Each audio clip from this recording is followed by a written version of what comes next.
Hello, everybody. How are you all doing today? I hope your Wednesday is going good. Hopefully. I opened up my VTube studio and it's just like, hey buddy, you're kind of running a little low on space. Like, I don't know what to tell you. Your models might corrupt if you don't fix that real soon. And I'm like, oh geez. So before stream, I had to really quickly move a lot of my archived VODs. I might have to move them to another drive, but I did what I could. I now have like, I think 100 or so more gigs now. Because when I open VTube Studio, it's just like, hey buddy, you got like 2 gigs free. You can't do that. But hopefully everything should be fine. Also, I'm worried for my audio drivers, because yesterday my headphones just kept disconnecting repeatedly, and it's not a thing of like the sound goes out, because it also does like a click, like it does a little like thunk click, and it's just like But the thing was, my computer was absolutely overheating when it was doing that, so it's like, okay, maybe this is a bigger issue than I thought. I don't know. I forgot to open the throwing system and the Kirby's. Let me get that open. But yeah. Because at first I was thinking like, oh, the cables for like the front USBs are just like not cutting it anymore. I need to like finally update my case, because the case is the oldest part of my computer. But now I don't know. Because I think some people might be like, oh, just get like a heckin' just replace the cables to plug it into, and it's just like, but the disc tray stuff is in the way. It's such a small slot. It's just gonna be easier to just upgrade the case, because I want the case to be upgraded. It's very old at this point in time.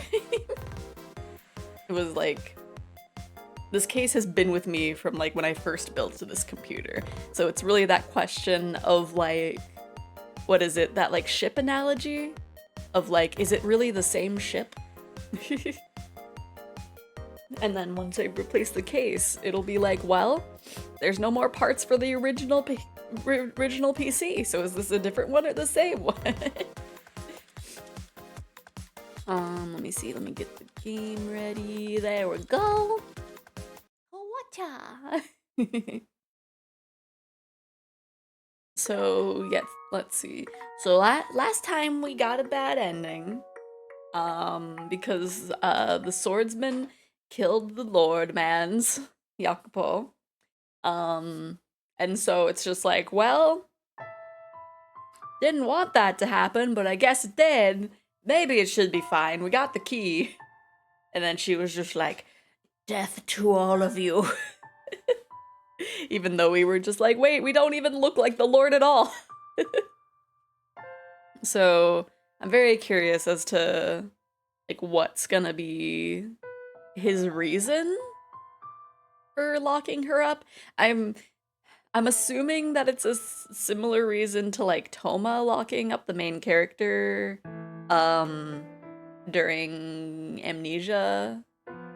But I don't know if that's the case. But let us go on and open this, and then I guess reach into the darkness this time. You wouldn't think that, but apparently that's what I gotta do. I reach my hand to the darkness spreading from the necklace, and as soon as I do, what the heck is this? What? I sounded so pained letting that out. What's that black stuff? The blackness swells, consuming us all. Just watch this be another dead end. It's like, what the heck am I supposed to do? No, stop. What is this? Don't make me. Watch this! His shouts fade into the distance, and my mind and body are swallowed up entirely. It's the same thing that happens whenever Giselle and I open a door. The same darkness I gazed into again and again, and again and again in that cursed manner. That house that exists outside reality. Far, far off into the distance, I can see a gentle light, like a hole ripped out of the darkness. Green grass and colorful flowers rustling in the wind. I don't understand. The darkness. It was never present in the past. It was, I thought, a phenomenon restricted to the realm of the dead. So what is it doing here? But even my questions are, in short order, swallowed up by the void. Soon my body ceases to retain its form, leaving only my consciousness to view the sights, sounds, and emotions of someone's past. I become an observer, as I have many times before. So, that's very curious, because it's not a thing of just we can see it. Oh, we're back to the... I don't know how to compare it to, like, this versus the word boxes. It's very, like, we saw it in Umineko and Higurashi, but I don't know if there's, like, a specific style of it being more novel, I suppose. I'm staring into a pair of ruby-red eyes, wide open with shock. I recall snapping at him, insulting him, but I don't remember what I said, nor do I remember how he responded. All I know is that a wave of churning blackness appeared out of nowhere, washing me away. I'm powerless, helpless, hopeless. My young mind sucked into it like a whirlpool. Young? My young mind? Oh, for Christ's sake, you have got to be kidding me. Why? For the love of God, why am I being made to look back at this part of my life? The miserable, stupid romance I once was, or romantic I once was. Okay, so we're definitely Jacopo's point of view right now. Why am I turning back into a boy I tried so hard to forget? Why did this absurd black smoke, or where did it come from? And why can't I get out of it? If it's that white-haired man who's doing this to me, then he's not an angel or a prophet. He's a heckin' devil himself. But all my questions, my confusion, my frustration, everything that composes my present, is superseded by that darkness, wisping away into nothing. It sounded like I said whispering, so I reset it. Whoa. Having it be a sketch was interesting there. To be blunt, the world's a small place. There's an unimaginable amount of it out there, but you only ever get to see a minuscule fraction of that. And that goes doubly so for us. The poor barely get the chance to see any of it at all. And those who are born into affluence, well, they have no idea just how small our world really is. I never yearned for the world outside what I knew. I more coveted it, a splash of spite mixed in. I wanted to claw my way up the mountain, knock all the stinkies down who had never seen what it was like at the bottom. If I made it high enough, I could do anything. I would have complete freedom. If that sounds like a childish fantasy to you, well, you'd be right. That's exactly what it was. There you are. You spend so much time in the graveyard that one of these days someone's going to think you're a grave keeper, or maybe even a grave robber. I can understand a grave keeper, but I take offense at the suggestion I look like a grave robber. I'm praying for the souls who have no one to see them off. The girl, named Morgana, turned around to face me. Though I'd known her for some time, I'd rarely ever look in her eyes.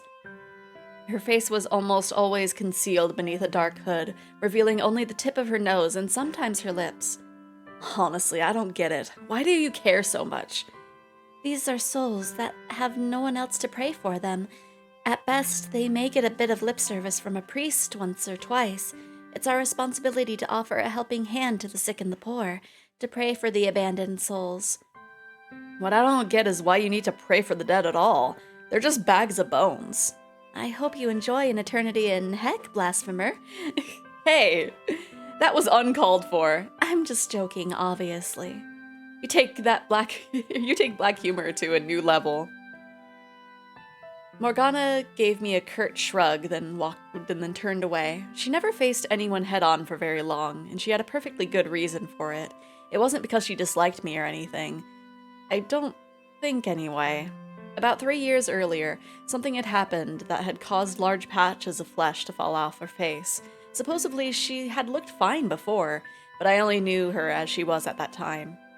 The rest of her body was covered in wounds as well, but applying ointment to them had reduced the scarring significantly. Her face, though, showed no signs of recovering. A close friend of mine, a spicy lady, said she thought it might be a psychological thing, but regardless, I continued applying the ointment to Morgana's face.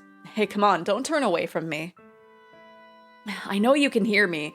I brought ointment, so let me put it on you. It's a waste of time. You don't know that. Your arms look much better than before. It won't be long before your face starts healing, too. The ointment isn't free. You're wasting your money. It's my money. I can use it however I please, so please just shush and let me do this. You're a very obnoxious man, you know. What was that? Want me to rub it in real hard, huh? Fine. With a forlorn graveyard as their backdrop, a young man applied salve to a girl's raw, exposed flesh. It was quite possibly the least romantic sight in the world. I would have, at the very least, preferred a somewhat more pleasant location. As the thought fluttered through my mind, I let out a defeated laugh, and I could soon feel her glaring at me. Morgana could be a bit standoffish, but honestly, I didn't mind. For her, this was exactly quite sociable, in fact. When I first met her, she didn't act her age at all, but now she was starting to show signs of the 12-year-old girl hidden inside. 3 years prior, when I met Morgana, she had been the victim of unspeakable abuse at the hands of the Lord. I didn't know why he had done those things to her, and I didn't ask either, because I knew doing so would only reopen old wounds. All I knew is that the Lord was so far gone as a human being as to brutally torture a 9-year-old girl. At the time, the only thing that ever seemed to come out of her mouth was the word of God. Everything she said or did was ostensibly for the benefit of others. But it felt to me more like she was acting out of some sort of sense of duty rather than genuine concern. Honorable, but ultimately hollow. I much preferred this Morgana. Even if she could be a bit jaded. What are you hoping to get out of repairing my face? I'm not trying to get anything, I just want to heal you up. And here I thought you were going to try and make me work at the brothel. How many times do I have to tell you I'm not going to make you a spicy lady? What other reason could you have for wanting my face to get better? Because I want to see it. Isn't that enough? Just so we're clear, that wasn't me hitting on you, okay? The thought never occurred to me. She fell quiet, sitting there motionless as I rubbed ointment into her face. Her skin beneath my thumb was rough and unpleasant to the touch, and honestly rather stomach-turning. It was hard to imagine her face would ever heal. What I'd said about wanting to see her face was true, but what I wanted more than anything was for her to be able to live a relatively normal life. I hope you're prepared to let me down if I ever do heal. That possibility just is part of the fun. You have as much tact as a worm. No tact and bad taste. I'm a real winner. It's a wonder no one throttles you in your sleep. Being a guy, of course, I would have been pleased if she turned out pretty with her face healed, but her life was guaranteed to be easier than now, no matter what she looked like. That was what really mattered, ultimately. I could only imagine how hard it was to have your life turned completely upside down at the age of 9. A large portion of us in the slums had our share of misfortune, but hardly any of them stacked up to what Morgana had to bear. She had no parents. When I'd asked about her mother, she'd gotten cagey with me, so I assumed she'd been sold off. When I'd asked about her father, though, she just pointed up at the sky, which I took to mean he was dead. A young girl, no family, sent off all on her own to some strange land, somewhere along the line ending up in the Lord's cruel grasp. Misfortune felt like an understatement, if anything. That said, it wasn't just out of pity that I gave Morgana so much of my attention. The other reason, though, well, she'd probably go running if I told her. Heck, I wanted to hit myself over the head. I'll still be your friend, even if you turn out to be the ugliest girl in the city. You should be grateful. How is it that you haven't managed to chase off everyone in your life yet? I act like a decent guy around other people. Do my best to fit in. Then why are you such a dolt around me? Just doing my best to fit in. So you're saying this is my fault? Everyone could use a thorn or two. Makes it more exciting. You especially. Okay, that should be everything. Does it sting anywhere? Not particularly, no. Alright. Oh, also, finish up here and get back to Maria soon. Unless you'd rather I drag you there. Why? Seriously? It's your dang birthday, that's why. And? What do you think, dimwit? She wants to celebrate. Get back there soon, okay? I'm planning to drop by Toon. Or two. Why did I say Toon? Okay? Okay. She gave a sheepish nod, which was honestly kind of cute, but of course, I couldn't say that, so I shrugged my shoulders, feigning exasperation, then turned to leave. Once, I might have offered to accompany her back to the brothel, but Morgana never seemed keen on the idea of walking anywhere with me. Maybe she was afraid of grown men, after what had happened to her at the Lord's Manor, or maybe she just didn't want me to be seen with someone that looked like her. Hey, I thought you were leaving. One day, I'll show you the world. I won't get my hopes up. Get your hopes up, dang it! I said with a soft chuckle, and then I took my leave. I had every intention of making good on that promise, and I had more than enough reason to believe I could. 3 years back, there was a slave revolt at the Lord's Manor. That's not quite accurate, though, because while I was partially responsible for inciting the riot, I wasn't actually a slave. The local lord was spoken of in whispers as the second coming of the great tyrant of old. The people were constantly grumbling about how he seemed to treat the land like it's his own personal playground, exploiting everything and everyone on it for his own amusement. When enough stress and restraint builds up in the contained space, all it takes is a little shove from the outside to burst. And that was our plan. Me and a number of sorry, I'm checking something real quick. I'm not being too distracted, I'm just checking something real quick. Okay. And that was our plan. Me and a number of other dissatisfied citizens gathered together to pop that bubble and give the Lord a taste of how he felt about them. This is more technically the art style for Higurashi, but it is the Ryukishi art style. Hello, Moonlight. But yeah, the art style for Umineko is more cel-shaded than soft shading, but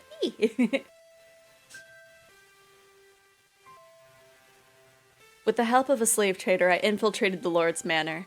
I'd known slaves weren't treated well, but seeing it for myself, I thought most of the people would have been happier having been born as a dog or cat and owned by someone who actually had a heart.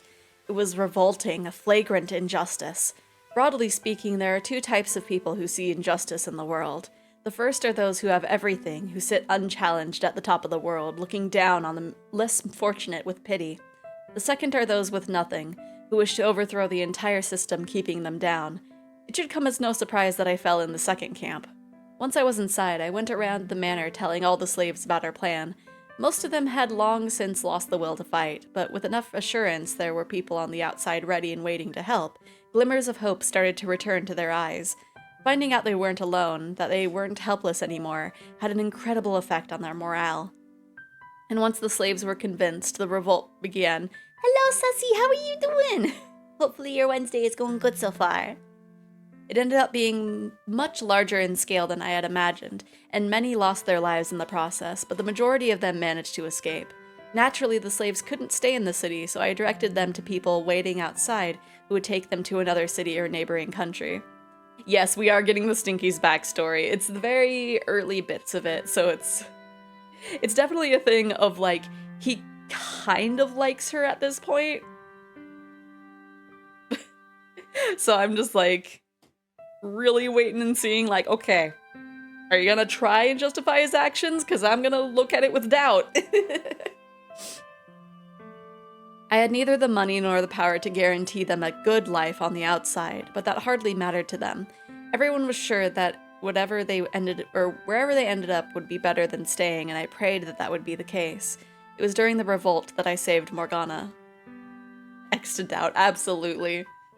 Because I'm thinking if anything, it'd probably be the same logic as like Toma's route for Amnesia. I forget what the subtitle is. It's not The Dark Descent. It's the visual novel, where it's like Toma's like a really great guy in all the routes, and then in his route it's just like, I'm gonna keep you locked in a cage so people from the outside world don't hurt you. Ha ha ha ha.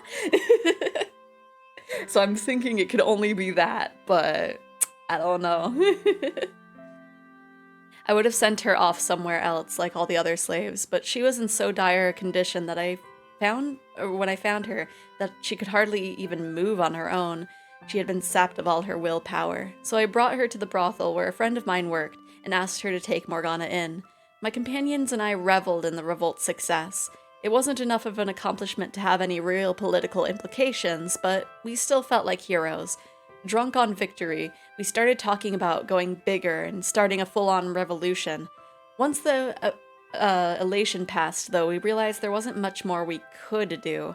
Even if we did manage to start a large enough uprising to kill the Lord, we were only peasants. Not only did we not know the first thing about ruling, the other counts would never acknowledge our authority anyway.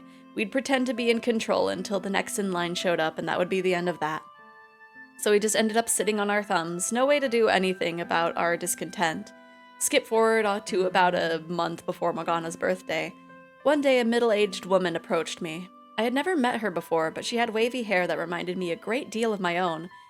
Looking me straight in the eye, the woman said, "I was once a maidservant of the Barnier estate. They've done their best to keep it secret, but I had a child with the previous lord, and that child is you." The revelation came completely out of the blue. According to her, I had royal blood, and if we could convince the lord of that, I would become royalty. Furthermore, she, as my alleged mother, could return to her old life at the manor. The woman urged me to take action, to meet the lord, reveal my lineage and reclaim my rightful place at the Barnier house. I would no longer be a poor peasant living in the slums. I would have a comfortable life. I obviously wasn't going to agree on the spot. Her story was so blatantly dubious I needed some time to think on it. If she was telling the truth, though, it could transform our revolution from a dream into a reality. We wouldn't be restricted to inciting inconsequential uprisings. I could seize power legitimately and make some actual change. So I asked the woman to give me some time to consider. "Have you decided what you're going to give her?" That was the very first thing I had heard when I stepped through the back door of the brothel. Maria, a short blonde-haired, spicy lady and good friend of mine, flashed me a devilish smirk. "I bought a necklace, as per your suggestion. Girls appreciate that sort of thing, don't they?" "Most do. Me, I got a taste for knives and other such pointy things. I doubt she has much interest in those, though. Sometimes I wonder if you're actually a girl." Anyone could see that Maria and I were close, but our relationship was strictly platonic. Of course, given her line of work, it was unavoidable that people thought otherwise. And honestly, it irritated me every time someone suggested we were anything more than friends. People have this annoying, short-sighted tendency to assume that just because a guy and a girl are friendly, they must be intimate. It doesn't matter that she was a girl. I only thought of her as a friend, and as best I could tell, that's all she thought of me as well. Maria and I first met when we were children. Even at that age, she was already a spicy lady, myself a petty theft. We were both incredibly lucky to have survived to adulthood with only ourselves to watch each other's backs. It's possible the only reason either of us maintained the willpower to survive this long was because we had each other to complain about life, or to complain about life to when things got bad. So is today the day? Are you finally gonna tell her how you feel? Excuse me? Tell her how I what? Don't be coy. You know exactly what, and it's about time you manned up and told her. I think you got a better chance than you think. Do I need to remind you how old she is? 12 as of today. Practically an adult, especially in these times. I was knee-deep in at that age. The real-life AI translator. We're just changing the words. Oh my goodness. that's not something to complain about, or not complain about, brag about, Maria. You're comparing you to her? Aside from the obvious implications, what do you mean knee deep? How is one knee deep? Right? Just like, I mean, I guess he did say that she was a spicy lady, like, from when they first met as children. So I guess when you grow up that way, you don't really see what's wrong with it, especially back in those days. You're comparing her to you? The longer you hold off saying anything, the more difficult it becomes. Break a leg. Party's gonna be in the back, so there won't be any customers around to interfere. All right. I chewed over what Maria had said as I watched her disappear down a brothel corridor. When I think of spicy, I think habanero, not nuclear level spicy, not Project Oppenheimer. Right. I mean, there's different kinds of spice levels. Oh my goodness. I chewed over what Maria had said as I watched her disappear down a brothel corridor. She wasn't wrong. She wasn't overanalyzing. I did indeed have special feelings for Morgana. Women seem to have this strange, somewhat terrifying ability to read people's minds, and Maria was a prime example of that. I had never once so much as suggested to anyone I might think anything of Morgana, but Maria had somehow managed to pick up on it almost immediately. I mean, because you're giving her a gift on her birthday and it's a necklace. I feel like back in the early thousands, that was probably a big deal. Fortunately, she didn't seem particularly bothered by the fact, though if anyone were to find out, I could only imagine the looks I would get. I mean, Morgana was 12 and I was 22. At least you knew the age difference was weird. Pause. Yes? Yes? As I pause, I'm going to take a sip.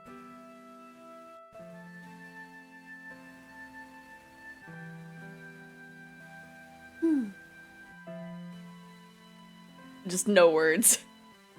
Yeah. Because at the very least, he's aware. He's aware that it's not that good. Especially in that time frame where it's like, what would... I don't even... The age of consent wasn't even, like, invented in this time frame, so, like...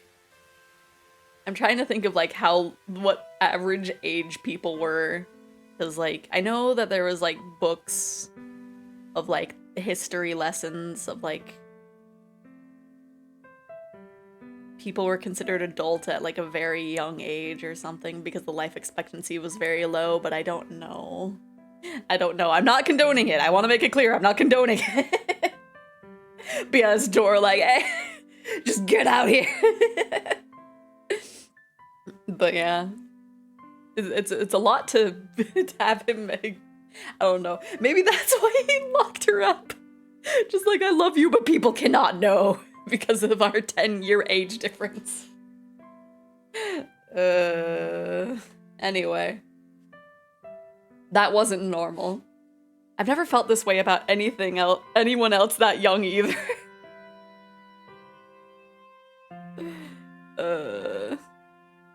Again, at least he's aware that it's not normal. Any other girl Morgana's age just looked like another kid to me. So why was she different? She was covered in scars, and every other time we met, she would tell me to go to heck, and she refused to walk anywhere with me, and no matter how much ice I broke, I could never seem to get all the way through. The grave is already dug for him. He hops in and grabs a shovel and keeps digging. He's just like, well, here I go. Yet still, the world felt like it was just a little bit better of a place when I was with her. It made me want to see her smile, no matter how grotesque her face. How would I even go about saying it, assuming I actually did? Even if your face isn't healed for 4 years, I'll still take you as my lifelong partner. I wonder if 16 was the age back then. of like the average adult age, I guess. In heckin' in ye old times. I don't even know what like era this counts as. It's like it's technically before 1099, but I don't know if we actually got a year. Gosh, no, that's terrible. There has to be a better way to put it. Now I was getting stressed out, and it was all thanks to Maria. This was supposed to be a day of celebration, not a fretting over silly personal matters. I thought it matched up with puberty. I think so. Yeah, I guess it would have matched up with that back in the day. Not long after I arrived at the brothel and made my way to the back room, Maria and a handful of other unoccupied girls showed up. Morgana, who was supposed to be the guest of honor, was even more reticent than usual. The spicy ladies chatted amongst themselves about work in unabashedly graphic detail, trading info on which customers were good and which customers were bad. All the while Morgana looking incredibly uncomfortable. She's just like, please stop talking about how much you guys get. You guys think you could maybe change the subject? Like we have anything else to talk about? Making the birthday girl want to hide in a corner defeats the whole purpose, don't you think? Oh, no, don't mind me. I don't have anything I want to talk about, Morgana said almost in a whisper, her head downturned. At least eat something then.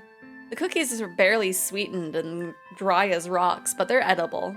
Jacopo, you little You've got some stones to talk my cookies to my face. Stop it, Maria. Stop throwing things at me. The other girls cackled as Maria and I bickered. Hoping it might have elicited a reaction from Morgana as well, I snuck a glance over at her, but she remained expressionless. You are right about one thing, though. This is Morgana's day, so let's change the subject, Maria said with a little laugh, having hurled everything within arm's reach at me. Like I said, I don't have anything to talk about. Sure you do, you just have to look a little harder. Not saying you have to reminisce for us, it can be anything. Let's see, here's an idea. Are there any guys you got your eyes on? I spewed my tea all over the table. There is. And then I started choking. What? Seriously? Holy Who is it? Tell me who's the lucky guy. God.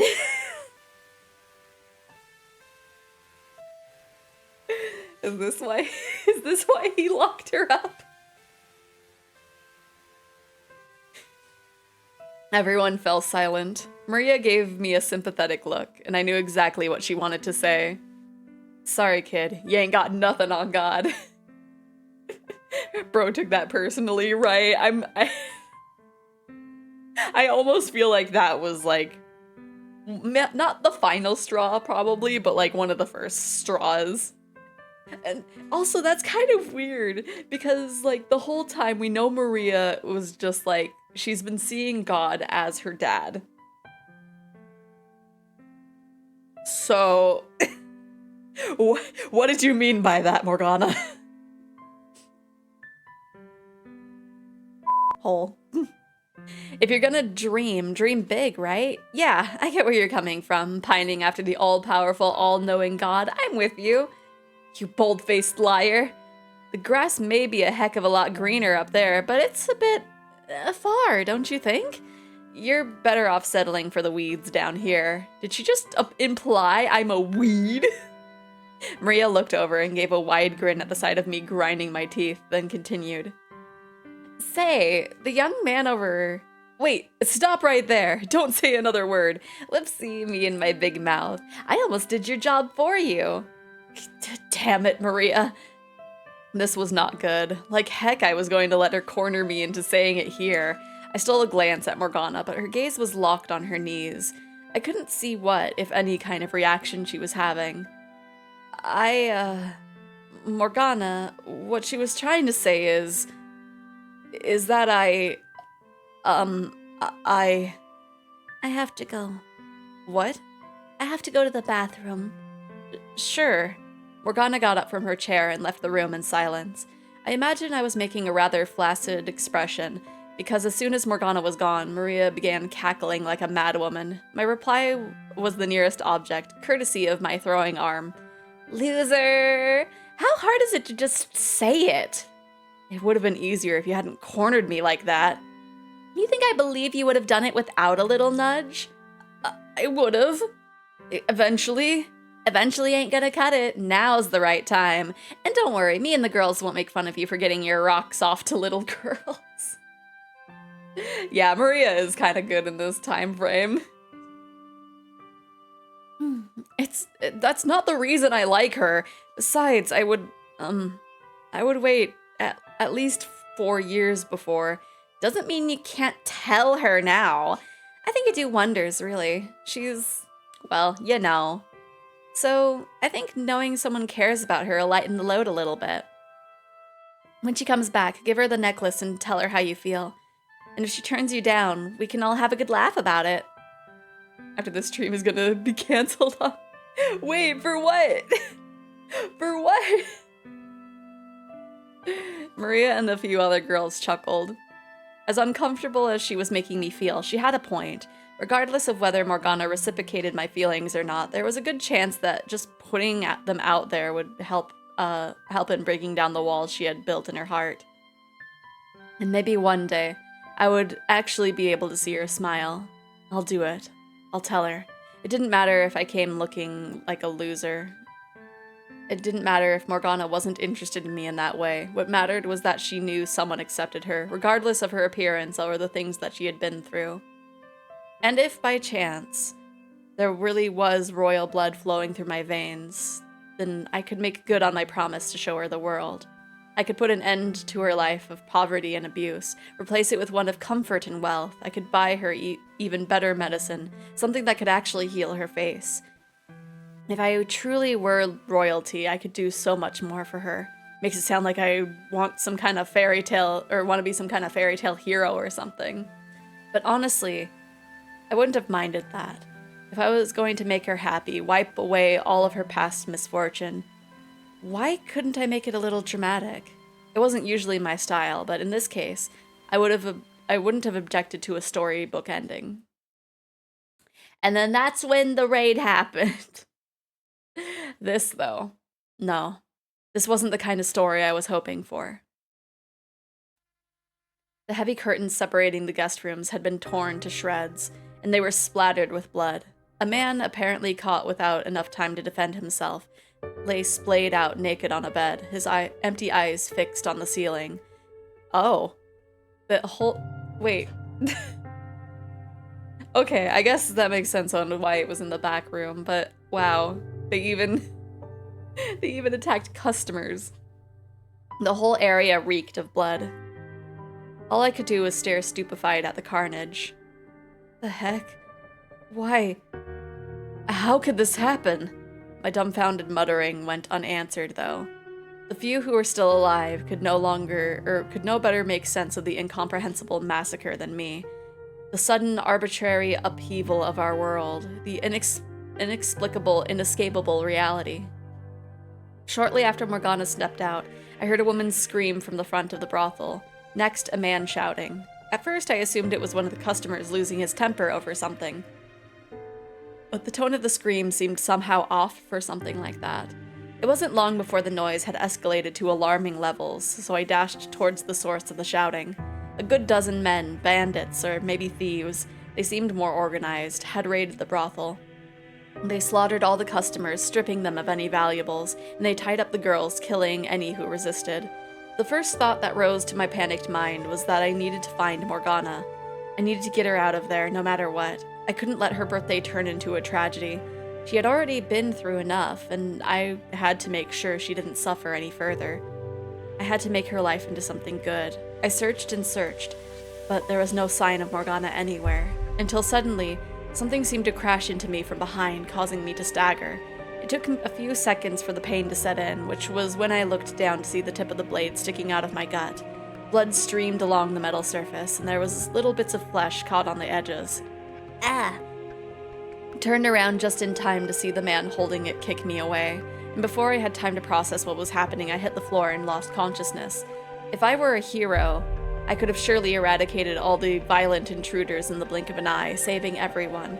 Protected that which I wanted to protect. Not had to lose anything. But I was a mere boy. A weak boy, helpless against a few robbers. A useless boy, unable to protect anyone.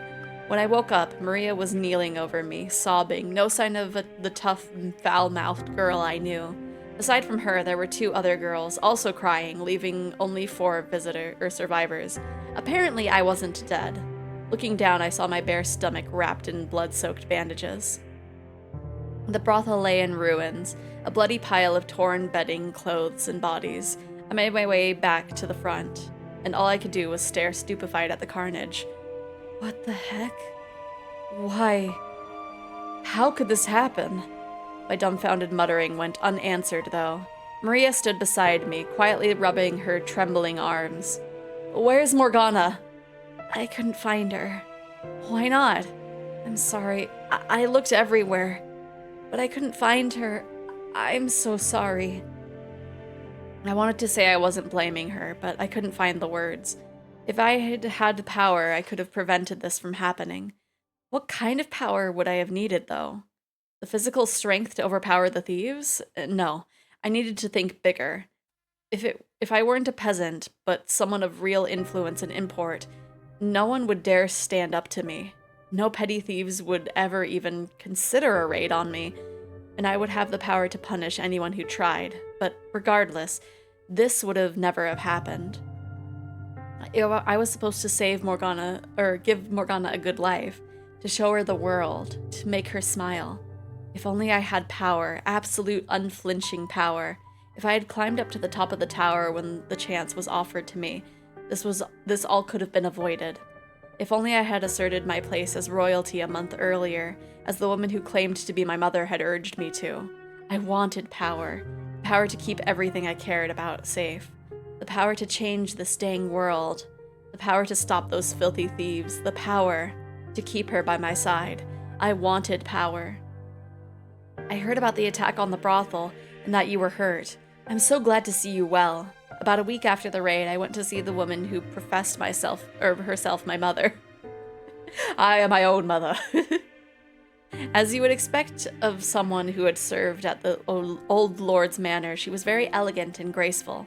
The shack where she stayed, though, was a shabby, drab place with bare wattle and daub walls. You were concerned about my safety? Of course. Show me a mother who is not always concerned about her child's safety, says the woman I've never seen until a month ago. Physical distance has no bearing on a mother's love, she said with a soft smile.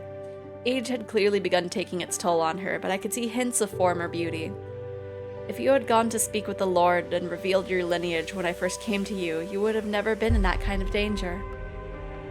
There is still time. Go to the Lord's manor. Show him I'm not really your son, am I? The woman fell silent for a moment, observing me. I could see the resemblance between us, yes, and I had no memories of my mother. It would be nice if she were to show back up someday, but it just wasn't likely. This whole thing felt extremely contrived. Discussions will progress much smoother if we both know what the other wants out of this arrangement. Start by telling me who you really are. Were you actually a maidservant for the previous lord? She gave a nod, then walked over to a grimy shelf and retrieved a ring that looked very much out of place. It was made of gold, engraved with an elaborate insignia. Look at this. It's the Barnier family crest. The previous lord gave me the ring as a gift, and I've kept it ever since, even after our relationship was discovered and I was chased out. I didn't sell it, because I knew I was with child. They will have no choice but to acknowledge you as a legitimate heir if you show them this ring. Why did you wait so long to come find me then? I was afraid they might kill you if I brought you in as a baby. Why were we separated? Misfortune. One day, bandits came and kidnapped you. Presumably, they were hired by the Barnier estate because they didn't want want your existence coming to light. I consider it a miracle you're still alive. I can only imagine the stern look on my face as I listened to the woman speak.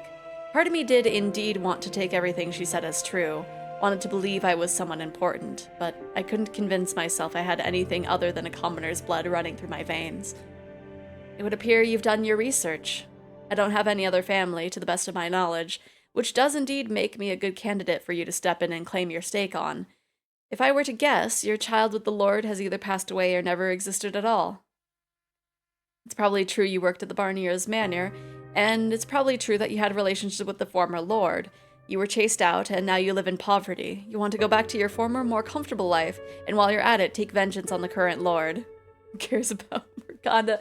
I do, we're trying to save her! Hello, Moki, how are you doing? But being a woman, you have no means to accomplish that yourself, so you came up with the idea of using a fake son. If your child were still alive, he would be right about my age, wouldn't he? And he looks similar enough to you, for you to convincingly claim we're related. But the biggest reason you chose me is because I've made something of a name for myself. Because I was one of the people involved in inciting the revolt 3 years ago. The perfect choice to spearhead a revolution. How dramatic. The man who set the Lord's slaves free was secretly his family. The people would eat it right up. Running errands near your house. Oh gosh! Hopefully the errands go good for you. So, how far off am I? For some time the woman sat in silence. Eventually she broke it. Not by yelling in anger or desperately trying to refute me, but with a smile. I knew very well what lurked behind that smile too. Scorn. You're sharp for a filthy peasant. It would seem I chose wisely. It's so rainy. It is. I'm like seeing it through my window and it's just like, yay. I hope it rains more. I was right. She was a manipulative, conniving shyster. Did this game trick me? But that I could work with. That fits so much better. I wasn't royalty. I wasn't a hero. I was a filthy peasant. I'm in. The first thing I did after agreeing to work with the woman was not to approach the Lord, but to reveal my false lineage to my accomplices. They all thought I was joking until I showed them the ring. Then, their dreams of revolution started seeming far more realistic. Maria was the one exception. Not only did she not believe me, she tried to stop me from going through with the scheme. Aren't you happy you moved to a place within? Yes! My elf and I have been having a lot of Taco Bell. Lots and lots of Taco Bell. Oh my gosh. You're within walking distance. Haven't you had enough danger for one life? Come on, forget about all this revolution stuff. We can build up a new brothel and just stay low for the rest of our days. Does that really sound so bad? You're the only friend I've got, Jacopo, she said, somewhat desperately. I sympathized with her concerns, but I didn't want to let this chance to gain some real power slip away. You want a Baja Blast to mysteriously appear on your front porch? I mean...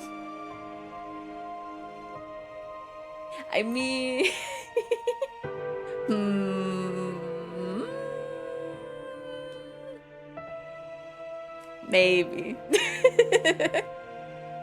I would just have to put up my little BRB screen real quick to grab it. But if you're offering, maybe. No, the elf is not here. So I would have to physically run all the way down. They are at work. I sympathize with her concerns, but I didn't want to let this chance to gain real power slip away. I was done having things taken away from me. Hear me, my fellow citizens, who live in suffering at the hands of your supposed lord. Within me flows the blood of the previous lord. I am the rightful heir. Behold, the Barnier's golden ring! Proof that I am of noble blood. Victims of this terrible tyrant, the time has come to start anew. And I shall be the one that leads you down that path. The poor, the hungry, the deprived, all of you, stand with me! Hello, dragon, how you doing? How you doing today, dragon? Oh, I need to put the thing into VGen. Remind me during the break. I know the little voice. Oh no! On your little voice during the call to arms. Okay, we'll do that. We'll let me see, where's the timer? There we go. My call to arms stoked the flames in the people's hearts. When the assault of the ward's manor began, there was an inferno of righteous justice. No one was thinking straight. Don't worry, I will. Okay.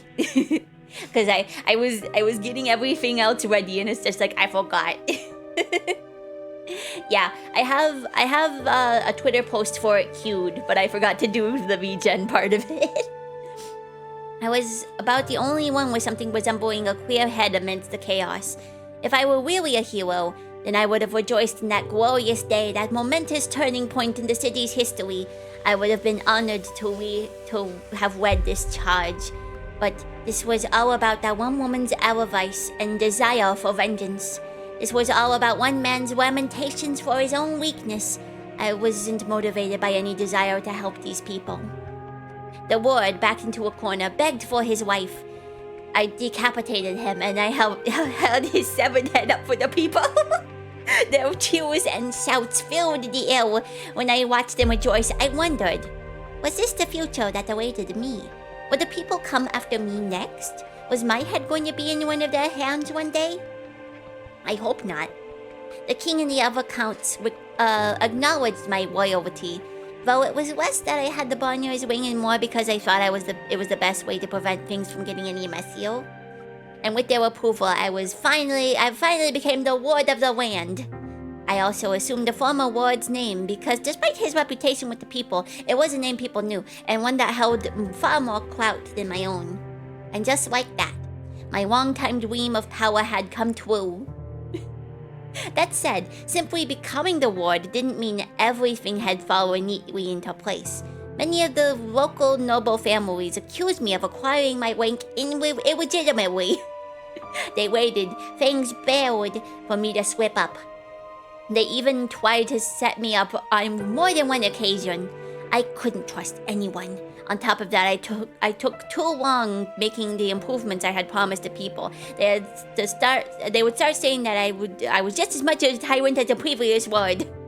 There was only so much I could do at once, though, especially with my hands so full fending off the vulturous nobles. Exhaustion soon began to sink in. This wasn't the world I was looking for, the one I wanted to show Morgana. One time doing the power. The funniest power was illegitimately. It was the day after Dwayning. Day of betrayal. Constantly having to look over my shoulder, fighting to meet unrealistic expectations, I was starting to lose sight of who I was as a person. I couldn't let anyone see me looking weak. They would see it as an opportunity to take advantage of me, to manipulate me, to eliminate me. I needed power to protect myself from those people. Attaining rank was only the first step. I needed even more power. Enough to ensure no one would ever be giving me orders, could ever play me for a fool. I turned my attention first to bolstering the economy. I provided subsidies to merchants in the city. I expanded trade routes. I made it known that people of any skin color, even those not welcome in other territories, were welcome in my land, trying to bring some vitality to the city. The previous ward had evidently loved to throw parties, squandering away nearly all the tax money on his own entertainment. If he had left me more to work with, I would have used it to clean up and repair the slums. But for the time being, that had to remain another item on his checklist. I needed more money flowing through the city as a whole before I could make any headway on fixing up the poorer areas. Helping the people who needed it mostly became a secondary objective. I had a pretty good idea what my former accomplices still in the slums were saying about me. He used us.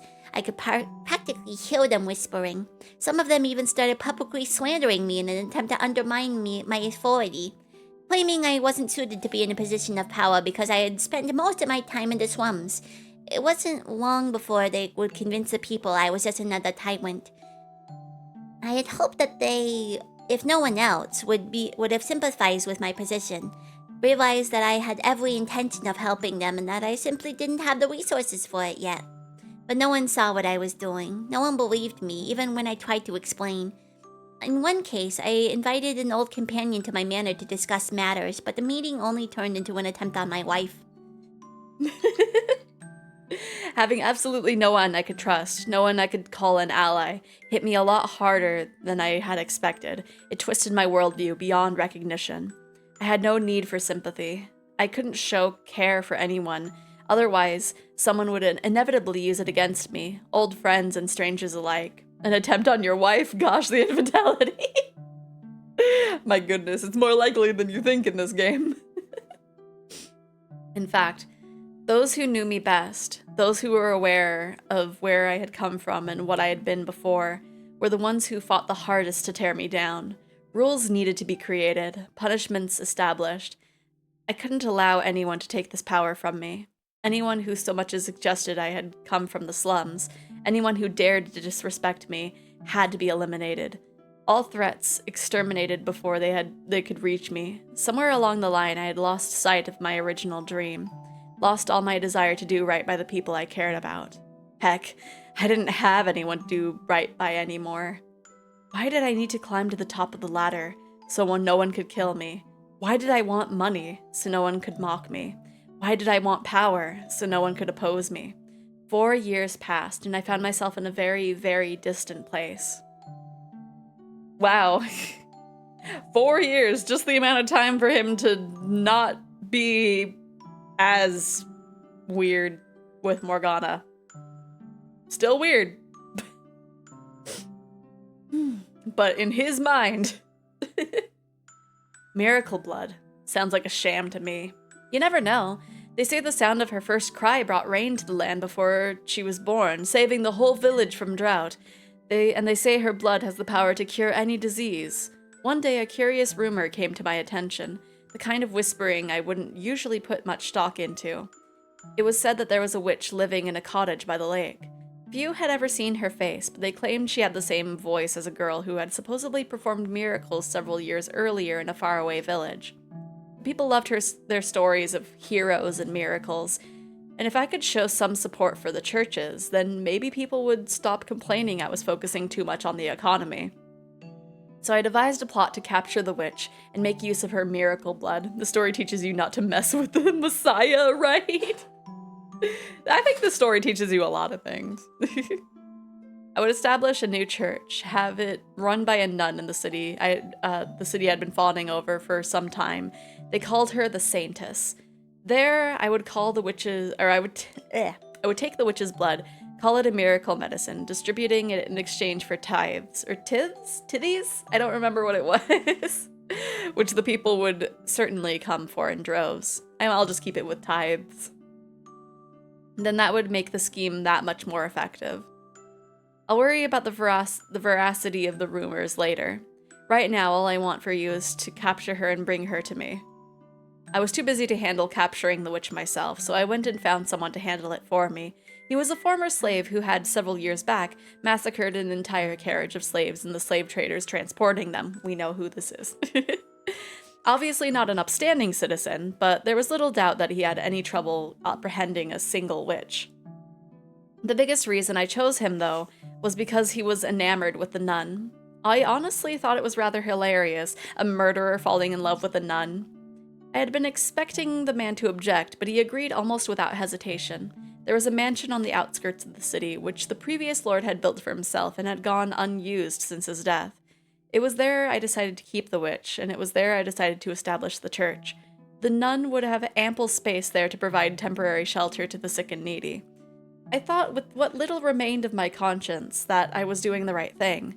For one witch, probably an old witch at that, was all it cost to accomplish such good, then a worthy sacrifice it was. In an ideal world, it wouldn't matter young or old, a human being was an unacceptable price for anything. But this was far from an ideal world. So I decided that taking what little remained of this woman's life was the only acceptable course of action. She would probably despise me for it, but I would gladly accept her hatred in exchange for the benefits her blood would bring the city. It's our responsibility to offer a helping hand to the sick and poor, to pray for the abandoned souls. Morgana's words from years back popped into my head. I believed that, as aggressive and self-centered and utterly lacking in compassion as my methods have been, I was following that mantra. I was offering a helping hand to people who needed it in the only way I knew how. I wasn't so dense as to think she would approve of me making an old woman pay the price for my charity, though. Doing this made me no better than a thug, but everything has a price. For every extravagant feast held, a dozen people go the night without food. That's simply the way of the world. I was no good. Or I was no god. I was no saint. I had blood on my hands. I was a villain. I had no way to accomplish, good. Garuba Zaruba I summon for thee the Baja Blast. Okay, I will go and grab it. Thank you, Moki. Okay, I'm gonna go to the BRB screen. I'm gonna deactivate the countdown because I don't know how long I'll take. I have a lot of stairs, so it might take a minute or two. But I will be right back. Did you just puke? I didn't mute it, nope. Why is the button to heat seek against the rings the same button as bouncing on the ground?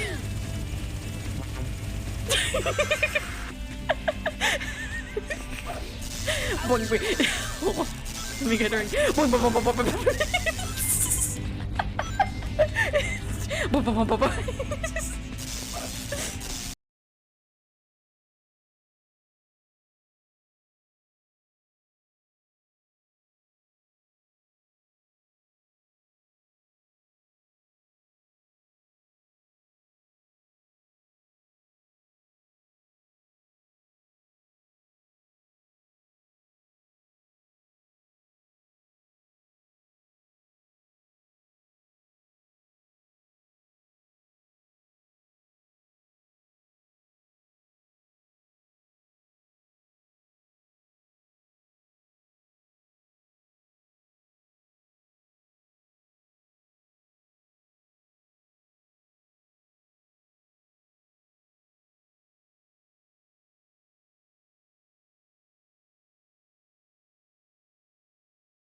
I know. I was supposed to use a knife. You don't have to rub it in.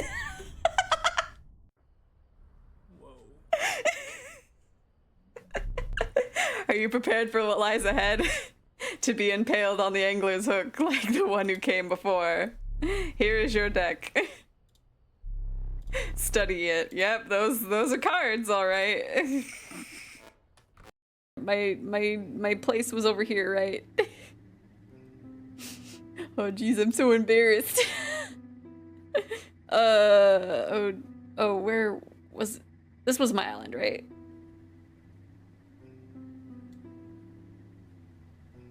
Oh no, this wasn't my island. Well, time to crash into the water. Okay, I am back. And I was gonna do that during the... I was gonna do the VGen thing when I was doing the actual break. I rushed up those stairs. My goodness. Okay, let's go back to Jacopo's silly backstory. Oops. I knew no way to accomplish good without doing bad. Also, again, thank you, Moki, for the big baha. After the swordsman departed, I took some time to myself. I filled a goblet with water, smelled it, and then gave a bit of it to my pet dog before gulping down the rest of it. You have a dog? Are you still out there, Morgana? Or still out there somewhere, Morgana? What would you think of me if you saw what I had become? Several days later than originally planned, the swordsman finally arrived at the mansion. Sorry. I didn't realize I rushed up those stairs. I am winded. That or I'm just out of shape. I'd chosen the observation tower on the grounds for the witch's prison, and that was where I waited for him. He showed up with a burlap sack swung over his shoulder.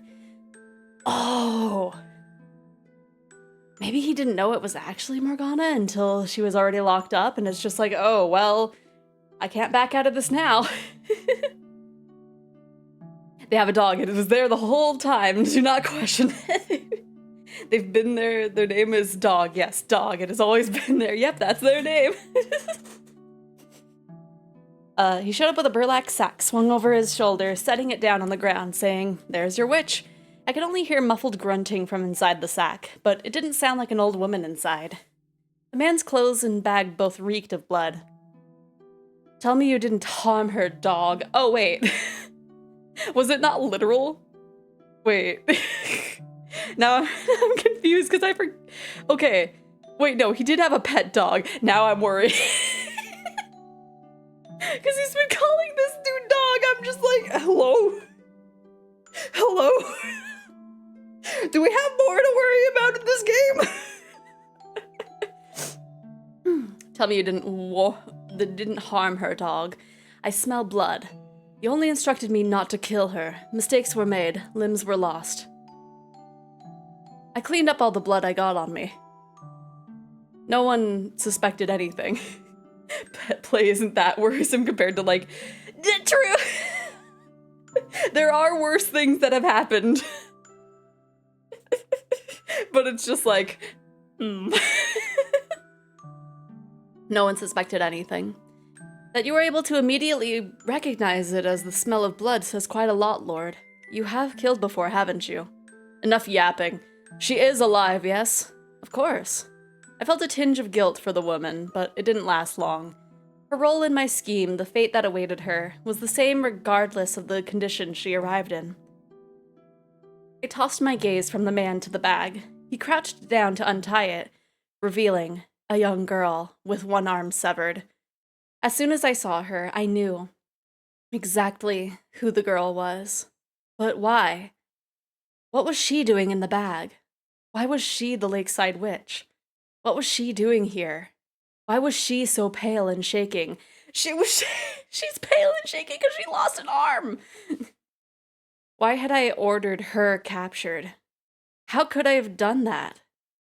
How could I have let this happen to her? Morgana. My voice was hoarse and rattling. She looked up at me, her face just as disfigured and hideous as it had been 4 years before. My mind flashed back to her birthday, to when I had considered offering to take her as my lifetime partner if her face hadn't healed in 4 years' time.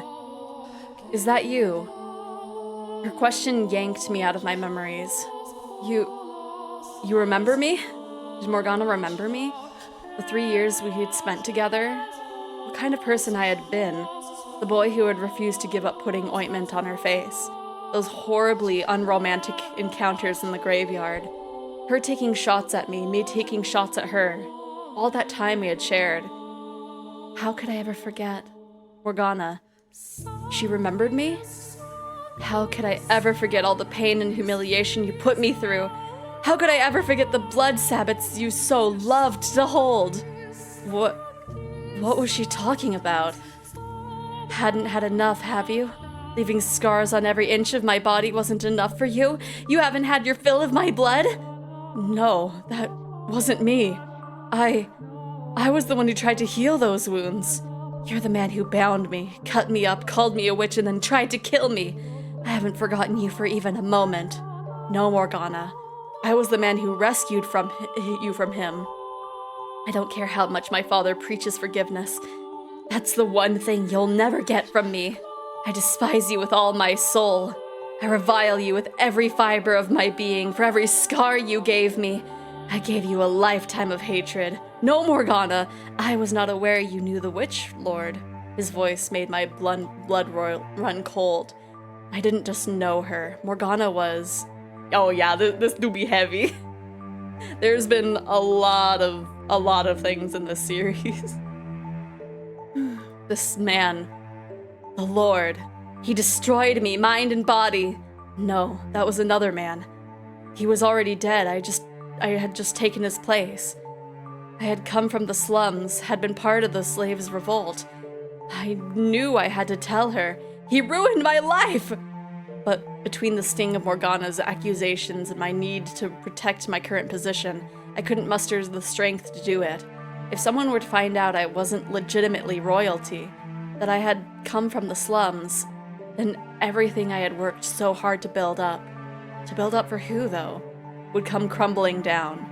Do I really think it wasn't already, or hasn't already? All I had left of my power, my rank. Is that what I actually wanted? I couldn't afford to lose that too. When did I first start straying from the path? Yes, I know her. Or I knew her years ago. I see. What do you want to do then, Lord? You look sick.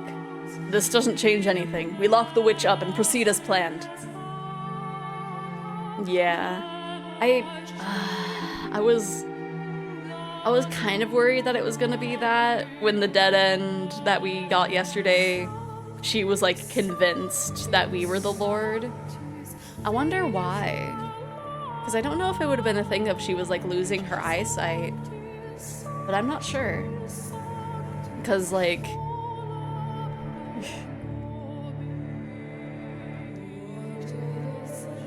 I don't know how legitimate it is, but I know it was in Yakuza. Of just like having a traumatic event could make you temporarily go blind. So that could have been a thing. She never mentioned it though when we recounted it from her side of things. Yeah, she's traumatized, so maybe. I would just thought that she would have mentioned going blind in her retelling, but maybe she didn't think that was important. Why? Why couldn't I tell her the truth? How? How could I keep her imprisoned? What had I wanted power for in the first place? Would anyone ever believe me if I said this wasn't how I wanted things to turn out? Even if she isn't blind, she's not in the best state of mind. Yeah. True.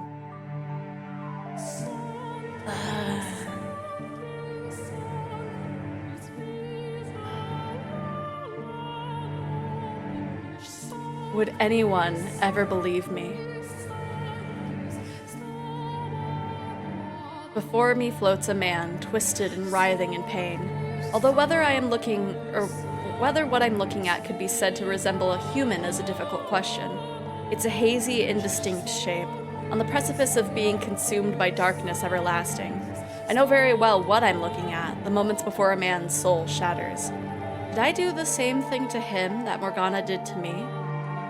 Was it I who summoned the darkness?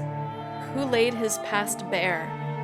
Who forced him to relive these events? To experience once more everything he felt, everything he thought? Who put him through that despair a second time? I can only imagine how he must have felt, causing someone he once cared for so much pain. The things he did are abhorrent, more than deserving of reproach. It would undoubtedly be easier for him to simply vanish into the eternal abyss, but I can't allow that to happen. He still has work to do. His story is essential. I'm almost certain Morgana still doesn't know who he really is. He needs to face her, to reveal the truth with his own words. That's the only way we're going to have her have a change of heart. That's not all he has to say to her either, so I must bring him back, pull him out of the darkness. I grab the man's hand by the arm and begin scouring the darkness for an exit. After some time, I see a speck glistening up high above. So I make my way upwards, back into the harsh light of the real world. Okay, did we switch over to Michelle's point of view there? Because it feels like it.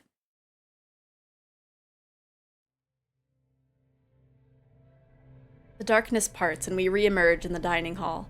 The man is still straddling me, dagger held above his head, just as he had been before our trek into his past. His eyes are wide open and his hand is trembling. A few moments later, his fingers go slack and the blade slips from his grasp, piercing the wood floor by my face. Hey, what was that? I swear I saw some kind of black cloud or something. What happened to you two? Neither of you saw any of that? Saw what? If you didn't see anything, then don't worry about it. The necklace. That must have been the key to unlocking his memories. Like when I touched the mirror in the mansion. I have no idea why certain objects show me different memories. But I got what I needed, I think. I'm fairly certain the white-haired girl is Morgana now. The things Jacobo did to her and felt for her behind the third door have much in common with him and Morgana in this life. Why did you dig that up? How the heck did you do that? Why did you show me my former self? Why did you make me watch that? Why don't you tell her? Or why didn't you tell her? Had you only opened your mouth and told Morgana the truth, told her you weren't the previous lord, told her who you really were, things could have turned out differently. Turned out differently how? Knowing would have only worsened her pain. Yes, you're exactly right. The man who once saved her life is now the source of all her misery. How would knowing How would knowing that do anything but cause her more despair? The least you could have done then was to let her go free. I had already put money into setting up the church here. Her arm had been cut off. There was no turning back. You can't go back from that. You could have, yes. You could have stopped her then and there. Don't act like you know anything. You can't possibly comprehend the weight on my shoulders, you dirty peasant. You're right.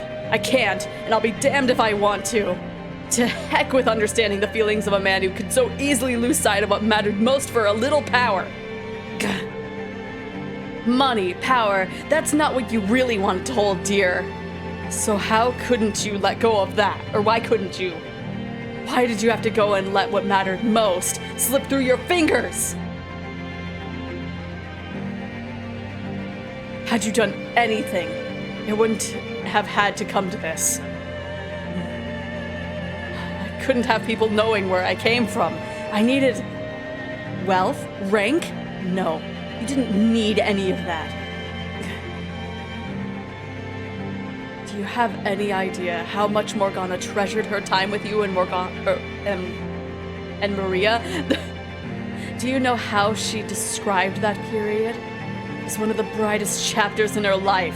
Those 3 years she spent at the brothel until it was attacked. She said it was where she learned how to find joy in life. Enough. She would never say any of that. Why do you refuse to believe me?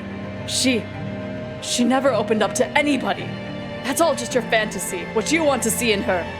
You're trying to convince me of something that was never there. No, I think he's right, Lord. I believe she did feel that way. The day I killed that carriage full of slaves 4 years ago, this girl you're talking about, she was there. What? That can't... And she said this to me before I began my massacre. I'm sad because I didn't get the chance to show my gratitude to people very dear to me. She was crying as she did. So that's who she was talking about. It was you. There's no way. When exactly did the brothel attack 4 years ago take place? It was... the winter. I see. Winter 4 years ago is when I met the girl, too. That reminds me. She mentioned something unpleasant happening to her 4 years ago during one of our conversations. She was forced to part ways with the people who taught her that humans are capable of kindness. She was talking about you.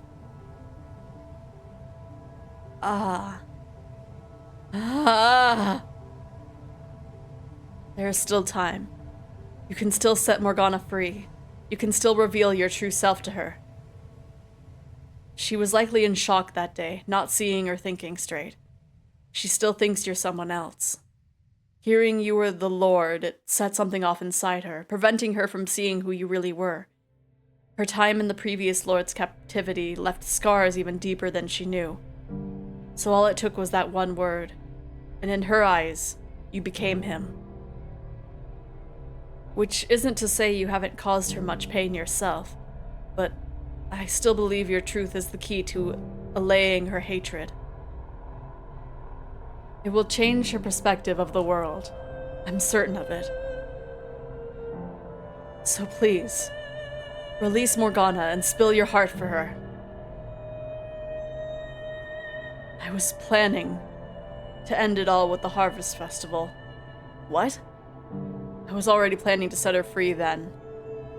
And then we see the parallel with with the door, where he, in both that reality and this reality, he's like, I have a specific date that I don't know is past her date.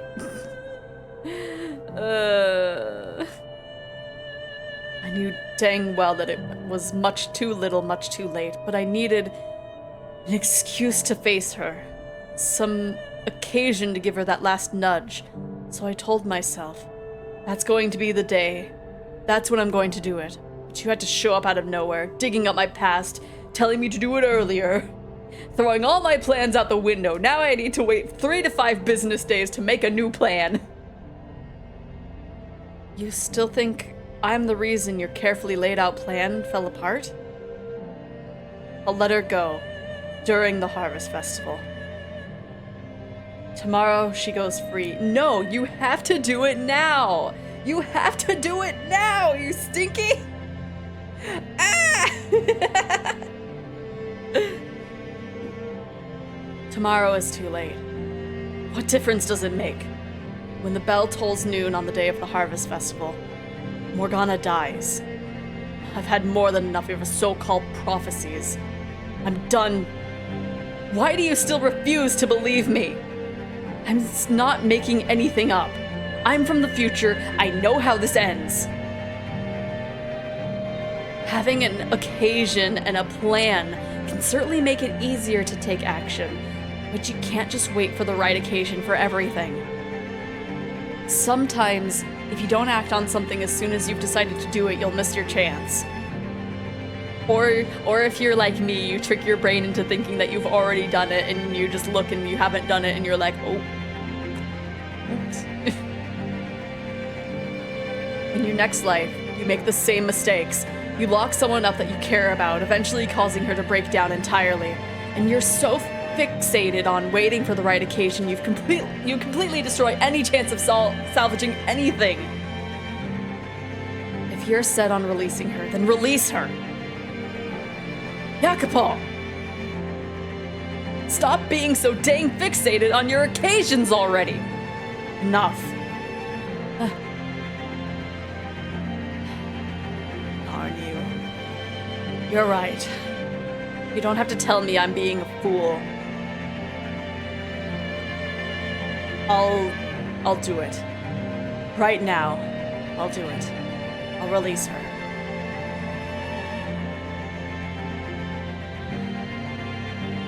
Thank you for making up your mind. I didn't make the lock require 3 keys because the weight was too much to bear alone. It was because having others with me would force me to keep up the Lord facade to prevent me from letting anything slip. Or maybe I was just waiting, hoping someone would betray me, make me pay. Pathetic, I know. Yeah. You can have the necklace. It belongs to you. Though I doubt Morgana will accept it. I hope you'll still attempt to give it to her yourself. Will you do that? Where did you get that anyway? From Maria. I thought she'd have thrown it out by now. I assume she doesn't think very highly of me? Be honest with me. She was planning to kill you. Maybe that would have been for the best.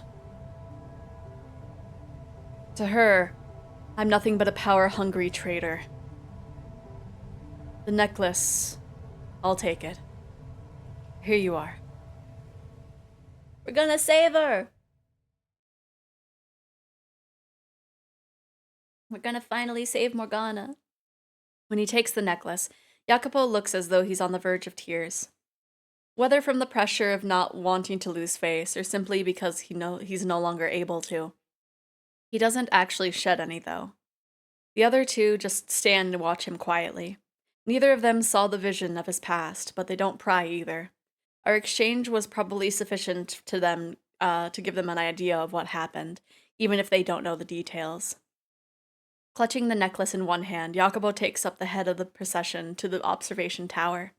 And while it lasts but for a brief moment, I see an image of a young man he used to be and his slightly slouched shoulders.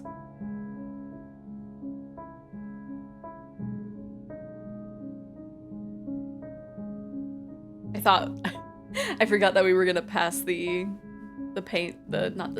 stained glass.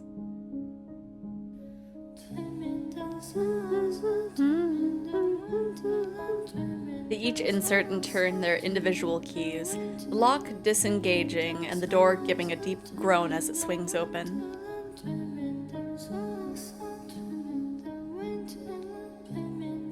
Beyond it, a spiral staircase extends high into the sky. Every time I've climbed these stairs, it's always been a solemn affair, and now is no different. I've succeeded, though. I've got them all here, ready to set her free before she's supposed to die. I have changed the past. Giselle. Can you hear me, Giselle? I made it in time. Now Morgana doesn't have to die tomorrow. I did it. Giselle.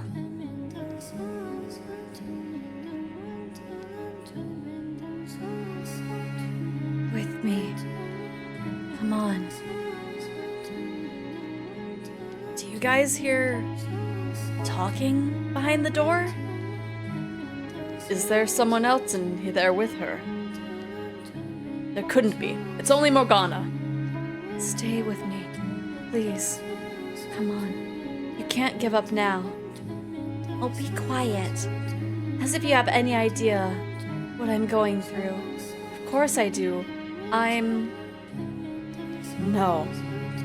Standing before the door at the top of the stairs, a chill runs down my spine.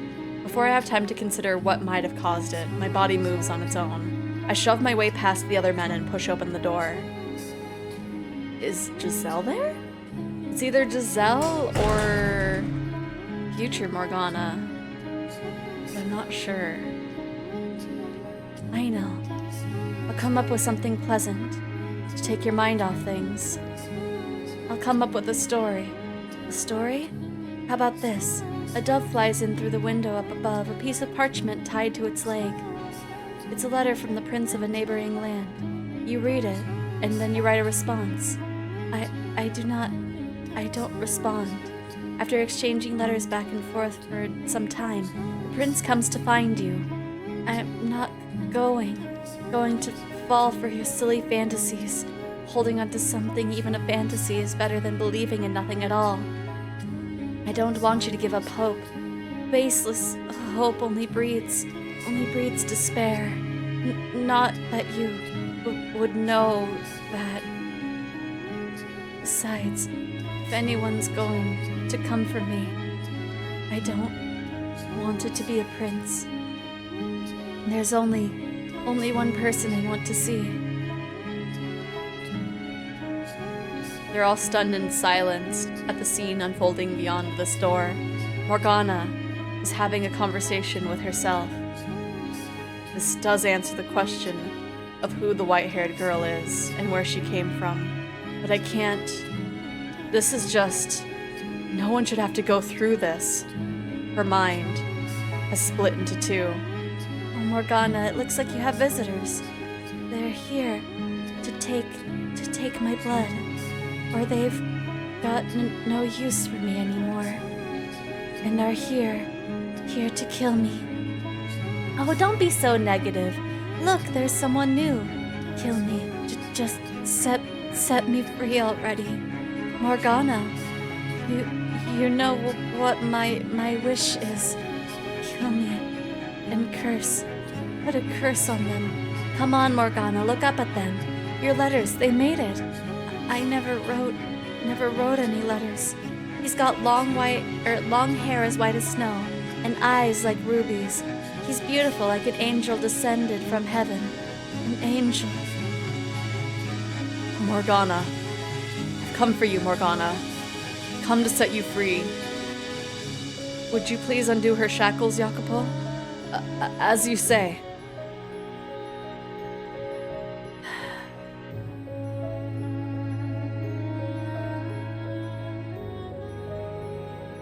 know if this is good or not. Morgana. Angel? Can you hear me, Morgana? At long last, I have the chance to hold you while you're still alive. I'm here to get you out of this tower. You have nothing to worry about anymore.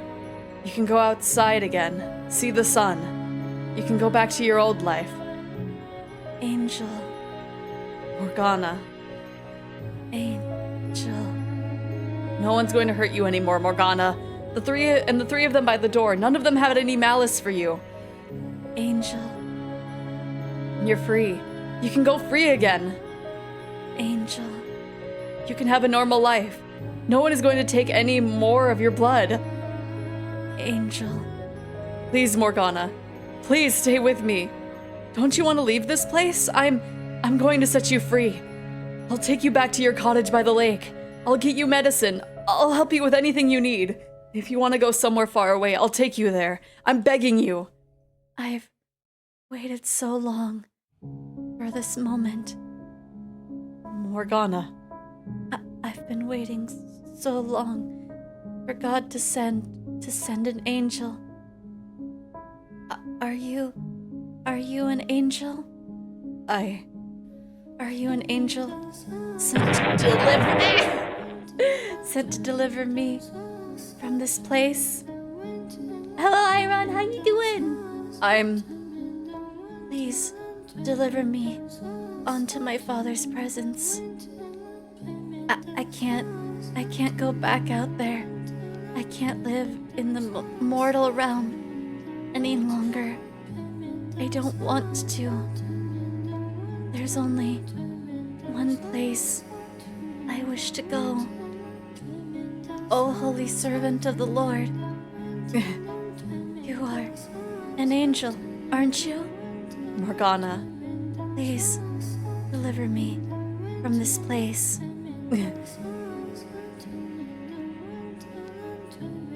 Yes, that's right. I am. For now, yes, I will be. I am the Archangel Michelle, sent to deliver your soul unto God the Father, your angel. I have descended from heaven above. That's wonderful. Morgana. His father, is he proud of me? Your father, the Lord Almighty, is exceedingly proud of the great work you have done in his name. Thank you. It means so much to me to hear that. I couldn't be happier to be able to return with you to see him. Morgana. Morgana! Morgana!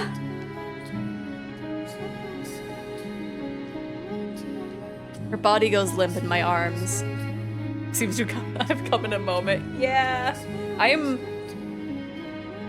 worried that we got a bad ending, but I don't know where I would have messed up.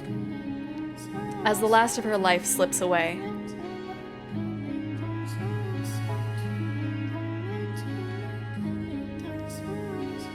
There should have been more than enough time to spare, but I still failed to save her life. At the very least, I hope I was able to provide her some comfort in her final moments. I'm allowed to think that, aren't I? We were too late. This is a visual novel. It was recommended to me a lot while I was playing Umineko. And I can kind of see why. There were some like mainly time similarities, but there was a lot of stuff that happened. Like I looked to see if there was like a trigger warning list for this game before I started playing it, and I was like, oh, that's a lot. Oh, why? Why wasn't she not supposed to die until? That's what you said, isn't it? That was how this was supposed to happen, right? So how come we still didn't make it? Why didn't you do anything? Why did you just let her wither away like this? Why? Answer me! I have no answer for you. I have no idea she had deteriorated so badly. We should take her outside. Oh gosh golly, I wonder what the trigger warning for this game. Oh gee whiz, Alabama. Yeah, the Alabama was the first one. There were the two big ones. That I was glad they said like which chapter those big ones were for. Because there was a lot of things where it's like, oh yeah, blood and gore, dismemberment, all that stuff. Yeah, we're used to that here. we played the When They Cry series. Yeah, we still haven't played Siconia, but I wanna wait for another update for that before I buy it. But there was like, there's this trigger warning specifically in chapter 5, and then this one specifically in 7, and I was just like, oh. They at least telegraphed it a good amount before it happened. Like you could kind of tell that it was coming. But yeah, it was rough. Then you can atone for your sins.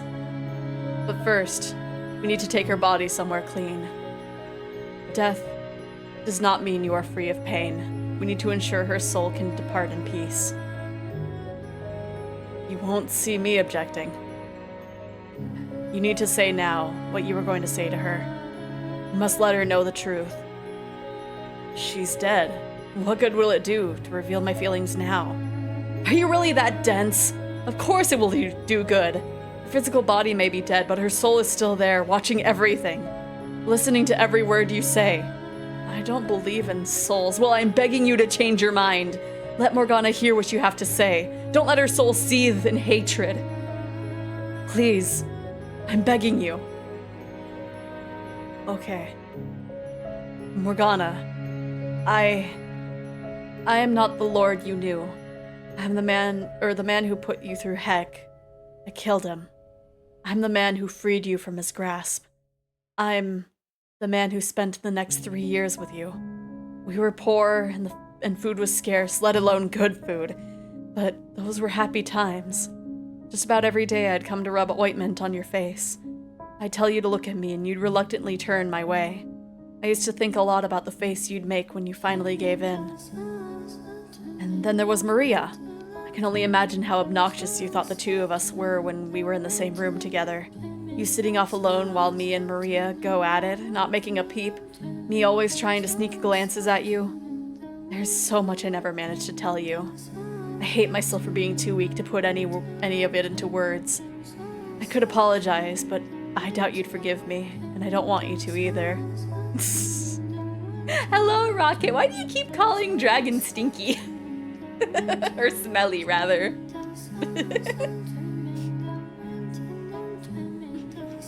I just want you to know that this isn't how I wanted things to turn out. What I wanted more than anything was to show you the world. But instead, all I managed to show you was the inside of a cold, dark tower. Not the beautiful, unimaginably wide world outside these walls, but a tiny, filthy corner of it. I did this to you. I took everything from you, when I should have given you everything. However much you hate me, I deserve every last bit of it and more. I mean, dragons don't have sweat glands, so no way it can be smelly. Right? I'm not stinky at all. Because there's 2 dragons here, and it's really fun to keep you on your toes of who I pick. Well, it feels like most of the it feels like most of the time when dragons here, you specifically called them stinky and not me. When dragon isn't here, you call me smelly. But when dragon is here, you're just like, this one's the smelly. It's like, how dare. However much you hate me, I deserve every last bit of it and more. I was ready to pay with my life, if that's what you wanted. I was ready to do absolutely anything. This wasn't how I wanted things to turn out. I waited too long to bring myself to take action. Morgana, the man there, he told me you said the 3 years you were with me and Maria were the brightest days of your life. Well, they were for me too. I loved you. That's everything. Did any of what he just said make it through to you, Morgana? I pray with all my heart that him opening up will have even the tiniest effect on how you feel. Morgana, I also wanted to apologize for everything I did to hurt you. I feel terrible about it, I really do, and Yeah, I know that's not enough to make up for what I've done, so I want to make amends, whatever it takes. If you want me to give you my life now, I will. Or if you want me to spend the rest of my days praying for my sins, I can do that too. Because if they're not here, there's no other dragon to pick on. My goodness. I am an irredeemable monster and a killer. I take pleasure in hurting people. You were right to be afraid of me. I am genuinely sorry for what I did to you, though. I never wanted to see you dead. Sorry. I can't come up with anything better to say. So why is Morgana's face no longer look like a face? Yeah, she is dead. But her face just never healed from it. Basically falling apart when she was, gosh, 9. Let's take her outside. Would you carry her body, please? You should be the one to carry her. You're far better suited to the job. My right arm is in no condition to be picking anything up. I'll help you lift her then. You said it was my words she needed to hear most, but ultimately, it was you who saved her. And me who made that necessary. She wanted to be delivered to God by the hands of an angel, so the angel here should carry her. I can't. It wouldn't be right. Please, would you do it for her? Very well. Saved her. I don't know, she looks pretty dead, right? Well, I think in at least this area's lore, he said that her body is, or her soul is, like, still connected to her body, which, like, technically he has experience with that. So I would take his word on it. Also, really fun dragon fact, ice dragons have something similar to sweat because of the laws of thermodynamics, and ice dragons' body temp raises when they use their body, or when they use their breath attack. Huh, I never really notice it, I guess. I guess I usually don't use my breath attack that much. I need to, on my next model that I have planned, I'm gonna do my best to have an ice attack. I don't know the best way of doing it. Maybe it would have to be a mask of some kind in Live 2D. I'm not sure, but I need to have something for that. I've been promising that since this model. Jacopo puts the necklace around Morgana's neck and then lifts her dead body off the ground and places her in my arms. He opens the door, heading the 4 men procession out the tower as he did in. I walk at the back of the line. Each step they take down the spiral staircase is slow and ponderous, as if weighted down by the knowledge of their sins. That they must make... Pardon me. Let me take a sip of a liquid.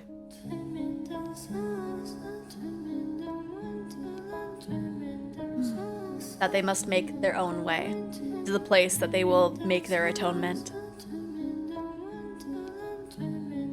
I wasn't able to prevent Morgana's death, but I was able to uncover the truth. I accomplished something. The sum of everything I did these 3 days should be enough to change her heart, and change the course of their next lives. They should be able to avoid the tragedies I witnessed through each of their doors. I can't tell if we did good or not. The length of this end makes me think that we did good, because I don't know what else I would have done, honestly.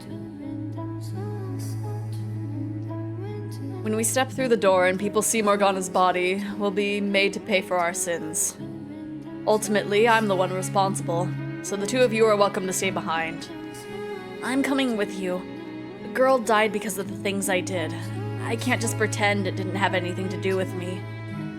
No, I don't want to.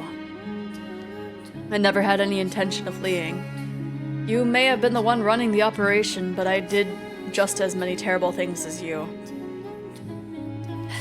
Well then. Say, Michelle? Yes? I figure this is probably my last chance to say it, so... Thank you for convincing me to hand over my key. For giving me the courage to open my eyes. You always had the courage within you, Mel. You simply needed a little help finding it. What did all these people do to kill this one girl? So, oh gosh. So, gosh, the lore of Morgana, I'm trying to think of the best way to have it be simplified. So Mel here, was visiting Morgana. A lot of the stuff that they did, technically he knew her the latest. He was getting medicine from her, and then at one point she was offering her blood as the medicine because her blood, as far as people knew, had healing properties. And Mel here was threatened by the swordsman to basically either sacrifice his sister and protect Morgana, or protect his sister and sacrifice Morgana, basically. And so he ultimately chose his sister. And then also after Morgana got handed over to the Lord and the swordsman was like, hey, you need to help with this. So Mel, I think, had the least involvement directly, but he definitely feels guilty about it. Like, he didn't have no involvement, but yeah. What I missed. Morgana's heckin' dead, and they're apologizing to her soul. And then the swordsman, killed a bunch of people around her, and then also chopped off her arm, and also kidnapped her. And then Jacopo, saved her from an evil lord, and then ended up kidnapping who he thought was somebody else, but then it turned out to be her, but she thought that he was the lord that had initially bought her, and then never cleared things up.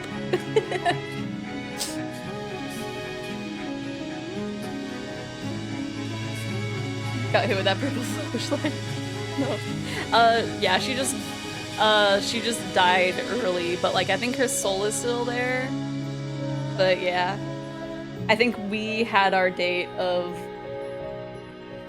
Oh, that even ties more so into that door actually, because the Jacopo behind the third door, was gonna apologize on a specific day, and she left 2 days before that, where we thought that she was just gonna leave the day before, or the day of. So, interesting. Yeah, bad communication, unfortunate circumstances, and stinky. It wasn't my strength that allowed you to take action, but your own. You sure know how to make someone feel better about themselves. I'd like to be a little stronger next time around, if there really is a next life. I'd like to be strong enough to face whatever comes my way. To not run away or try to ignore it. I have no doubt you will be. The trials you've made to face are great, and very few of them are your own making. Yours is a tragedy of circumstance, of feelings kept secret and good intentions gone wrong. If you can face the problem when it arises rather than look away, I'm certain you can find your way to a better future. Michelle worded that much better than I did for Mel's circumstance. You mean in my next life? I do. I'll trust you know what you're talking about then, and burn your advice into my soul. Don't look away. Please do. I'm glad to have met you. If there is a next life, I'd like to think that we could be friends. Just so you know, you'll never convince me to go on walks around a lake or take naps out in the sun. What? Well, that does make you sound like a very gloomy, unpleasant person to be around. Just joking. Thank you. You're welcome. Now the reason I call Dragon Bolt stinky is because they are a lightning dragon, and because I know from experience being hooked to a large electrical circuit you burn. You smell of burning flesh, or if in wrong and they're a fire dragon, that's because fire dragons use bile from digesting their prey as fuel. My goodness. I wonder.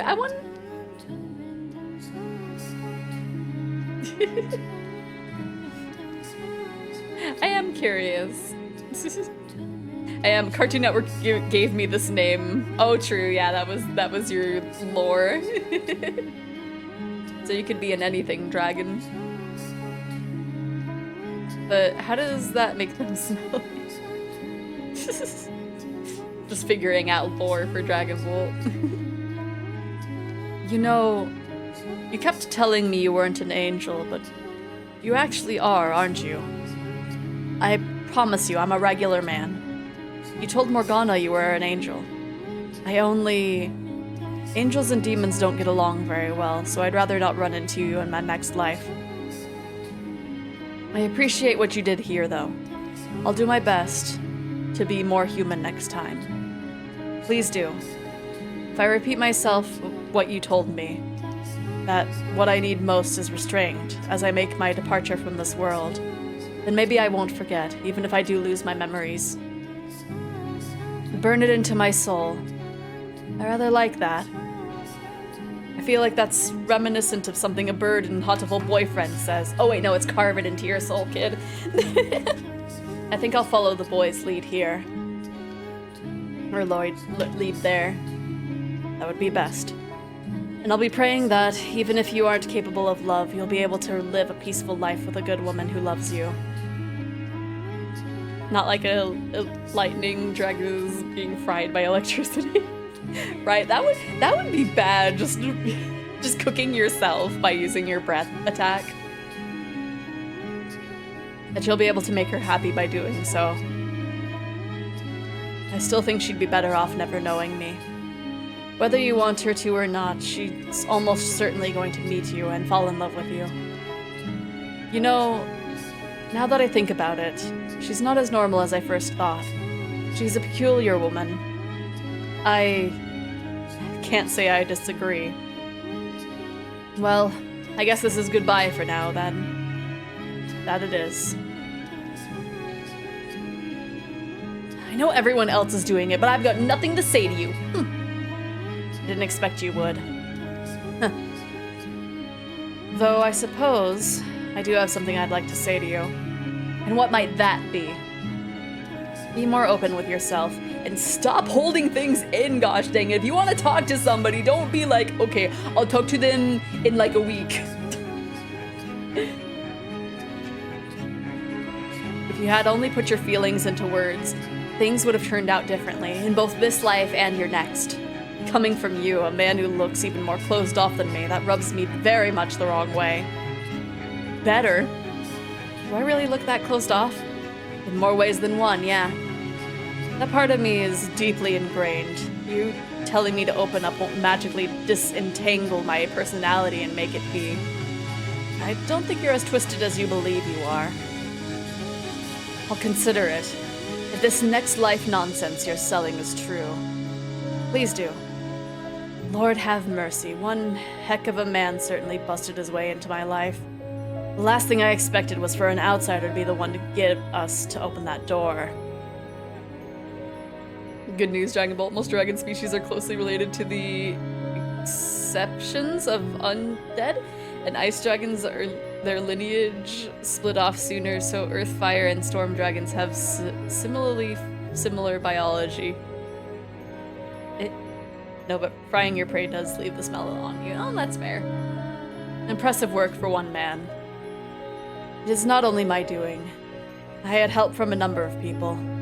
And it was you, Giselle, who did the most in getting me here. I'm not as big of a man as the three of you make me out to be. Before this, I'd lost so much. I felt utterly powerless. I was on the verge of abandoning all hope. But having the opportunity to meet all of you, to spend time with you and the people around you, it did a great deal to revitalize my spirit, despite the atrocities involved. So I thank you. I pray your next lives may turn out better. Rocket has so much lore that essentially amounts to my sources of it. That's true. And that's not a negative, it's just like, yep, that's just Rocket. I love how much it's raining outside. I want it to rain harder.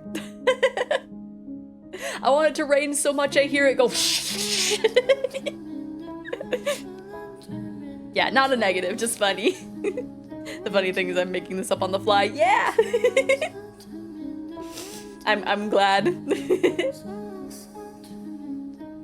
I suppose we should get going then. Off to pay for our crimes, to relieve her soul of some of its pain. And I suppose to make sure their next lives go a little better. Let's. He places a hand on the large door and then takes a step forward. The door lets out a heavy groan, and moonlight slips through the widening crack. It's all over now. I did it. I changed the past.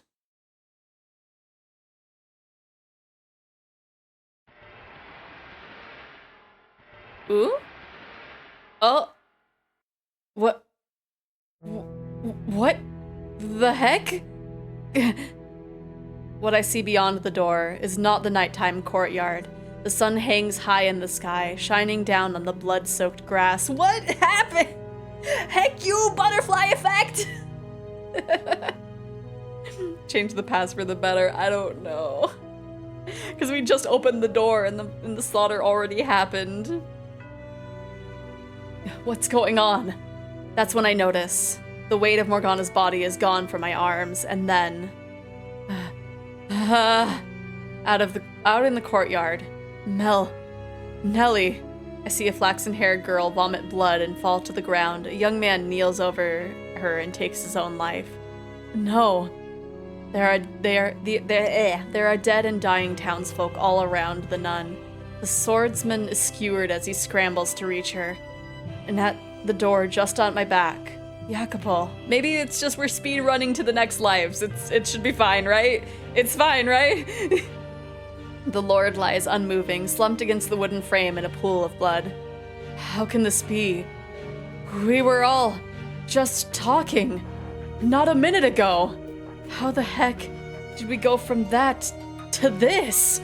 Why? Why, dang it? I changed the past, did I not? I steered them away from this outcome. I changed.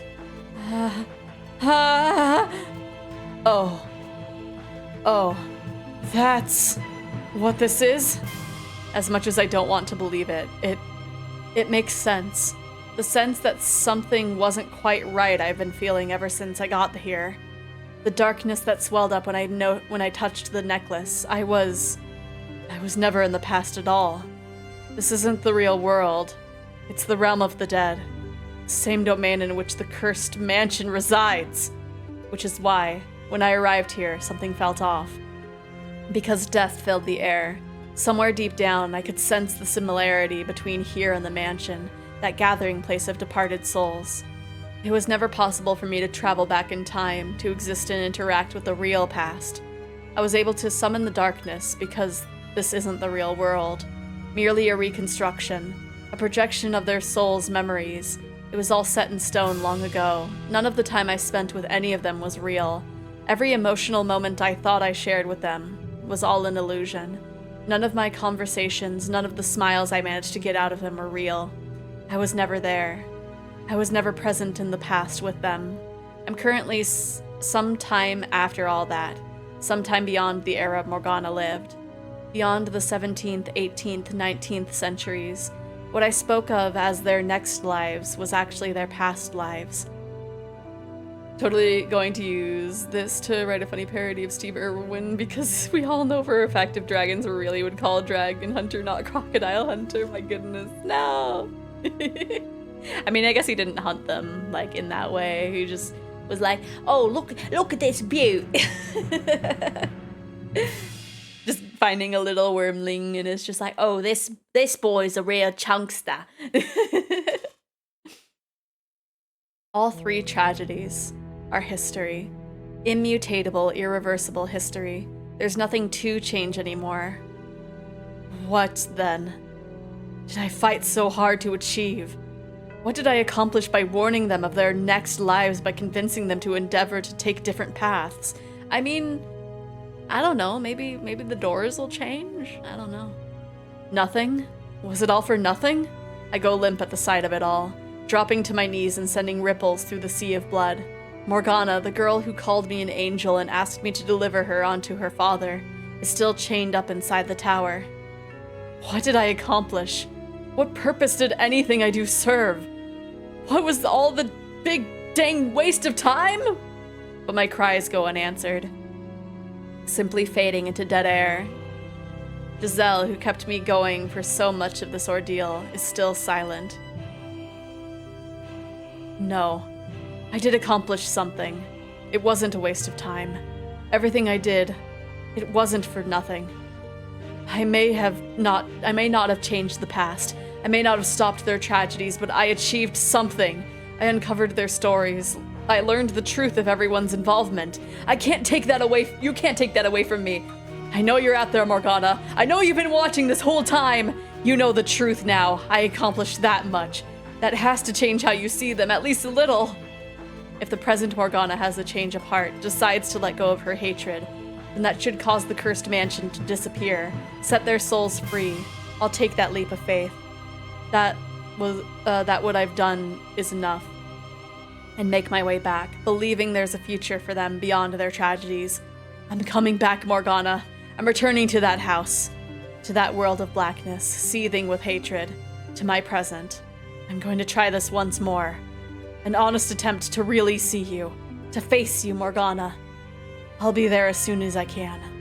Kneeling in a puddle of blood, I turn my gaze towards the heavens. The searing sunlight is slowly eroded by darkness, and my body, soul, and mind follow soon after. He did trap them and relocate them. Okay. The bloody, corpse-ridden courtyard dissolves. And I find myself once more in an utterly lightless void. I clench my teeth as hard as I can, squeeze my eyes as tight as I can, because that's the only way I can keep the screams back, the tears from spilling down my cheeks. Wah! We finished chapter 8!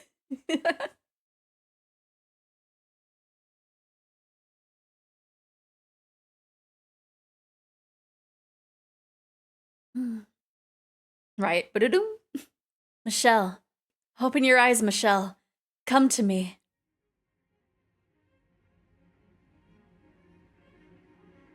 Hello? Are you Morgana? What? We meet at last. What? Why is the white-haired girl here? Never mind that. Where am I? I was trying to get back to the mansion. How did I end up here? Do you know who I am? Of course I do. How could I not know who you are? Splendid. But what are you doing here? Why is there a sword in your hands? And why can I not speak? I was able to return to this gathering place of souls thanks to your efforts. Your uncovering of the truth of those events that transpired so many years ago allowed me to remember everything I had forgotten. To remember who I am. Remember who you are? The hair is more blue than white. Yeah, I think it's more of like a stylistic choice. Because honestly, like, I think it's like technically serving as shading. But yeah, she does kind of have Miku hair. Remember who you are? You mean that you're a part of Morgana? My apologies. Bringing your soul here without any preparation has left you in a bit of a nebulous state, but my heart told me I had to do this now. Though you have no voice, I can feel your presence quite clearly. Oh, Michelle, namesake of the great archangel Michelle, and a man of tremendous virtue, I have brought you here to ask for your assistance. I pray you will be able to help me. My request for you is simple. Take this blade, and with it, extinguish my soul. What are you? Extinguish your soul? I realize that it's cruel for me to ask this of you, and for that I deeply apologize. But I want it to be you who sends me off. Is my voice volume fighting with the game volume? I can't tell. Can you grant this girl her selfish request? That's not why I sought the truth. Unclear? Okay. I'm not stinky. Okay. That's not why I sought the truth. Not because I wanted to see anyone extinguished, but because I wanted to set everyone free from the mansion's cursed bonds. Because I wanted to put an end to this cycle of pain and suffering. Because I wanted to save every last person caught in this tragic quagmire. That includes you. And you're asking me to eradicate your soul? I must be destroyed. You can't tell me that after everything you've seen, you haven't realized that I have no place in their lives. It's Malke? Malkle?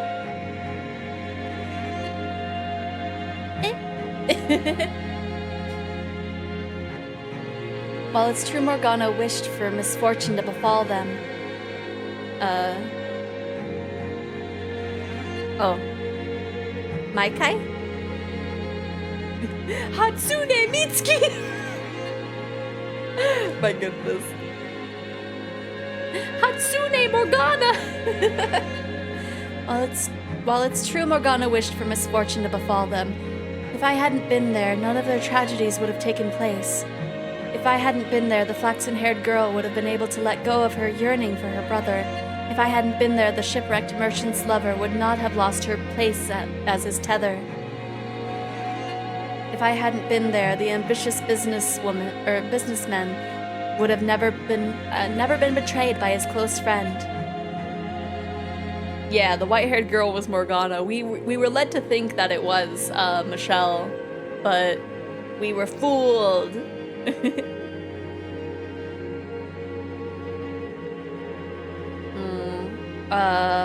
Oh, Michael, okay. I was thinking because, when Michelle was more, them presenting that, like, they were still named after the angel, but if it's Michael, then It's the way. Why are you acting like it's all your fault?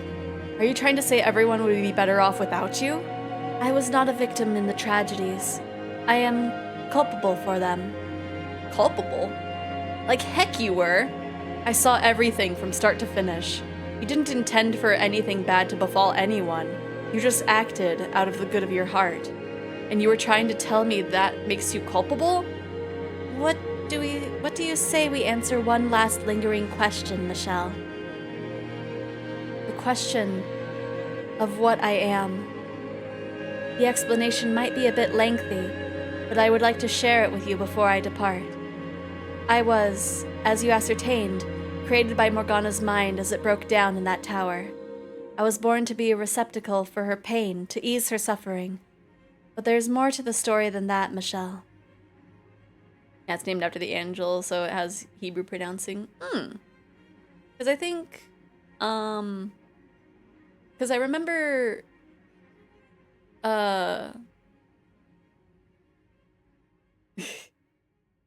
it would be Michael for the angel pronunciation, but I think because it was pronounced the right way, or it was pronounced the same way with the yeah. Right, this game has been wild. Or the story rather, I suppose.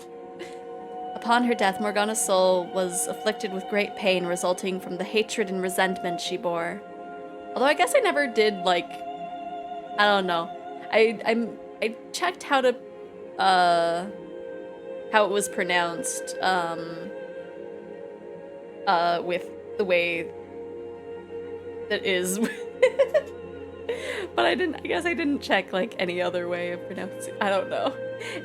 Moki told me it was Michelle, so I've been pronouncing it that way. I think the game is trying to say this person is a part of the Archangel. Yeah, maybe.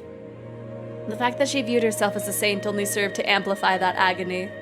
Her identity as a saint gave her purpose in life, while simultaneously constricting her. A saint must put herself second to all others.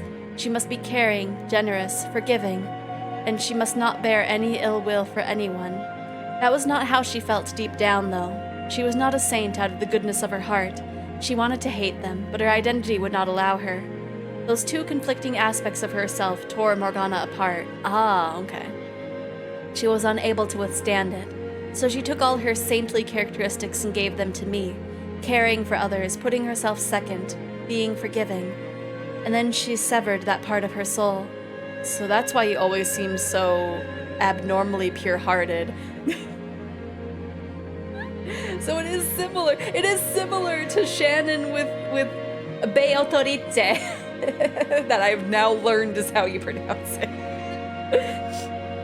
So Twitch rolled out a new TOS update. I haven't read the specifics, but I see this backfiring, not because of abuse, but from the user base, but the abuse of the staff. I give it a week. Oh no, what's the TOS update?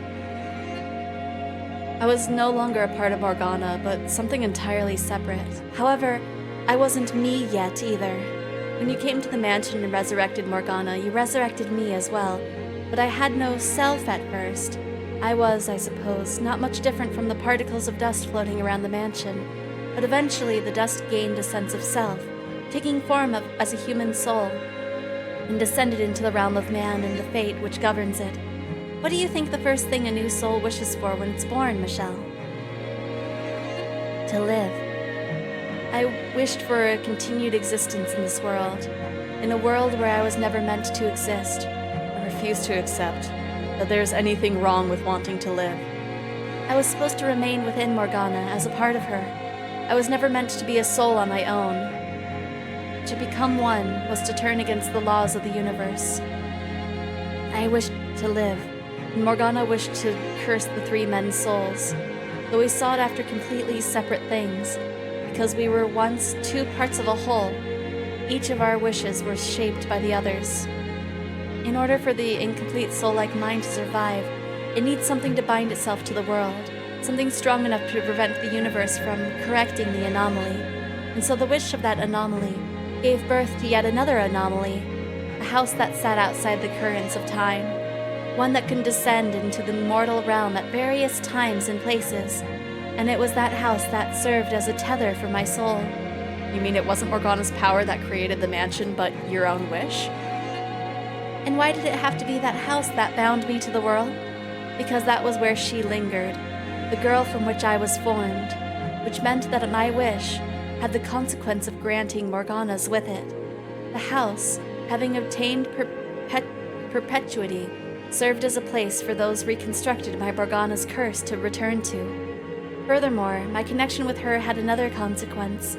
I was the one most affected by her wish. As much as I may have wanted to do good for them to be happy, my fate was dictated by her wish.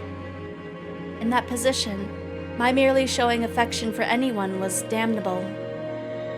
Falling in love was an act of villainy. My very presence malevolent. Don't say that. I was the true witch, the true demon child. Stop talking, please. It should never have been possible for me to have a life at all. Please stop. The universe must be returned to its proper state, Michelle. Don't talk about yourself like that. I must be erased, and Morgana's soul restored to its original form. But why? I do not belong here. I never belonged here. What's so wrong with wanting to live? The defect must be repaired. You're not a defect. Dang it. Why couldn't I be able to get a word in now, at least? The restoration will not be instantaneous. It took many, many years for me to be formed. And it will take as long, if not longer, for the process to be reversed. But her soul will eventually return to its proper state. And perhaps, when her soul is restored, Morgana won't be a human. Pardon. Perhaps she will be a butterfly resting upon the lip of a flower. Perhaps she will be that flower. Perhaps she will be the breeze in which the flower sways. But whatever form she takes, it will be her, whole and complete. With me gone, no more tragedies should take place. So please, take this sword and extinguish me. Put an end to this cycle of misery. I want you to be the one who does it. Please, kill me.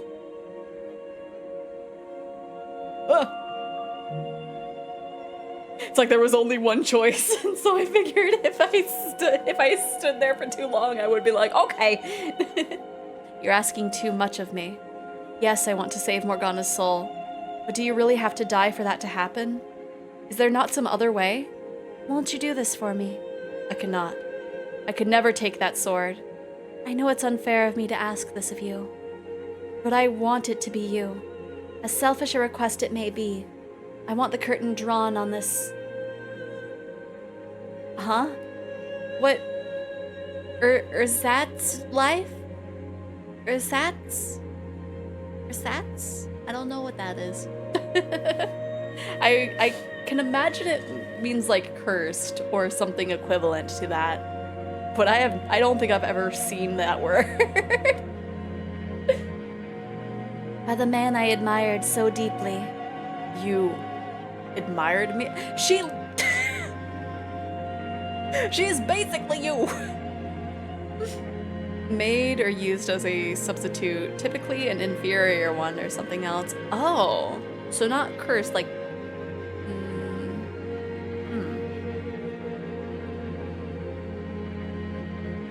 What would be? I don't think knockoff would be a simile, but like budget? No, I don't know. Something like that. Okay. You admired me. Let's talk a little bit about that admiration, shall we? And where I got my physical appearance. Go with fake. Yeah, I guess so. I found you, faker. Faker? You're comparing yourself to me. This goes back to when I was a mere particulate matter drifting about the house. While I still had no mind of my own at that point, I witnessed everything that took place within the house. And in that moment of your death, Michelle, I was born. You saw my death?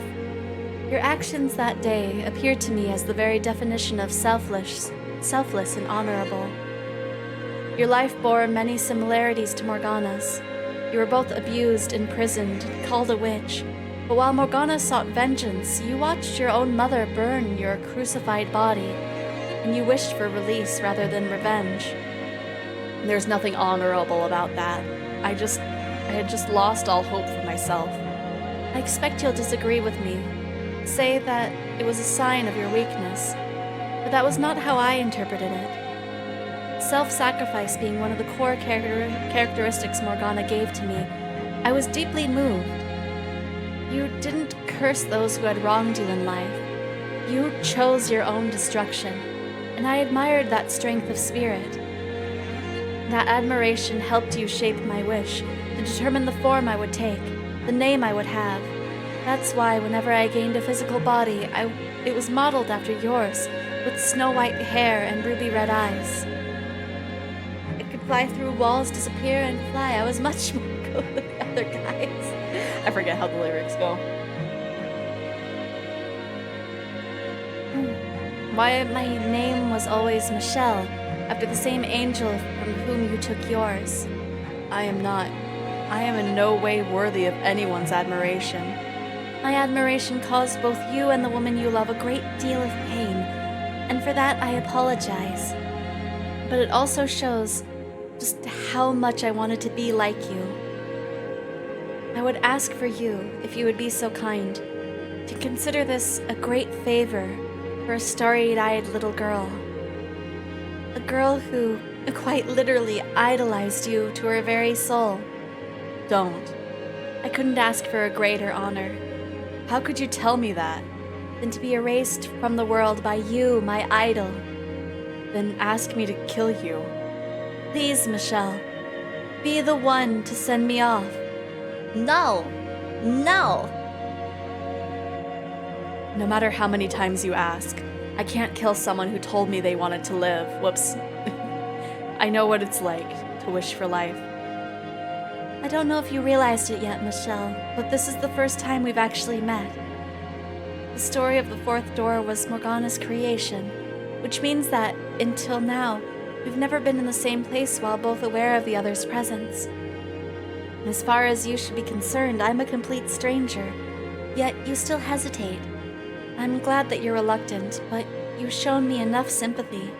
I don't consider you a stranger at all. Indeed, this is the first time we formally met, but I've watched you go through so much. I've seen you live 3 different lives. I've seen the impact you had on the people behind all 3 of those doors. You are in no way a stranger. With my erasure, Morgana's soul will eventually become whole again. Her curse and the eternal cycle of agony it brings will be no more. When I am gone, everything will return to its rightful place. I implore you to not hesitate any longer. Are there really no other options?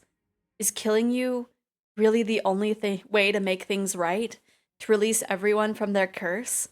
I'm delighted to have finally been able to meet you, the man after whom I modeled myself. I am incapable of taking my own life, Michelle. God's teachings prohibit it, and as such, my identity as a saint prevents me from doing so. No, I don't want you to commit self-unaliving. I want to find some way for you to live, to remain a part of this world.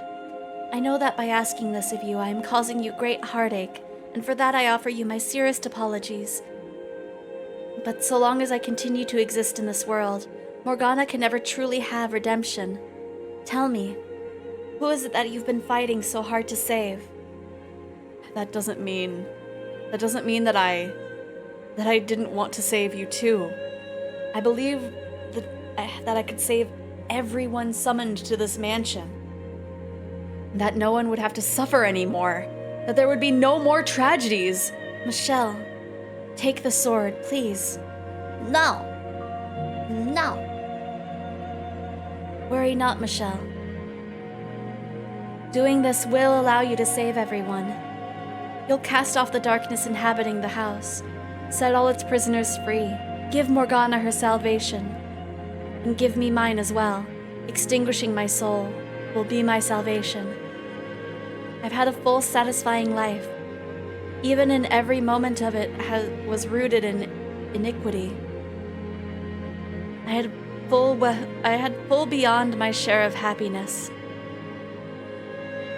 Why is there a demon gore emote? Oh no. I don't need any more. Oh, Michelle, namesake of the great Archangel Michael, the man of tremendous virtue, I ask of you to please draw this cycle of misfortune to an end, to take this blade and deliver everyone from their fates. It must be you, Michelle. You must be the one to do this.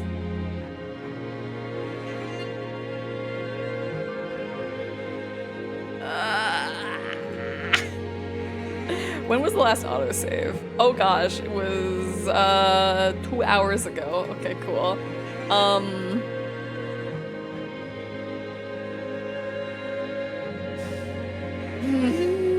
We just have to take the sword. I should have saved earlier, actually. Oops. Oh well. What if I just sit here? What if I just sit here? That's not centered. That's not centered. If I just sit here, it'll be fine, right?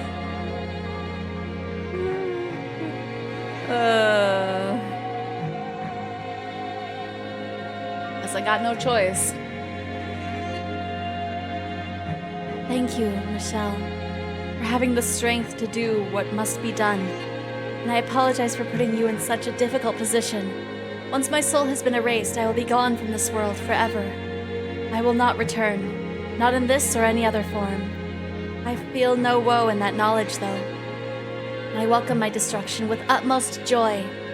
However, if it wouldn't be too much to ask for you to keep just a little bit of me in the corner of your soul, Michelle, to remember me, to remember the life I lived, that would make it all worthwhile.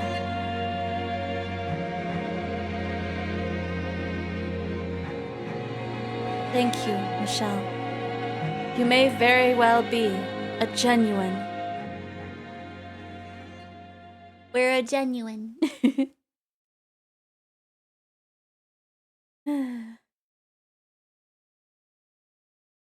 The whiteness surrounding me evaporates, and I find myself back in the observation tower. I can still feel in my hand the impact of the sword piercing her breast. Dang it. Why? Why couldn't have been there some other way? Erasing a soul is not salvation. Gosh heck it. She deserved better. So much better than that. No. Now is not the time to grieve. There is work to be done. A girl to whom I must offer the chance for salvation. I mustn't cry over the white-haired girl's death now. There are things I need to take care of first. Morgana. Morgana stands there, staring off absently into the distance. After some time, she slowly turns to face me. What exactly was all that about? Come on, say something. Answer me. Morgana. How? It doesn't make any sense. He and the Lord, they couldn't. There were two different lords. One at the estate and the one who locked you in the tower. How? What was he doing there? That's not... I didn't... The man I was trying to curse was the Lord who threw the blood sabbats. How did I... Are you saying I remember wrong? That's ridiculous. I won't hear it. I won't have it for a second. You were in a very tenuous condition, Morgana. More than even you realize. You can't assume everything you saw in that state of mind to be true. Why? That only makes it that much worse. Why would he do that? How could he kill me? He said he would show me the world. I cried for him, and he turns out to be the one pulling the strings? You saw what led to this. You heard what he had to say for himself. Misunderstandings that went unresolved. That should have been cleared up immediately. What he did was wrong. Indefensible as far as I'm concerned. This all could have been avoided if he had told you everything. That said, Morgana, I can somewhat sympathize with how he felt then. You can sympathize with that monster? In what way? He loved you. Sincerely loved you. And to be the target of such vitriol from a girl he cared so dearly about, to be mistaken for someone else entirely, I can understand how that must have hurt. Or would have hurt, rather. It doesn't matter. That doesn't change anything. Like I said before you started all this, it doesn't change anything. Does this revelation change what happened to me? Does it make me any less of a hate-filled witch? What does it matter if he had his reasons? What does it matter if he's not who I thought he was? It doesn't change the fact that I despise him with every fiber of my being. It's time to let go, Morgana. I met with the white-haired girl. I know her true nature. That's not me. You're right. I cannot definitively say that you and the white-haired girl are one and the same. However, I can say with certainty that she was a part of you. Have you ever played Kingdom Hearts? It's kind of like you're Vanitas in this situation, and she was Ven, the creation of your broken spirit. That, or if you ever played Umineko, you're Beatrice, or Beatrice, I suppose, and she's Shannon. Singing Silent Hill. What was it? Were they? I feel like it was like Maria, but I could be wrong. Where there was the one that he was looking for, and then the one spicy lady. The fact remains that she was closer to you than anyone else, in every sense of the word. Can you see the situation you're in, Morgana? Terrible, tragic irony of it all? I guess Silent Hill could be referencing other versions other than 2. Cheryl and Heather. Ah. Which one is that? Because I only played 2. I kind of want to play more. I don't know. I would have to find some way of playing them. I want news on heckin' F. I want news on Silent Hill F. Give me the Ryokishi Silent Hill. That apparently when that teaser trailer will set off people's tryptophobia. The first one and third. I feel like the second one had like Mary and Maria, but I could be wrong. It's been a while. It's been a long time since I played the second Silent Hill. You've cursed yourself along with everyone else. You brought ruin to a life of your own creation numerous times. You murdered yourself. It's time to let go, Morgana. There's only pain to be found in continuing down this road. Morgana.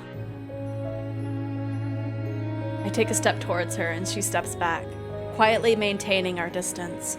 I can almost hear trembling in her voice as she says, "Stay back. You... stay away from me. You have nothing to be afraid of, Morgana. I won't hurt you." I said, "Stay back, you... I bet you think this is hilarious, that I'm blind and a fool." Morgana.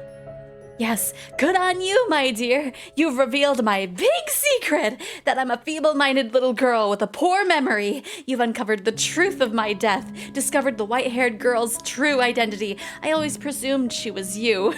How foolish of me. Laughing like I knew anything. Cursing the entirely wrong man. Absolutely brilliant, you might say. I've made myself into quite the laughingstock. I'm not going to laugh about your pain, Morgana. I've come to realize that perhaps I empathized with you out of more than just our shared loneliness. We were both yoked with unimaginable misfortune, lived our lives in lamentation of our fates. I understand your pain. That boat has long since sailed. You're right, it has. That is a realization I should have come to much sooner. Though you said it wouldn't have mattered, I still should have made an effort to get to know you in life. I feel guilty about how I constantly pushed you away, so I'd like to make up for that. I approach Morgana, hands stretched out towards her. She stands there, bewildered as I place them on her shoulders, pulling her in, not for my own comfort, as I had so many times before, and not out of some pretend sense of pity for a sad pile of bones. I embrace her, and all the pain and loneliness she holds inside. Her body gives off no warmth, and it's as weightless as the skeleton all those many years ago. She, like me, lost so much in life. But unlike me, she had no one there in her final moments. Hello, nobody. Thank you for the hydrate and the stretch. My goodness, I have so many liquids. Majima! How are you doing, nobody? Oh, and the ear wiggle. Oh gosh, let me stretch first. I can maybe ear wiggle while I do that. Oh gosh. No, no, no, no, no, no, no, no, no, no, no, no, no, no. Creature. You're sick? Oh no! Hopefully you feel better. Is it like super sick or like how sick you feeling? I'm doing good. We are, I think, making progress. We at least entered the next chapter, so hopefully we're close. The COVID, oh no! Rest up, nobody. Drink lots of liquids and rest a lot. I had that, a few months back, and like, it was the second time of me having it, but boy, it kind of kicked my butt. Wrap yourself up in blankets, have lots of liquid, lots of rest. Hopefully it passes. But unlike me, she had no one there in her final moments. It's all right, Morgana. Everything's okay now. The tale behind the fourth door may have been a fabrication, but the creator's soul is always somewhere to be found in her creations. Knowing the inseverable link between her and the white-haired girl, that's where I'll find what I'm looking for. I'm here for you. You're not alone, Morgana. We can end all this suffering together. It's going to be okay. Sorry, I'm like stretching my neck a little bit more. What's wrong with you? Have you completely lost it? Do I need to remind you of everything I've done? Of all the pain I've caused you? No reminders necessary. You did quite a number on me indeed. Then do you want to tell me how we went from that to you holding me? You didn't do what you did out of a particular grudge against me. Of that much, I was always certain. So I hold nothing against you. I bear no ill will. Nor, I'm certain, does Giselle. You're much too forgiving. I imagine there's something about having experienced the kind of pain we have that makes it hard to harbor any ill will towards one of our kind. Shared trauma or not, you and that woman really are something. Gosh, there are no words for how much you irritate me. The bite slowly drains from Morgana's voice, and in the quiet, I think I hear a muffled attempt to hold back a whimper. I pull away slightly, putting a hand under her chin and lifting her head. She quickly averts her eyes, but that doesn't knock away my hand as I reach them into her hood, gently setting them against her cheeks. I run my fingers across the exposed flesh, then slowly pull back the hood covering her face. Well, look at that. Quite pretty without your face hidden. I didn't think you were the flattering type. I assure you I'm not. Go on. Touch your cheeks. Oh, her skin! Now this is the girl you were always meant to be. If Morgana had had a less harrowing life, this was probably what she would have looked like at 16. You know, you look a little like the white-haired girl. You look nothing alike. I can assure you of that. She was the very antithesis of me. But she was also once a part of you. The last thing I want is to be like her in any way. And why is that? Because I never liked that girl at all. Always putting herself before others. Just watching her was aggravating. Although, in retrospect, she was everything about myself I deemed unnecessary. So that might explain why it was so hard to watch. Also, I was so sure she was you, which made it all the more frustrating. Why would her being me bother you so much? Because that wasn't you. You're aggressive, you yell, you fight. Is that how she saw me? How wouldn't it bother me that you came back as a quiet, passive, subservient girl? Of course, now that I know it wasn't you, so... You were that sure it was me despite thinking we were nothing alike? Apparently so. Hold on a second. Why would that bother you? I'll let you figure that one out. It's not important. So, you've got my attention. What are you planning to do now? To leave the mansion with you. To set everyone free and break the curse. Setting them free will set you free as well. So you want me to release their souls? Exactly. Just so you know, I haven't forgiven them. My hatred isn't going to just vanish like it was nothing.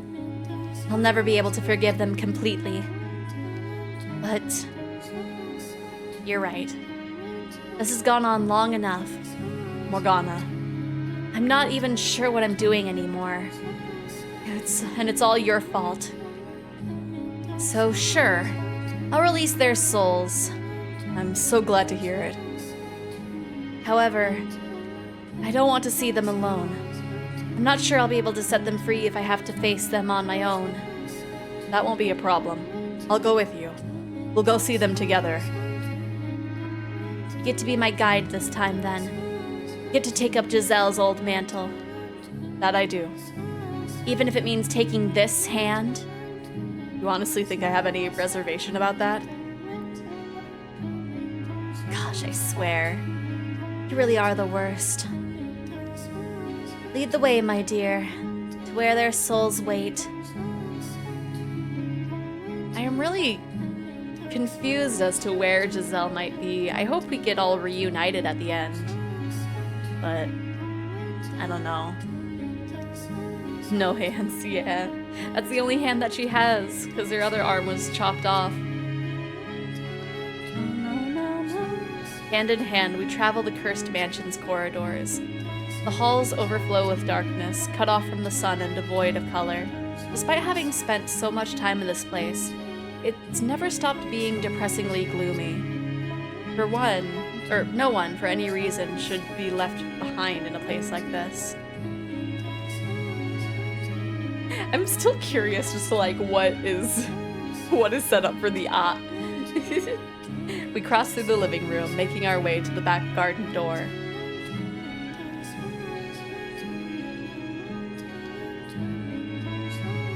There are no children laughing beyond the door, but I can faintly smell flowers. Flowers. Michelle, what am I supposed to say to them? If nothing comes to mind, you don't have to say anything. I get the feeling they'll have something to say to you, though. Because I'm so powerful. Yeah. I get the feeling they'll have something to say to you, though. So, if you would, try to hear them out. I'm not looking forward to this. It'll go fine, I promise. Nothing that happens could possibly make things worse than they already are. The only way to go from here is up, so up we go. Let's go then, I suppose.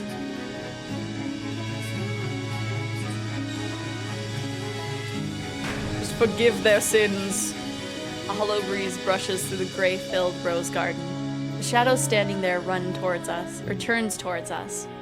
It gradually starts looking more and more like the young man it once was.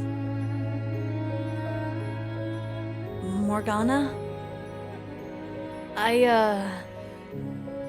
It's okay. We're here to free your soul. Michelle.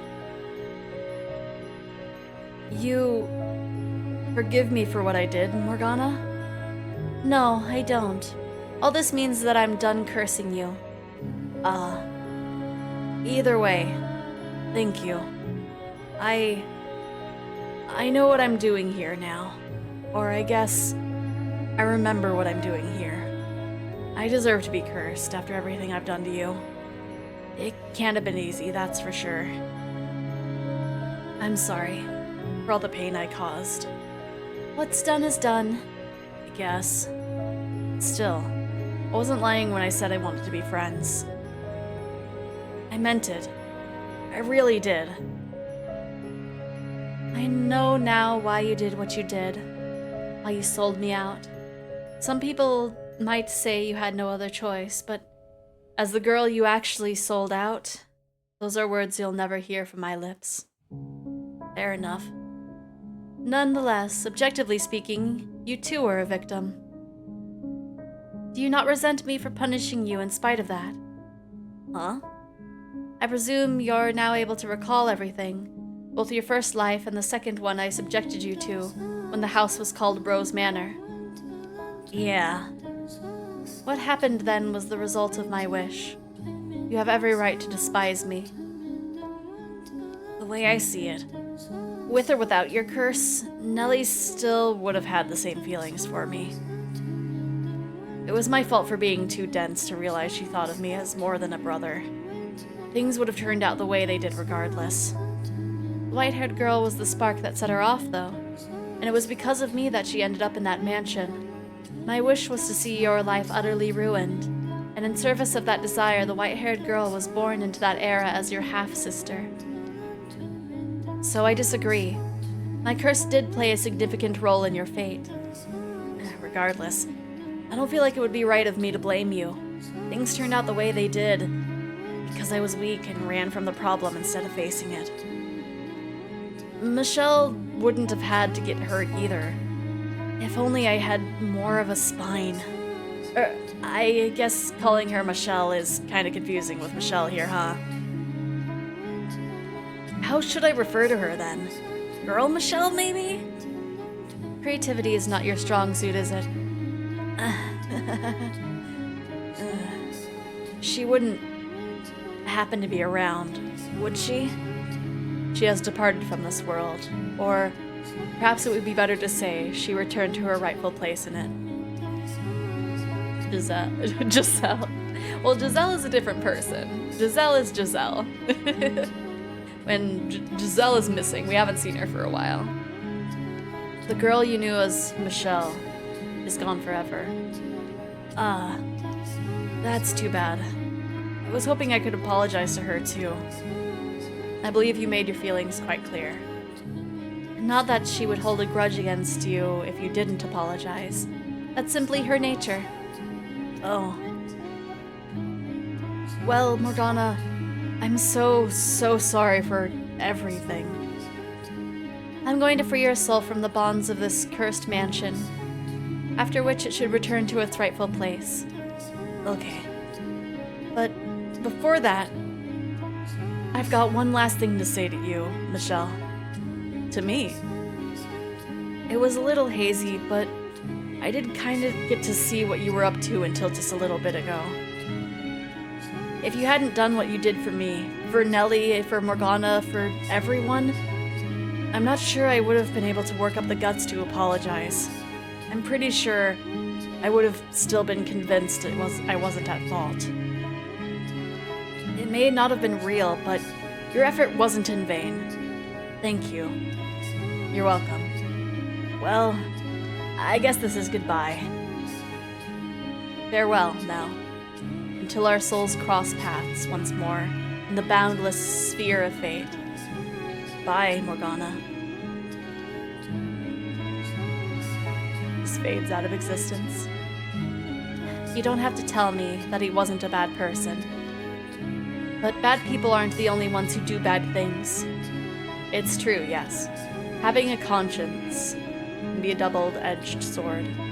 The regret's so overwhelming you don't want to believe you could do something so awful, that some outside force must be to blame. So I hope you're willing to accept at least part of his apology.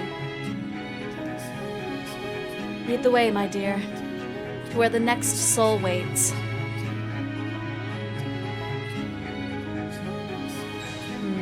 I wonder what we're gonna do after we free the souls, if that'll be the end of it or not. Because I know when I was looking for like the Twitch announcement CGs, there were like a few that I hadn't seen yet, I don't think, with like the people whose souls were locked up. I saw like one or two. I'm not sure. The staircase leading to the cellar is quiet, the air still.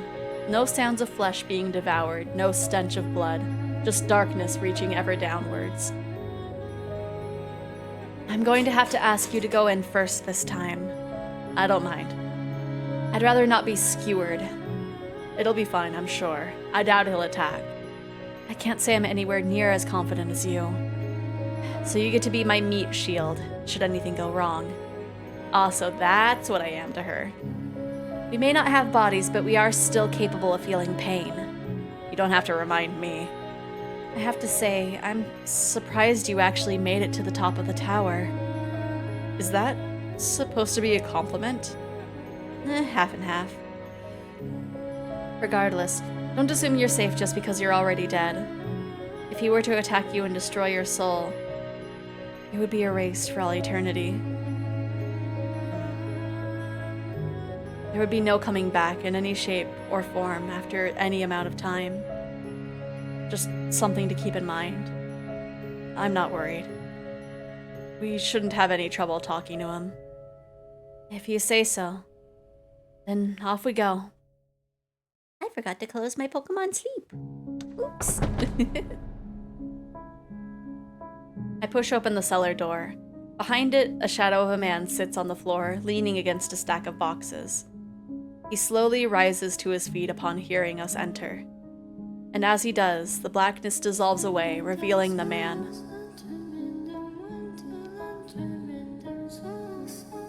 I almost didn't recognize you. Your face, it's not how I remember. It's back to normal. I see. So you weren't a witch. You were a pretty human girl. You look a little bit like the blind girl. No, I do not. Not one bit. If anything, he looks more like her than I do. White hair, red eyes. They even have almost the same name. I think comparing her to a large, dour-looking man is a bit disrespectful. Don't pretend you look any more approachable. He's not even half the man you think he is. Was that really necessary, Morgana? He is a man. He's indisputably a man, no matter what reason you have to claim otherwise. Actually, can angels be male or female? Can you please cut it out with the angel thing already? So, what brings you two down here? We're here to free your soul. You're forgiving me? Absolutely not. However, I've decided there's no point in punishing you any further. I see. You are, in no uncertain terms, one of the most evil men I have ever encountered. I can hardly argue with that. Should you so desire, I can eradicate you. Morgana, what are you... Let me finish, Michelle. Instead of letting your soul return, I can erase it. Your existence is a scar on the world. The allure of killing is too strong for you to resist. Even without my curse, you would bring pain and misfortune on others. You're right. And that would probably be for the best. The world would be better off without me. And I know that. I do. But I don't want to disappear. Because we got a girl we gotta meet in our next life. As you wish. Then I will release your soul. But before I go, return me, or allow me to burn this into my soul. You must resist temptation if you are to blend in. So in my next life, I won't be a killer. I suppose it's worth trying. Do your best. I will. Farewell, Yukimasa. Until our souls... Oh, okay. I had the first part, but I forgot the last part. Yukimasa. Or, no, I think I was close. Wasn't I saying Yukimusa? I don't remember. I know I was saying Yuki something.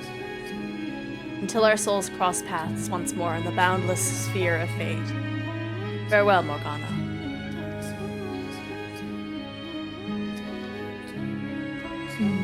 He's not the only one who derived pleasure from others' pain. Morgana. It's strange setting them free. I feel both like a weight's been lifted and like I'm the greatest villain of them all. Perhaps by forgiving them, you can come to forgive yourself. Is Friday tea good? I haven't had a chance to try them yet. I've been wanting to for a while. But yeah. Mostly because they have a dragon and also they're like not too far away. I haven't tried them yet though. If I forgive them, what does that make everything I've done up to now? The first step toward moving on. Could you forgive those who wronged you then? The woman who tormented you, your brother who made a mockery of you, your eldest brother who took your life, your mother so unwilling to accept you as she burned you at the stake, the villagers who falsely accused you of being a witch, your father who did that to the woman you love. Could you forgive them? If they were willing to repent. And if they weren't? What if they showed up intent on causing you more pain? Then I suppose I'm not acting much better than any of them right now. Let's go.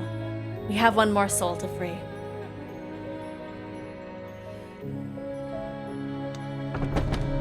But yeah, I've been wanting to try Friday tea for a while because I know there was one tea brand that Moki suggested to me, and I kind of liked their tea, And then, like, shortly after I ordered from them, there was a drama that came out about them, that they weren't, like, the greatest people, I think. So I was, like, trying to find different tea brands, and, like, Friday tea sounded like it had good stuff. But yeah, one day I'll try it. There's something I've been meaning to ask you. Is Giselle really there with you? Because I can't sense her at all. If she were here in the mansion, I would know, but I can't feel her presence anywhere. Give them a try. They have a peach one. Yee. Let me know how they are. Cause yeah, I had they had a tea that was based off of Teenage Mutant Ninja Turtles, and it was like a pizza flavored one, and it's like, that sounds interesting. Oh gosh, give me a second, I need to cough. There we go. Be honest with me. You can't feel her either, can you? Are you sure her soul hasn't extinguished? She's here, I'm certain of it. Lost somewhere deep in the mansion's darkness. Once we've purged that darkness, she should be free to return. I have faith in her. I see. Well, I'm not sure how much this means coming from me, but I hope you see her again. I will. And thank you. You're late due to a shower. Oh no! Well, that's okay. This is usually the time that you would show up. So it's all good. I'm actually rather fond of her, Giselle. Although, I suppose it's hard not to get a little attached to someone after you've spent several hundreds of years with them. To say the least, I forgot what happens when I use the blow dryer. I have exploded. Oh no! Super floofy hair, I'm assuming. Just attached? Giselle, she's fairly fond of you herself. I can only hope. It was me saying that, not you. I only glance and see an M name, and it's like, I can't tell. The smell of cigarette smoke seeps through the cracks of the den door. It's perfectly quiet behind it, however. No chatter or clanking of billiard balls. Like if I were to take a pic, it would show it off. Oh gosh. But don't feel like you have to, though. As someone who does not share their face, I don't want to be like, hey, show us a picture of your hair right now. You can do like a little MS Paint. You can do an MS Paint rendition of it if you want to, but I won't false you. Morgana appears slightly reluctant to step through the door, or perhaps she's tense. Shall we? Oh, don't, I do hide my face, and I need to have a face mask still, yeah. Her hand in mine, I push open the door.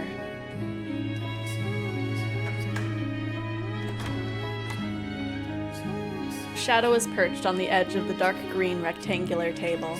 He freezes for a moment when he hears us enter, quickly finding his composure and marching towards us, determination in his step. The shadows dissolve, revealing the man. Morgana. Your face. It healed. It did. It's been a long time coming. And would you look at that, not a letdown. Was it him that healed you? Yes, it was him. Well, I was always hoping I'd be the one to have the honor. You lost that qualification when you... Yeah, I know. I accidentally skipped text. I'm the one who made you into the witch. The one who killed you. I don't expect or deserve your forgiveness. I'd still like a chance to make amends, in any way you wish. Even if it means being cursed for all eternity. Thank you for the section to hydrate.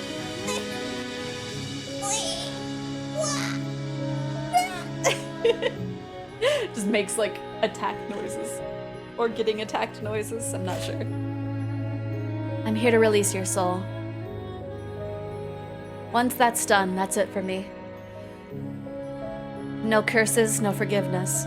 Nothing. Huh. So you're cutting ties completely. Dang. Truthfully, I had no idea how you felt about me.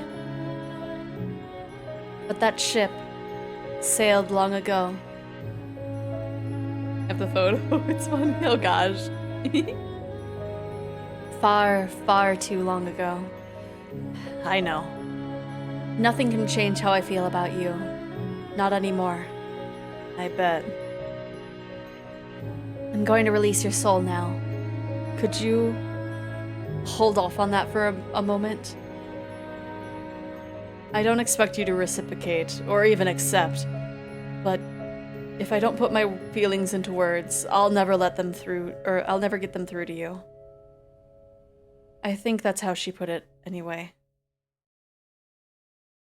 So I ask for this one last chance to put them into words. Morgana. Fine. The girl with the white hair. My wife. Michelle? What of her? Something about that name always felt off to me. I could never shake the feeling that calling her that was somehow wrong.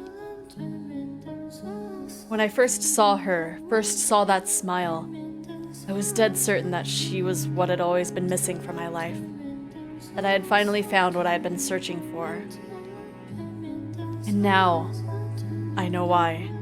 Because I felt you in her. Memories of you, ingrained in my soul. You should know better than anyone that we're nothing alike. That girl wouldn't say anything remotely impolite even if you held a knife to her throat. You're right. You're nothing alike. But you've both got this aura about you that drew me in. Your soul's aura. I loved you dearly, Morgana. I've got no right to ask anything of you, I know. But could you maybe smile for me? Just once is all I ask. She thinking, I can't do it. I should. I know I should. That it would let us end things on a nice note, but I can't force myself to smile. It wouldn't be fair. Yeah, I guess you're right. Sorry for putting you in that position. I've said my piece. I'm ready now. Okay. Very well then.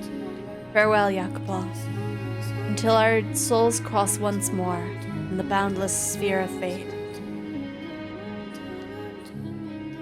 Goodbye, Morgana.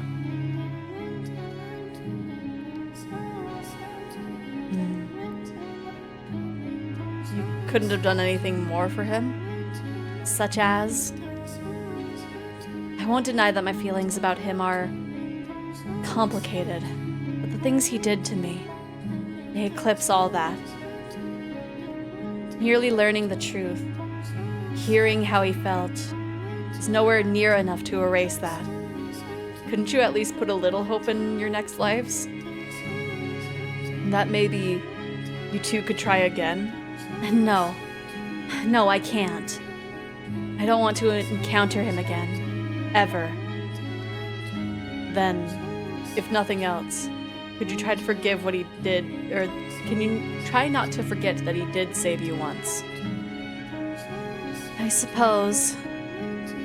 Oh, my salvation, Michelle, was not ultimately at his hands. I was watching to the very end. It may all have been an illusion, constructed from the memories of everyone's souls. But that didn't make your actions any less real. Things you said to me, your earnest desperation, learning the truth is only partially why I decided to release their souls. The biggest reason, however, seeing how far you went for me. If you hadn't been there for my death, if you hadn't done what you did, then I would not have freed them. Nonetheless, is it unfair of me to wish you'd shown him that smile instead? Morgana? Well, that's the last of them. Shall we be off now? The front door should open. Now that I'm not willing it closed any longer. Shall we take our leave of this house? No. Giselle! One more stop to make. There's still one more soul that needs releasing. Be my guide. I sent the picture to a friend, and in their own words.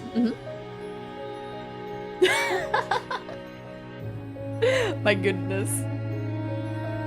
Still holding Morgana's hand, I make my way to the wall, where the landscape painting hangs. Oh.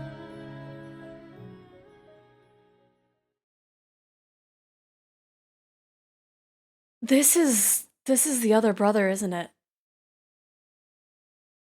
Because we know it took me so long to really think about this, but like,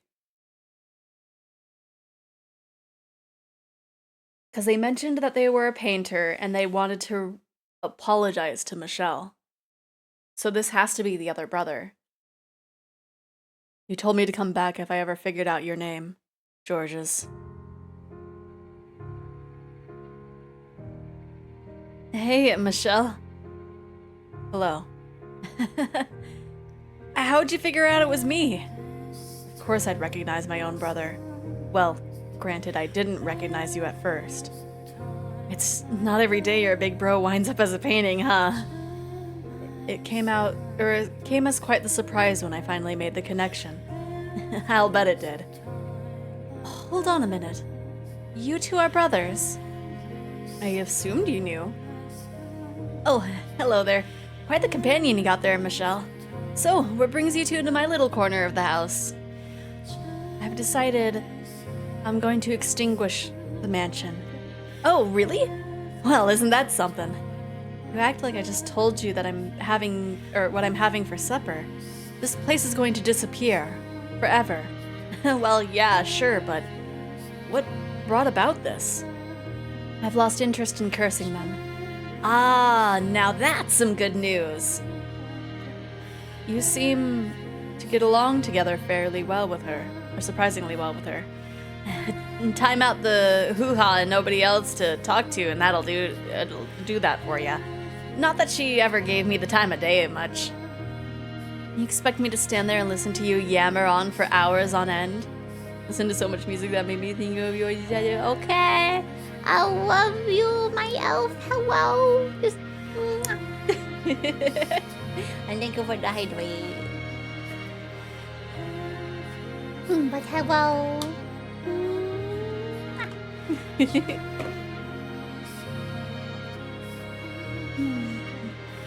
Expect me to stand there and listen to you yammer on for hours on end? The only thing you're good for is tossing rubbish into. Wait, so she was the one who put the master bedroom key in the painting? That she was. Just tossed her right in without even asking. Why would you get rid of the key to my room? I had no use for it. And being in that room always made me uncomfortable. Been besmooched as a Corby, you have. It has this terrible warmth to it. I couldn't stand it. Sure glad she only tossed the key, though. Would have been bad if she'd thrown me out with it. I didn't see the need. I did find it curious that there was a soul here I hadn't summoned, but you were ultimately harmless, so I simply pretended you weren't there. So she ignored him for hundreds of years? I understand now what you meant, Michelle. That you said this world didn't belong only to me. Your brother was able to find his way here because it's a place deeply bound to your soul. I'm no expert on none of the spiritual stuff. All I know is one day I was just here. Here and full of regret. So if I had to guess, I'd say I'd probably ended up here because I wanted to be somewhere I could feel you, Michelle. Georges. would you be so kind as to let me apologize? I know quite well how sorry you are. And you've already apologized once, besides. I went years not seeing you, not hearing from you, not having any idea what you thought about me. So when I got that painting, it was a huge blow to me emotionally, but talking to you again had reminded me of what kind of person you really are, Georges. You didn't mean to hurt me. Nope. Honestly, I had no idea what I was doing. Mom said to paint it, so I painted it. And when she told me she'd send it off to you, I didn't really think anything of it. It never even crossed my mind to think about how you felt out there, all alone. The kind of pain you were going through just because of the way you were born. When you're not the one on the receiving end, it's easy to be completely blind to your own actions. It never even occurred to me that we'd essentially exiled you, Michelle. Not until it was all over. Really, all I can say is sorry you got stuck with such a dope for a brother. All I had to do was think about it for 2 seconds and I would have realized what we were doing. And you know, at the time, I thought, what's it matter if you're a guy or a girl? You're still you! But I was wrong. It's not that simple. I can only imagine someone coming up to me one day saying, nah, you're actually a girl, and everyone I care about suddenly not wanting anything to do with me. What a drag that'd be. I'm really sorry, bro. It's okay, Georges. I forgive you. Thanks. I wanted so badly to see you and Didier again, Georges. And while I didn't get that chance in life, I'm still glad to have the opportunity to talk to you now. To hear the things you never got to say. It pains me to see you reduced to this form, but knowing that it's a result of overwhelming regret, that you were just that desperate to find me again, it warms my heart. What on earth was that? Me trying my darndest not to burst into tears. I don't think it worked very well, though. Does the canvas look wet? Could you feel it for me? I think I'll pass. Not feeling up for any brotherly love? Honestly, I'm relieved to see you're still the same George as I always knew. Changing ain't really my thing after all. I suppose it isn't. You know, I'm gonna make that picture a meme and do the into the meme channel. It will go, okay. This doesn't sit right with me. What? Why not? You're letting him off the hook far too easily, Michelle. I know very well just how much pain that painting caused you. It might as well have been what resurrected me. I've moved past that, though. Make him pay for what he did. Scribble on him. Draw a mustache. Do what? Scrawl your anger all over that ridiculous painting. But I'm not angry? Now that's a dang fun idea if I ever heard one. You most definitely need to make me pay, Michelle. Georges? Go on, hit me with everything you got. Scribble away. Even if I wanted to, I have nothing to draw with. Just use your finger and I'll trace it out for you. Come on, what are you waiting for? He really wants me to draw on him, doesn't he? He more than deserves it, Michelle. Bring it on, Michelle. This conversation got bizarre fast. Okay. Did we rescue the obese rats yet? So, we're in the middle of rescuing Morgana. She's freeing souls. We haven't seen Giselle for a while, so we're kind of worried about that. I'll draw on you.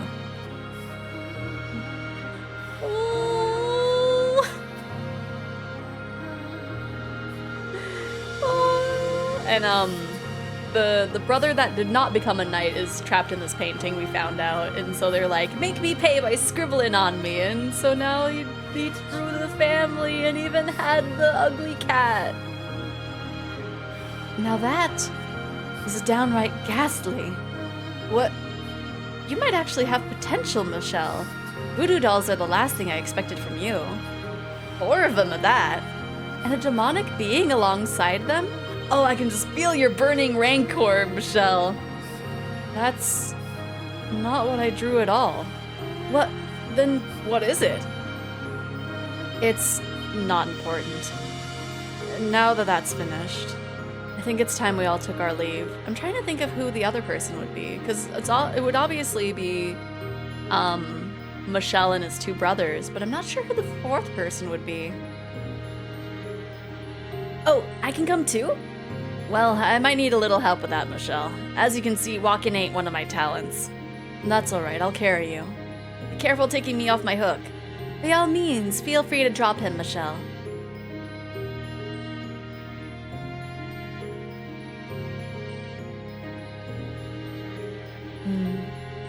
I must say, that is a rather amusing sight. It's definitely not every day you get to see a full-grown man turned painting being hauled down a spooky hall by his little bro. George's. It does make me wonder, though. Are you two really brothers? I have a hard time believing you share even a drop of blood with this obnoxious lout, Michelle. We are brothers, right, Georges? Whoa, don't start questioning it too, Michelle. We are absolutely positively 100% brothers.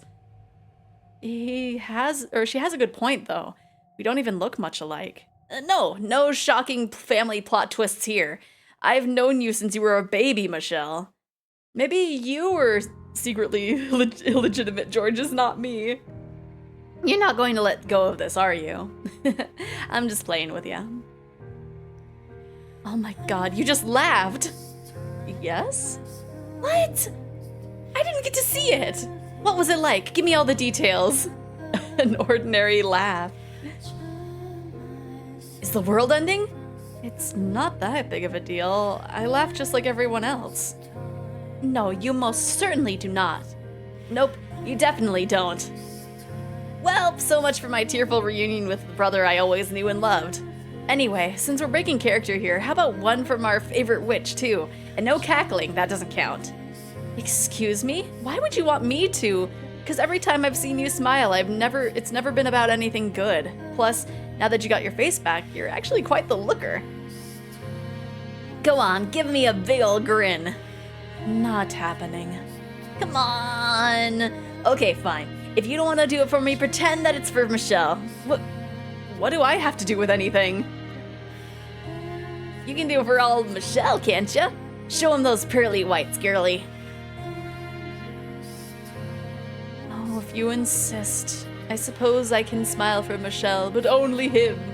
Excuse me, that was supposed to be my voice?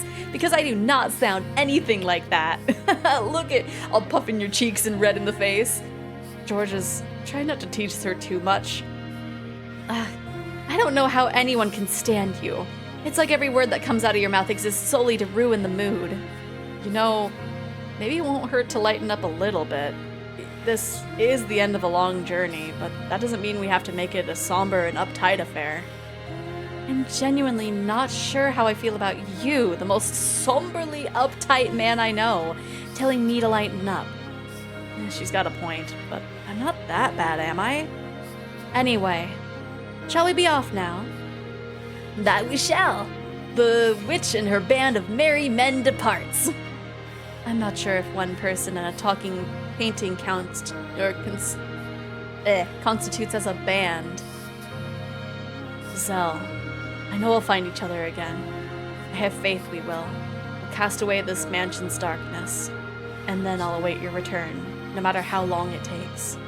Yes, I think it's time we took our leave.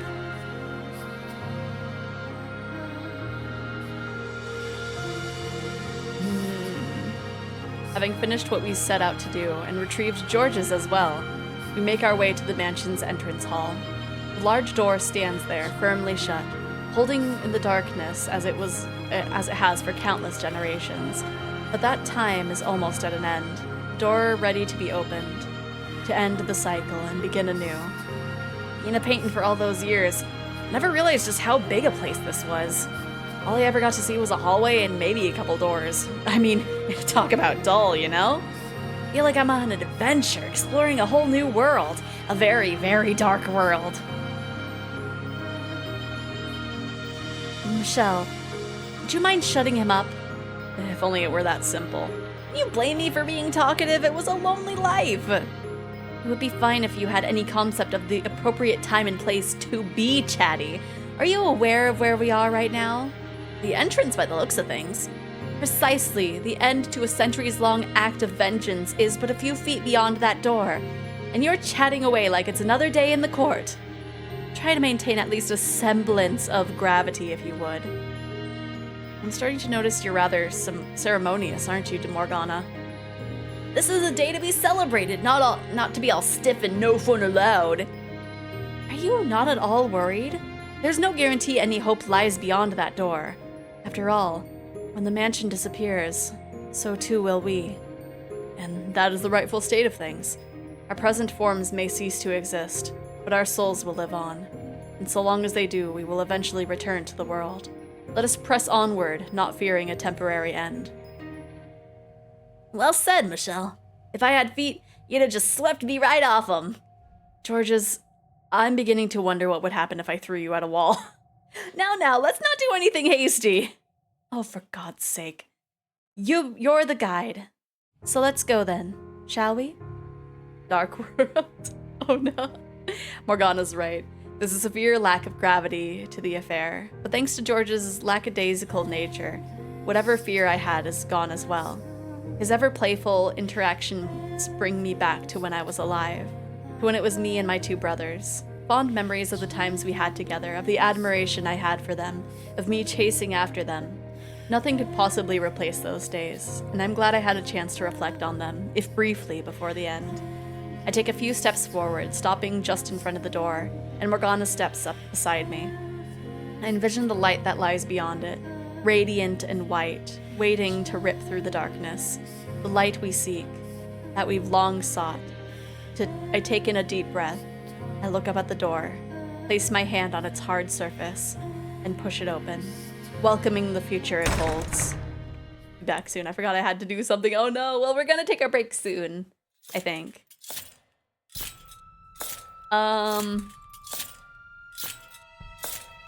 Yeah, we're in a time that might not be that great, so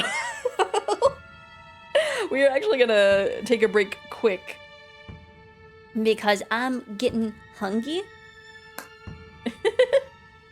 And with it opening the door into Burn the Witch, I think it's probably gonna last another few hours. I am getting hungry. I need to have my rice.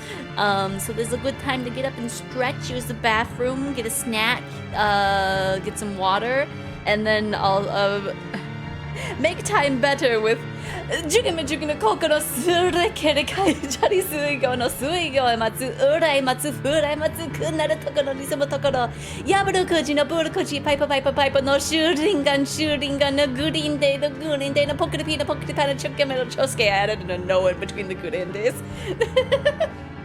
But we will be back in about 10 minutes, okay? Yeah, I was ill prepared for this.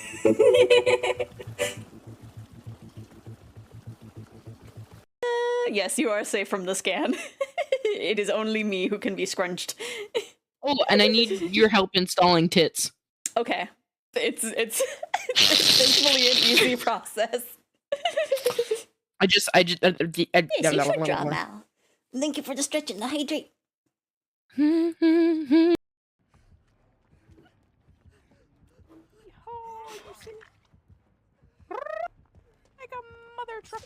Beach! Oh my god! Okay, now I'm running. I did my best. And then I blacked out. Quack, quack, quack, quack, quack, quack, quack, quack, quack. That was the chirping of the Higurashi telling me it was evening. I see when it's another time of day, it's quack, quack, quack, quack, quack. Now it's quack, quack, quack, quack, quack. This fight, I gotta beat up the Peepus. Oh no, the Peepus! Ah! Susie! No! Ah!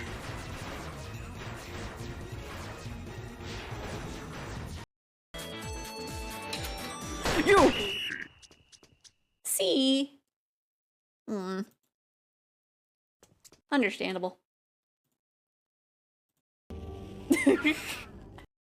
Ooh.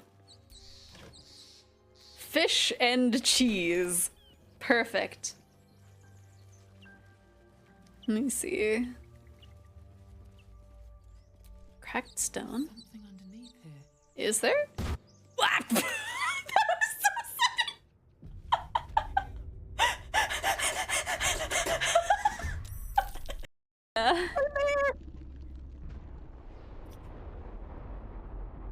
Come on, Ymir, you can do it.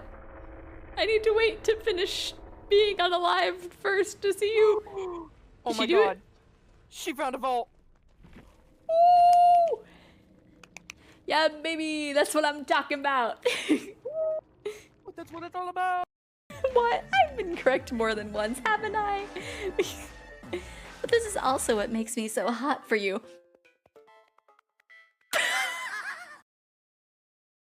I don't know.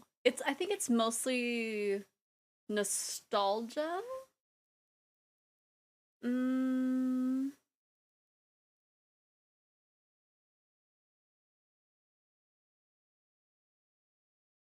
But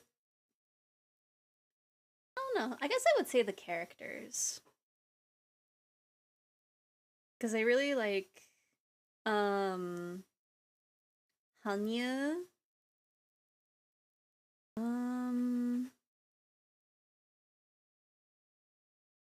Also like, and I think this might also be partially because of the nostalgia, but like something about the characters snapping is very interesting to witness. I don't know.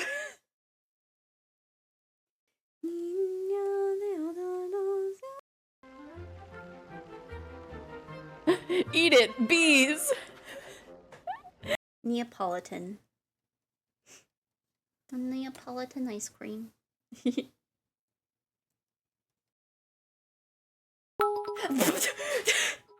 Lionheart! What? Hello, Benice! Hello! Thank you for the other 10k bits, my goodness!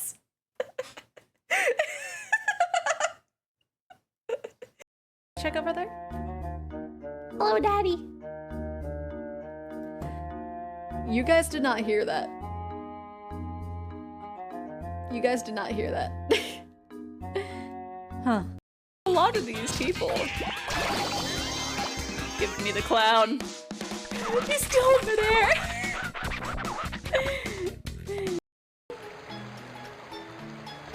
Do you want to disappoint me?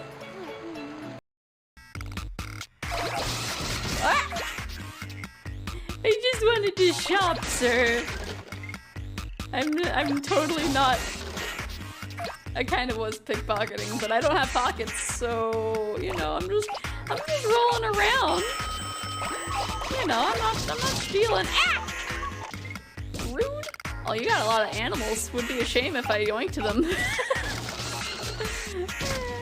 Okay, concentrate. I want to just know how this sounds with the oh gosh, it is really loud. Is there a way I have to turn this down to like 10? I'm gonna freaking murder. But I just want to see how it sounds.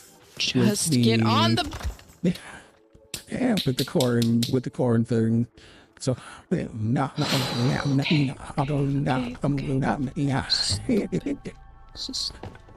probably doesn't. Case solved or not?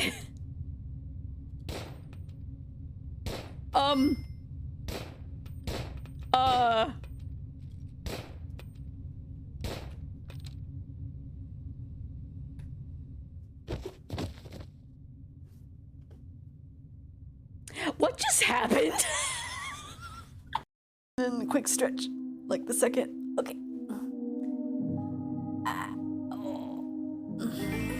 Oh no! I was stretching. I look so disappointed. The sacrificial ritual was the thing. That's a YouTube subscription. Wow, I can't believe Mickey Mouse subscribed to my YouTube. Haha. I have learned new information. More thorough autopsy results of Renju's body have revealed something. An object in his intestines. An object? A clump of organic matter. Because it was partially digested, it took significant time to analyze. What was it? Shoko Nadami's eyeball.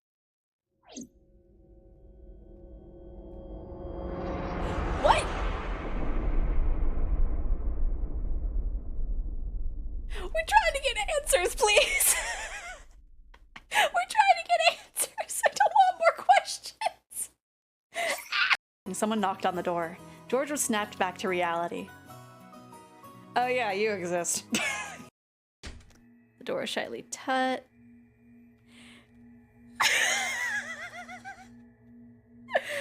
Tightly shut. Oh, do I have this? It didn't even do an explosion.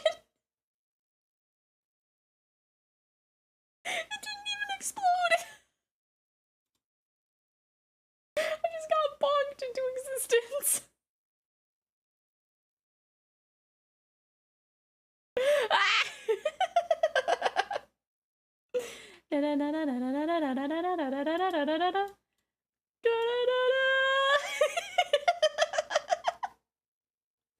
My big old face. You are?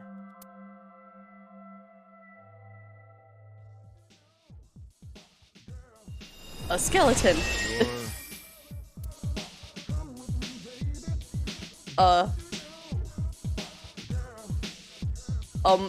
Ma'am?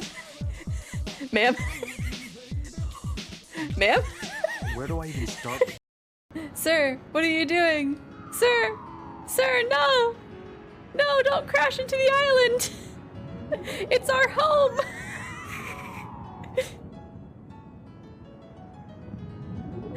Should I? Oh! I am dead. I've been burned up.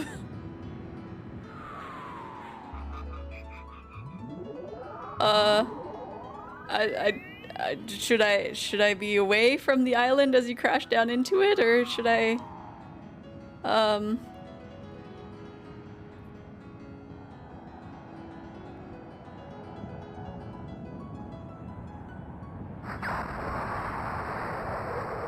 Oh.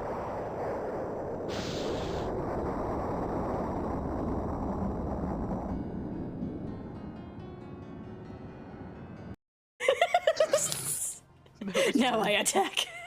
Come here. Where'd you go? Hey. Ow.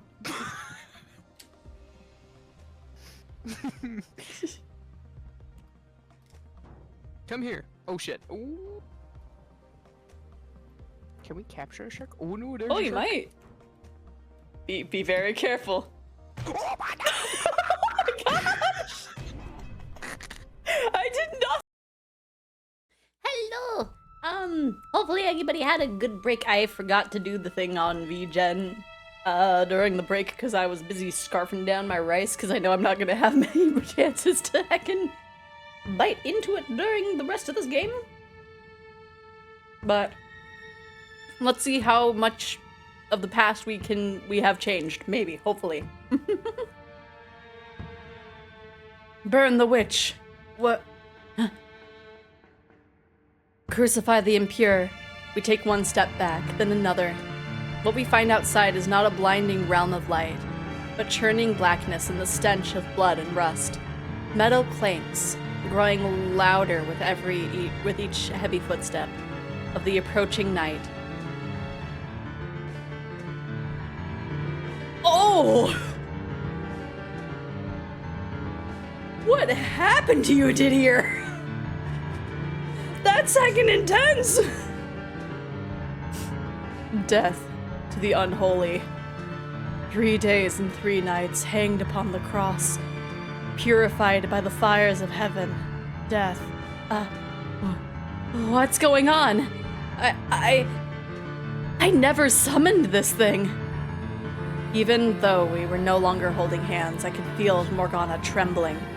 She's no longer the witch, the once absolute ruler of this domain, but a frightened young girl.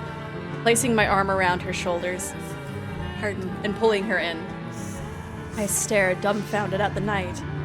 It is our holy duty, as knights of the church, to deliver punishment onto the heathen who made a pact with the devil. Seam edge knight. Just very edgy knight. The knight draws nearer and nearer, its movements sluggish but constant. Didier. Oh, wait, for real? Crucify the witch. Cast judgment upon the demon.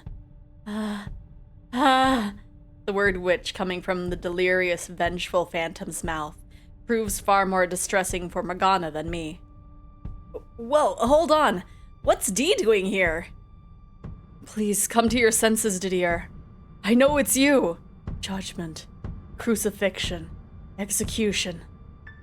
No, I'm not a witch. The knight is partially occluded by the dark, writhing miasma enveloping him, but he bears the same muscular build as the Didier I knew in life. As he's unwaveringly determined to see us executed. Didier, this is not how I had hoped our reunion would go, Didier. Why? After so very long. Is this how the three of us find each other again? Images flash through my mind. The day I left the Bollinger estate, when Didier promised me we would one day meet again. Them each giving me a hug before I climbed into the carriage. First Didier, then George's. Is this my fault? Is he here because I wish to be reunited with my brothers? Is this the way fate chose to grant that wish? Burn the witch. Well, look at that. I guess I'm not your only block-headed brother, huh? George's. Before you get any bright ideas, Michelle, it's not your fault our long-awaited family reunion didn't quite go as planned. Just like me, Dee cursed himself. Only it seems he was a whole lot more powerful. God, I really didn't pay a lick of attention to either of you, did I? The unclean witch must be purified from this world. It is my duty. Hey, Dee, are you in there? I shoved a whole lot of stuff onto your plate. Keeping up the family name, taking care of Mom, just about everything I could leave to you, I did. I must uphold the honor of the family name. And then, when it was all over, I blamed you for killing our little brother. I mean, like, technically he did. Technically he did. It was him doing that. I was convinced that you could do anything, that you were stronger than anyone. Crucify the witch. I'm sorry, Dee. Burn the witch. He continued his plodding march forward, seemingly unaffected. It's impossible to tell if George's words were getting through to him. Stop, Didier. Please. And my words didn't seem to either. Didier! He's closing in on us, and we're running out of space to retreat. Alright, Dee. If that's how it's gotta be. But just this once, okay? The knight takes another heavy, merciless step towards us. The exit's right there, but we're backed up against a wall. The end was almost within our grasp, yet it seems so hopelessly far away now. Please, Didier, don't do this. I know you don't actually want to hurt anyone. Didier!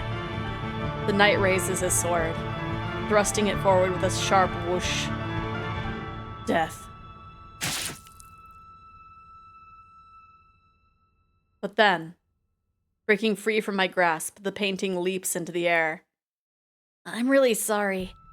You got stuck with a pair of dolts for brothers. George's! The next second, my eldest brother's blade pierces George's. George's! George's! His form wavers momentarily before fading into the darkness, his voice lingering behind. Don't worry about me, Michelle. I got my share of redemption already. I know we can be a bit of a pain, but do for Dee what you did for me, would ya? Now go on. Call out to him. Suck in a big old breath. And call out to our brother with everything you got! George's!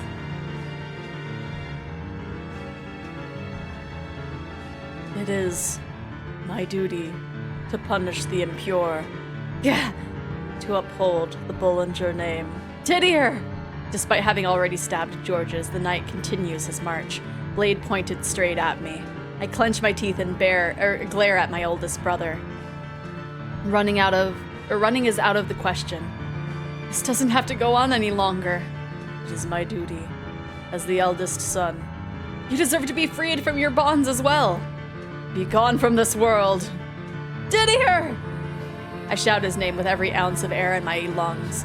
His eyes go wide, and his blade swerves off course, missing my heart.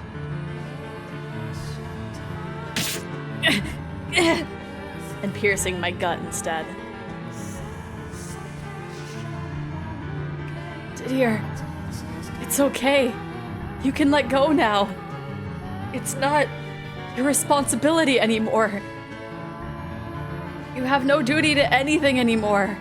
Didier! I reach a hand out for my brother. Blood spills from the hole in my abdomen in rhythmic spurts, and I can feel something hot rising in my throat, but that doesn't stop me. That doesn't stop my hand crawling through the air towards him. He's my brother, and I have to do whatever I can for him. Free him. Bring him back. Didier, there's nothing here. In need of your judgment. With shaking fingers, I clasp my brother's arm. I squeeze, holding on to what vigor remains, and give another shout. Look me in the eyes, Didier. Please, hear my voice. Hear your brother's voice. I can't stand to lose anyone else. If you don't come to your senses, then George's sacrifice will have been in vain. It's time for you to break free. For all three of us to be free of the curses we placed on ourselves. Didier, please. I hear the sound that's somewhere between a grunt and a gasp. My vision's gone blurry, so I blink hard several times, clearing my eyes to get a better look at him. Thank you for the hydrate. Didier. I see his face, twisted in anguish. Michelle.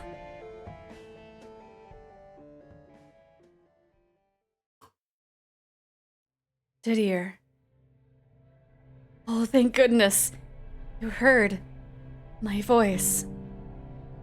Did I do this to you, Michelle? It's nothing. I've made the same terrible mistake once more. Didier, I caused you harm. Attempted to take your life. It's all right, Didier. Michelle, release yourself from the chains that bind you.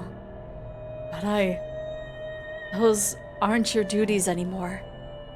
You have to protect the family name, or uphold the Order's standards.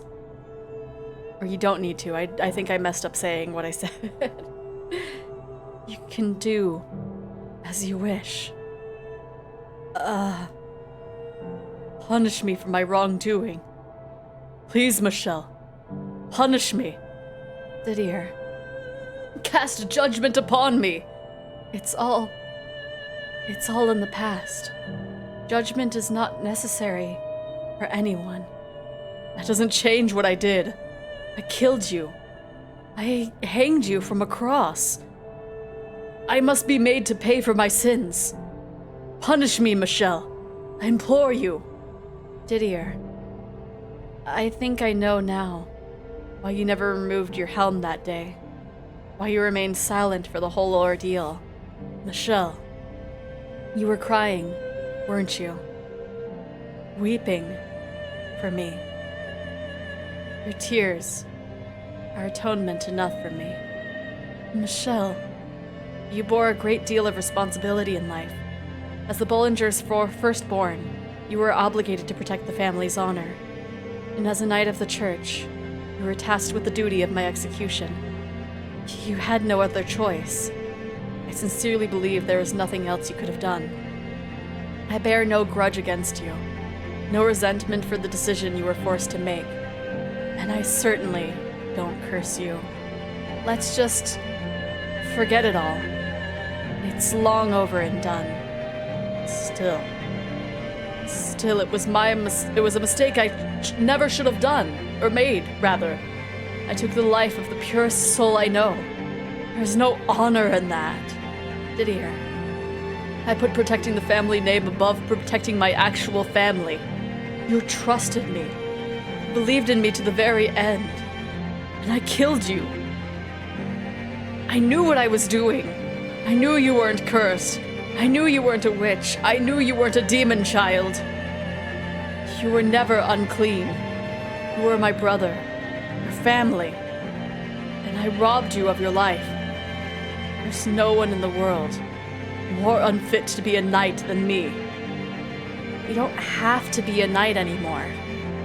You don't have to be the Bollinger's firstborn son. And deciding not to wear those labels won't make you any less the brother I always loved. I'm honored to have been born into the same family as you. Michelle, there's something I never had the chance to tell you, Didier. All my life, I looked up to you, admired you, and I still do, even now. If there's a next life awaiting us, I hope we can be brothers again, Didier. Would you mind if I wished for that? No. No, of course not. Please do. And I hope you'll allow me to wish for the same. I love you, Michelle, my dear little brother.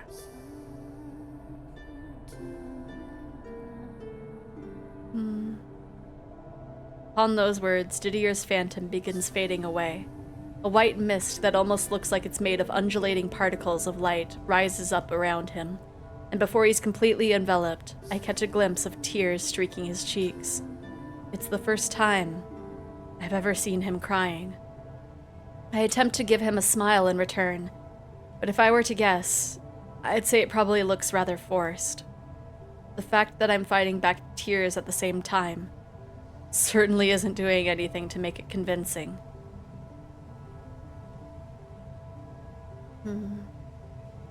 Before he's completely faded away, I wrap my arms around my brother's shoulders, much like he did for me on the day of my exile.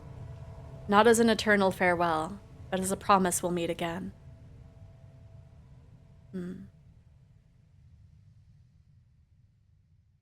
Didier, Georges, right now, in this moment, I have no regret about having been born a Bollinger. All I have is great pride. So I pray that one day, be it 10 or 1,000 years from now, the three of us can be reunited. I've got a number of things going through my mind right now. Morgana. I'm just not sure how to put any of it into words. Don't worry. Those words say everything. You can cry if you want. I won't mock you, I promise. No, I won't cry. I'll save my tears for our reunion. Oh, that painting didn't have to get itself destroyed. He'll be fine, I'm sure. I have faith. And as you know quite well, wishes do come true. Would you mind giving me a hand, Morgana? I'm going to need a little help getting back up. Oh yeah, because we're actively bleeding, aren't we? After a moment's pause, she hesitantly extends her fleshless hand. Clasp the bones, and with her aid, pull myself to my feet. Blood spurts from my gut as I do. There's not much in the way of pain, strangely. Only creeping exhaustion. I feel like my legs will give out if I so much as give them the chance. Leaning on Morgana, we make our way back to the entrance. You're not going to disappear, are you? Don't worry, Morgana. I won't disappear. All right. Let's open the door. Together. Bring light into this world of darkness. Move forward. Start anew. Brighter. Let's take a deep breath. Look up at the door. My eyes on the future. It's time to open the door. Not to an ending, but the door to a new beginning. quickly eats my rice. Nom, nom, nom.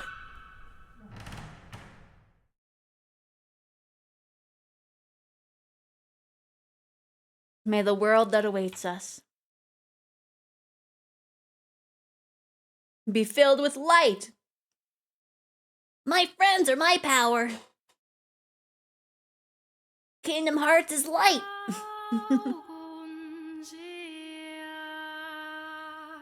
Immersed in near blinding light, we press onward. It's white in all directions, not the tiniest speck of color to contaminate it. In fact, the concept of direction doesn't seem to exist in this world. Only pure, never-ending white. Actually, no. That's not right now that I consider it. I was thinking of white as an absence of color, but white, the color, fills this plane. It's all disappearing. We made the right choice, didn't we? Yes. This is how it is meant to be. You're a rather impressive man, I hope you realize. Not only did you free 3 trapped souls, you also saved your brother. I didn't do any of that alone. Without your help, I doubt I would have made it this far. I would have shattered yet again, until nothing was left. And Giselle gave you that strength. She did. So what? You're going to wait here for her? I am. In that condition? I won't let myself disappear before she's made it back. Do you remember the warning I gave you in the mansion? About how if a soul is damaged and destroyed, it's wholly and utterly erased from existence? Never to return in any shape or form. If you lose much more blood, that's what will happen to you. You'll be erased forever. Don't worry. I won't let that happen. Push yourself too hard, Michelle. I feel like you're hurt in some way almost every time I see you. Though I suppose about half of that would be my doing. You may have caused me some pain, but I also wouldn't be here without you. What? I mean it. If you say so. Besides, I've practically only ever seen you hurt too. I suppose so. Whatever form your soul may assume in your next life, I'll be praying there's far less pain in it for you. This is why I'll never get along with you.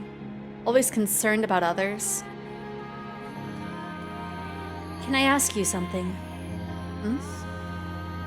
If you were to be born again, would you want it to be a fully male body? That's what I've always wanted. So, yes, I would. In your next life, if you have one, do you want to see Giselle again? Absolutely, I do. And what if you could only have one or the other? Which would you choose? Do you even need to ask? No, I suppose not. You know, I'm neither a witch nor a saint, just an ordinary, powerless soul now. So my wishes aren't likely to cause any more miracles. But I think I'll wish for something anyway. For what? Not telling. Well, I'll be off then. All right. I didn't think it would be so difficult to come up with parting words. You can say whatever you like. First thing that comes to mind is fine.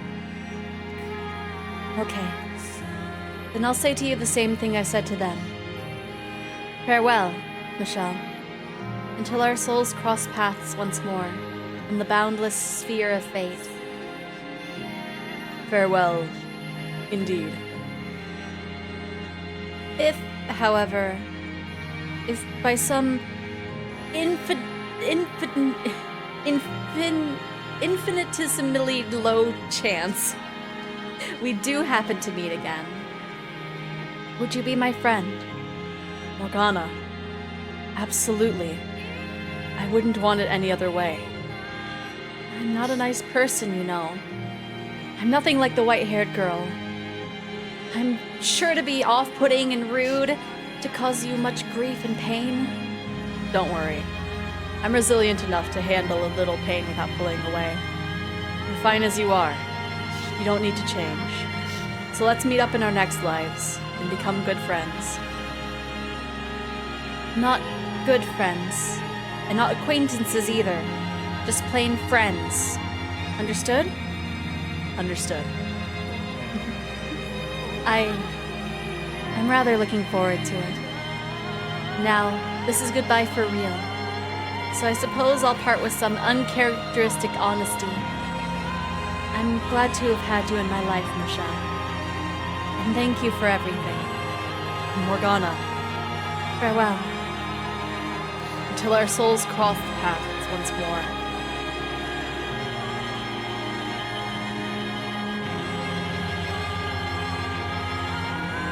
I feel like we're gonna be reaching the end of this soon. It's so quiet, so unbelievably desolate. Giselle, you endured centuries, waiting for me to return. I'll wait right here, for as long as I must.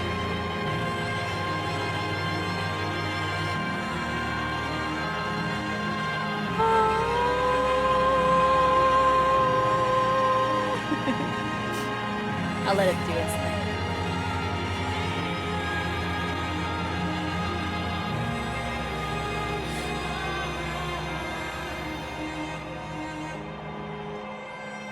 Beat sad game, maybe.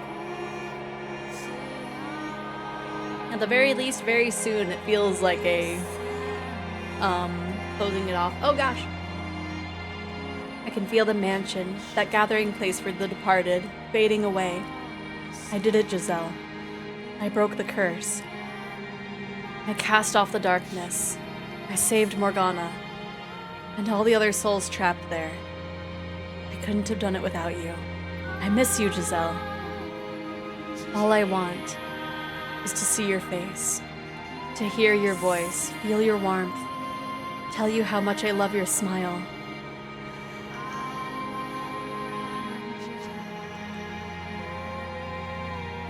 As the building slowly fades off.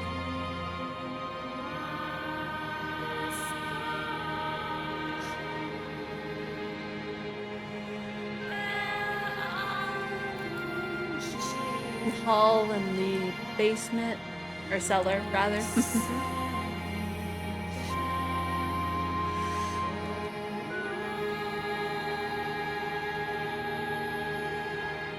Where are you, Giselle?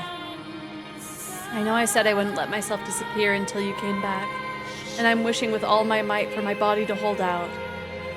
But it doesn't seem to be working very well.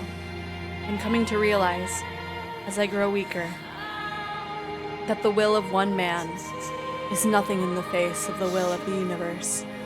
Where are you, Giselle? I can't see you anywhere. I really hope that Giselle shows up and that we didn't do one thing that messed it up. I don't know what it would have been that would mess it up, right?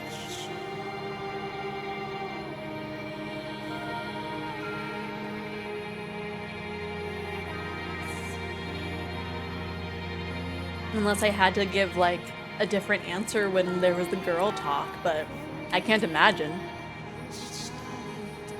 I can see right through my hands, Giselle. My lower body is already gone, and the rest of it is following. I hope you'll still be able to find me, even without a body.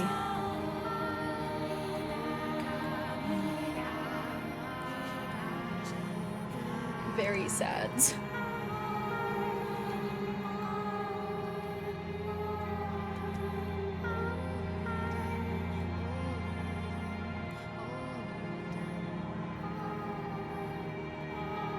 This bittersweet game, man, right? I'm hoping it ends well. But it is definitely going a bittersweet direction right now. I've lost my voice now, Giselle. I don't have much left to lose. I'm dissolving into the light. Say my name, Giselle. I want to hear you. Say my name. I'm here, waiting for you.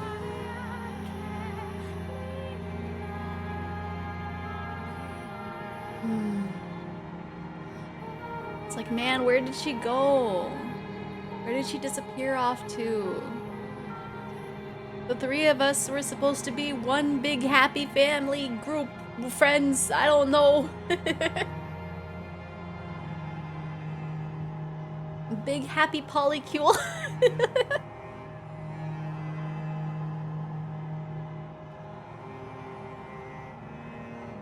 Where are you, Giselle? Am I making it through to you? Even a little? I need you. I can't allow myself to disappear until you've returned.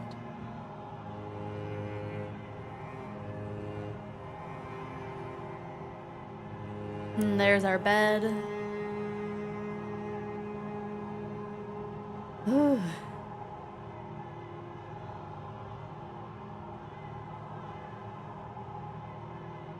And we didn't have much going on in that room. We just kind of walked past it most of the time.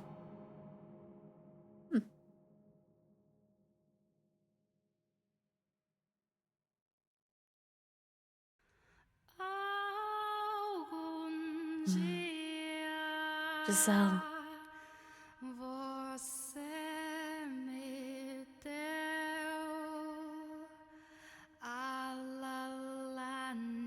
There's where we saw the reflection that I had to go back to look at. Because without looking at it, we got stuck in a dead end. There's the stained glass of the angel Mikkel.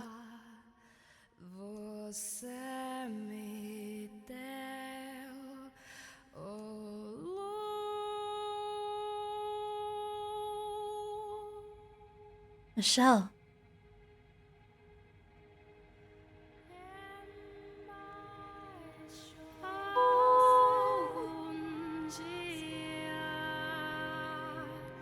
Finally. I finally found you. I'm sorry it took so long. Don't worry, Michelle. I know it's you. I've always been able to recognize you, no matter what. You don't have to be afraid. I wouldn't have made it out if it weren't for you, Michelle. A ray of light reached deep into the darkness all the way down to where I was lost. It was a light more radiant than anything I've ever seen. So much so I couldn't hold back my tears. You fought so very hard. You broke the mansion's curse, released it from the darkness. I was right about you. You are strong. Immensely so. Can you hear me there, Michelle? I'm sorry for keeping you waiting for so long, for letting you deteriorate like this. But thank you. Thank you for waiting. Now it's time for us to return, back to our rightful places. So please, Michelle, don't disappear on me. Don't let your soul's flame be extinguished. I beg you. Keep holding on. There's still so much I need to tell you. I want to hear your voice. I want to feel your arms around me once more. I don't care when, as long as I can have that someday. So that means I need you to not disappear on me. Michelle. Michelle.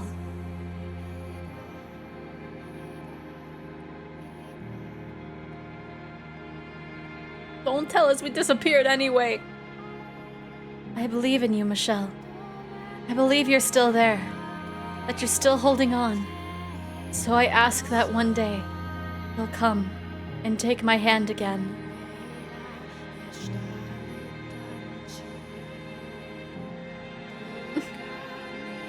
Credits! I don't know if that was the best ending. Furiously Googles how many endings. Oh. Wow. Thank you for the bits, nobody. It took a second for them to show up.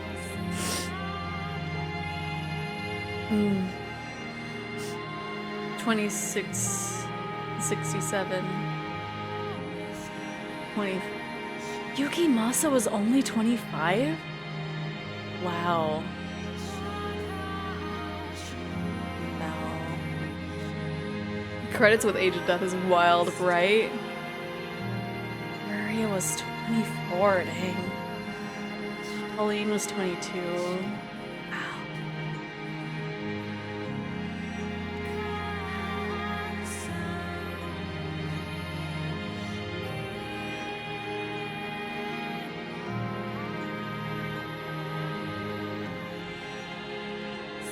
Man, Didier was the oldest of the...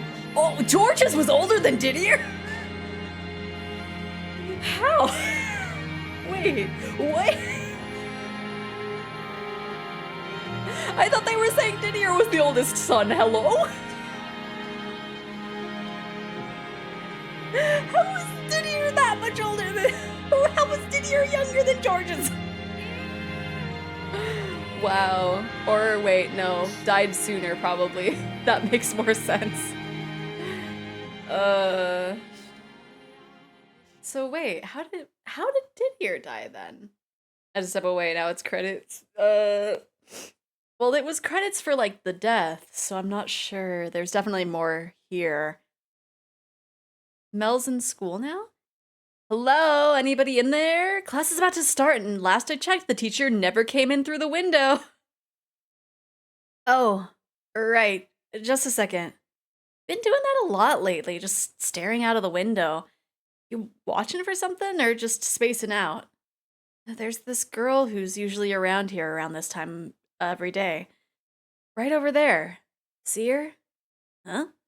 Ah, that one? It looks like she goes to the junior high a few streets down. And that's what I thought. But look at her hair. That flaxen color. It's almost the same exact color as mine. I can't get her out of my mind. Oh, really? If you're that interested, why not go have a chat sometime? I don't know. I wouldn't even know where to begin. Did they unsibling the siblings? Obviously, you're gonna go with the old classic, hey baby, wanna get some ice cream and hang out? That sounds like a great way to get slapped. I'm not trying to pick her up. You're lying to yourself, man. No, I don't know, like, I'm curious, that's all. And I'm curious what makes your head work, because it sure ain't what everyone else runs on. Now get moving, it's almost time for class. Wait, I'm coming. I wonder what her name is. Huh. Hey, did you hear about the new ice cream shop that just opened up down by the bus stop? I did. And I hear their mint is super good too. Ah, now I want to try it. What do you say? Want to go check it out? Let's go. It's weird that there's no background music for this section. Get some of that mint with a big pile of chocolate chips on top. Oh, I know. I'll get a double scoop. Aw, that sounds amazing. I'm gonna get a double too. I bet the line's going to be crazy. We better get going or...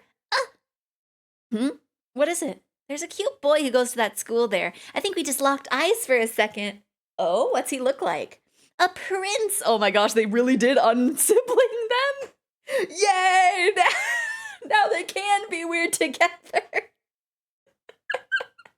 That's... Oh well. A prince? Seriously? Don't you be making fun of princes now. You're not 9, you're 14. You still haven't grown out of your fairy tale phase. Like, oh my god. Just you wait. One of these days I'll meet a real prince. Then you won't be laughing anymore. Like you'd ever be able to get a real prince's attention. Hey, that's not very nice. Jerk, blockhead, meanie. Come on, let's get going. Oh, fine. I'll show you one day. That is my prince. Like, that's just... It's like happy for her, good for her, but also like it's kind of weird. Just knowing that in past lives they were related. I don't know. We couldn't be any luckier to have a talented engineer like yourself assigned to our branch. You give me too much credit, sir. You don't give yourself enough credit. I've seen your record. You come highly recommended from HQ. I've got high hopes for you. The higher your hopes, the greater the fallout when I make a mistake, which frightens me. No, he's gonna rewatch the VOD, this guy right here. Yeah, I think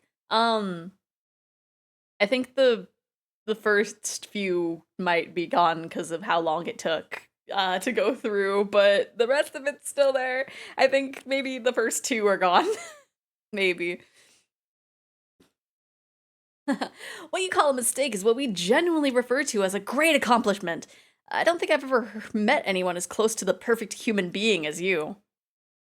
I am far, far from perfect. You Japanese really are a humble lot, aren't you? What is it? I thought I just saw a woman I recognized. We get a lot of tourists from your part of the world around here. She's not Japanese. No, I must have imagined it. This is my first time in France, after all. Who's the black-haired man? I might be missing a lot. I believe that is the swordsman. He wouldn't be the swordsman in whatever time frame this is. I don't know what it is. The art museum! Oh, they're still friends! They're friends in the next life! It's Pauline and Maria! Shopping! How can you take a vacation to France and not want to see the art? We were there all day yesterday, and you agreed before we left today would be a shopping day. That was before I realized how big it was. Just how many beautiful paintings they had on display. There's no way one day is enough to see it all. One whole day on our vacation bored out of my skull. Not like you can eat the stuff, so what good is it anyway? Please. How about this? We go to a different museum. Just no art this time. What? What kind of museum if you don't want to look at art? A torture museum. I think I hate you. Lighten up. You're telling me you don't want to see centuries of torture devices from all around the world? Absolutely not. Then we stick to the plan and go shopping. I'll have it your way, but you didn't have to be so... Watch out behind you. What? Heck, that hurt. Oh, I'm sorry. Learn to watch where you're walking, why don't you? And if you're so desperate to make a dang ruckus, go find a cafe somewhere out of the way. Well, excuse me. I apologized, didn't I? No need to be such a wad. Have you ever heard of talking, or is yelling the only thing you're capable of? That is why I can't stand tourists. Have some dang consideration for the people who aren't here just to fool around. For the love of God. The heck's got your panties in a... And he's gone. That sure was something. Something is right. An insufferable hole, more like. Burnin' heck, mother... That said, I feel like I've seen him somewhere before. Nah, it's just your imagination. I really do wish that there was some music going on. You there, the paper. Good lord, the stock market is a darn mess. What a nightmare. The tourists don't know how to shut up. The French are a bunch of stuck-up snobs. The pizza's awful. Nobody knows how to make spaghetti. Maybe I should just pack up my bags and forget it all. The heck is this? An article about the human voice? Scientists are studying the effect of certain frequencies in the human voice have on the brain. Keep this mumbo-jumbo out of the paper, my god. Save it for some paranormal or science magazine. Back to the stocks page. Dang it, the wind got my hat. What is wrong with today? First it was tourists, now the nature is betraying me. I believe this is yours. Yeah. Thank you. The pleasure is mine. Have a nice... hold on a second. Yes? First off, before I say anything, I'm not trying to hit on you. Don't get the wrong idea. Now, Have we met before? We have, yes. When and where? A long, long time ago. Much too long for you to remember. Excuse me? Our paths crossed in a mansion many, many years ago. I'm glad to see you haven't changed a bit. I'm not particularly in the mood for jokes and supernatural nonsense today. I am quite serious. One more question. Do we have any shared acquaintances? We do, yes, though I could not say whether she is here or not. Hopefully you have a chance to cross paths with her. I, too, am looking for someone. Have a good day, sir. Yeah. Goodbye. Can I have music now, please? Okay, thank you. There are memories. Memories ingrained in my soul. Over the years, they've grown gradually more distinct. And now, at the age of 21, I remember everything. Were I to tell this to anyone, they would think me mad. So I've kept it to myself the whole time. I remember, many ages ago, there was a mansion. There I met and lost someone dear to me. There I waited for him to return. I remember all the centuries I spent waiting. And I remember, he almost lost his soul trying to save me.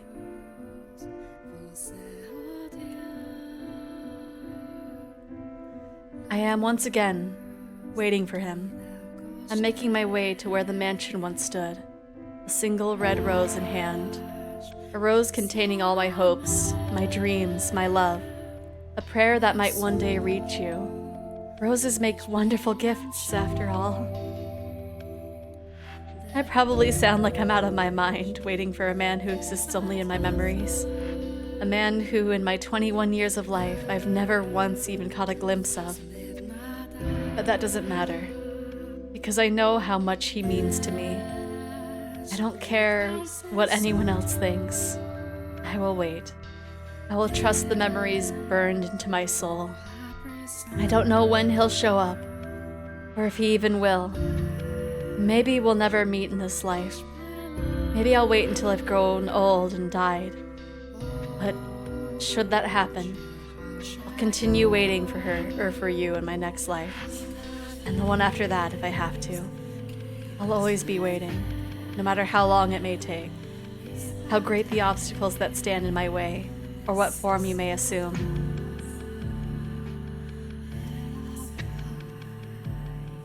Man! Man! I'll wait for as long as it takes. Another 100, another 1,000 years. So just promise you'll come back for me. Michelle. Hello, Siegfried. How you doing? We may or may not be towards the end of this game. I'm not sure. I can't tell. It feels like the ending, but also like, I don't know. Okay, now that's proper. Which stream had the obese rat stream? Did you highlight it already? Oh gosh, I didn't. It was, let's see, that was door 4. I don't remember, was that, oh gosh, what week was that? It was the 4th door. I'm trying to remember like how long each section was. Just woke up, it's 4 AM now. Oh my gosh, it's 4 PM over here. I don't know if we got a good ending or if we messed up somewhere. Okay, now I'm gonna swiftly Google endings. Is this the first ending you got? Not counting bad ends. Yes.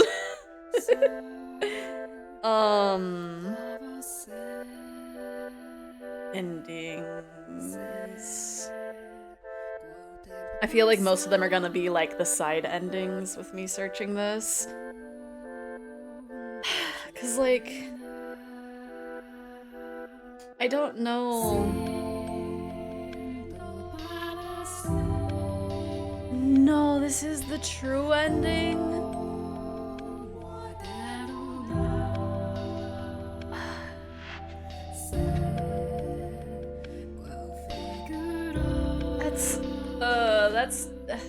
That's too bittersweet. No. Give us something after the credits, please. Cause I'm looking and like we would have got an ending if we didn't go back for the painting, but I'm pretty sure we would have died. I'm pretty sure that's a you die ending and not like a everybody's happy kind of ending.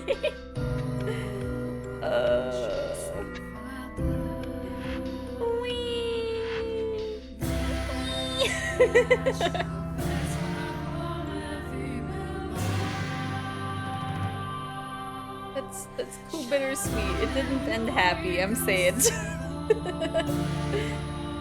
Does everything end badly? It's just like I don't know. Giselle already did a bunch of waiting, and so now she has to wait longer. And I don't even know if she can meet up with Michelle. But maybe there's stuff after the credits. I don't know. Please give me after credits, please. Please, game. Please. I wanted them to be happy. They're not that happy. They're not bad. They're not like sad, but like they're not happy together.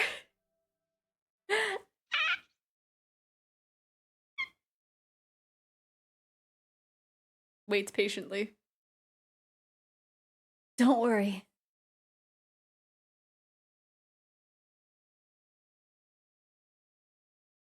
You don't have to wait any longer.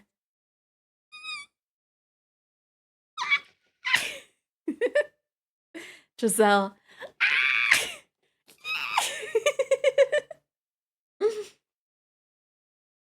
Let's go! I'm here for you. Let's go! I just now realized the spot that I zoom in and out of was just like focused on my horn. Let's go! Let's go!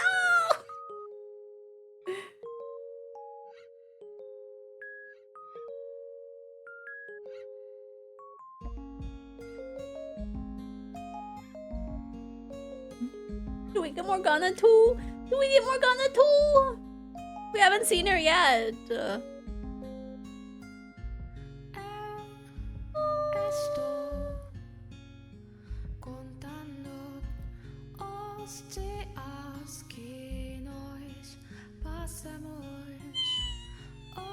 at us!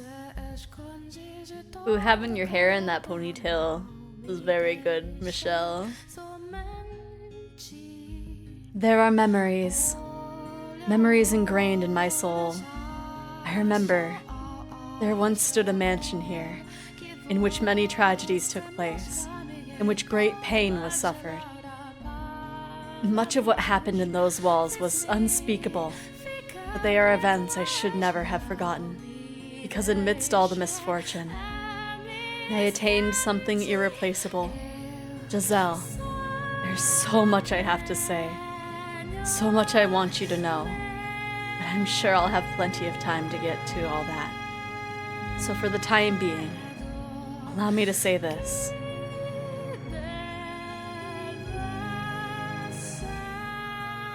Right, Pachi Pachi, they're back together! Giselle.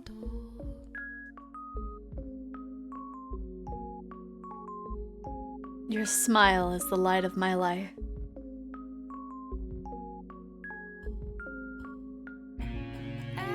I want to spend my days with you.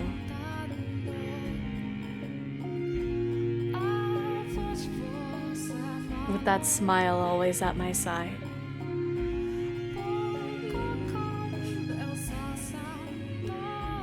And nothing to get in our way.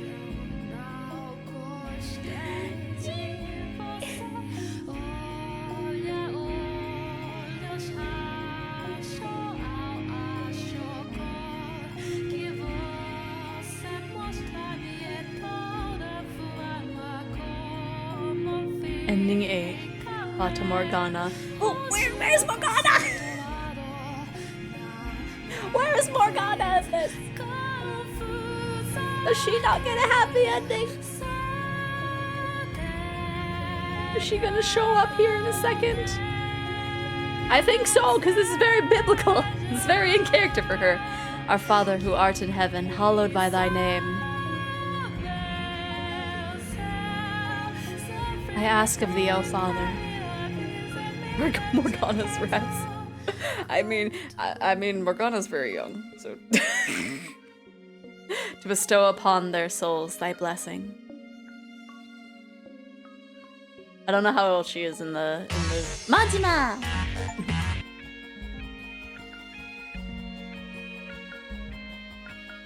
But where's Morgana's happiness? Was that just implied that they meet each other again? What's in the extras? Which one did we get? Which ones did we all get? We missed ending 3, 5, and 7. Do I have to get all of them to like have Morgana show up and be like, hello? Because I know the endings that we missed are like endings where you die. But I'm not sure. The fact that it's like the happy kind of melancholic. There's a 5th row, or at least room for one. It looked like it, yeah. I'm not sure.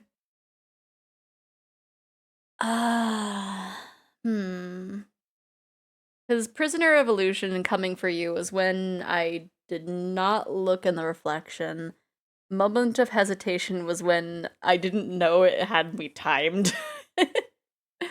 What would have the choice been for that? I don't know. But yeah, there is definitely room for like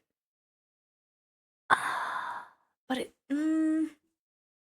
wait, would it be like I have to get all of the endings for like the true ending? It says the Fata Morgana ending is the true ending. But I'm not sure. I'm not sure. Okay. Is there Okay, let's go back to the main menu. Consult the obese rats. This way we at least have stuff back here. Cause there's all these.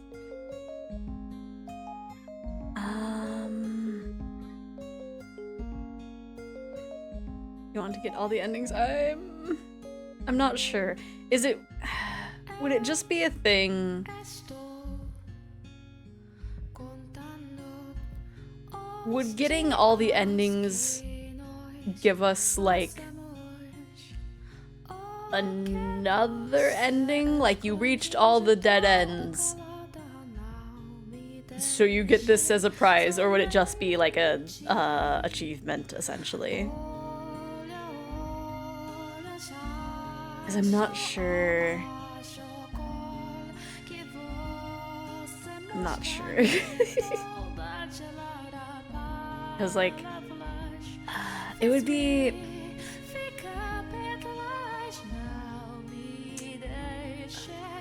because the main thing that I'm like cautious about is because it doesn't have a mode to only skip unread text. If there was a thing to have me do that, I would be like, oh yeah, sure. But like if it's just a thing for like, man.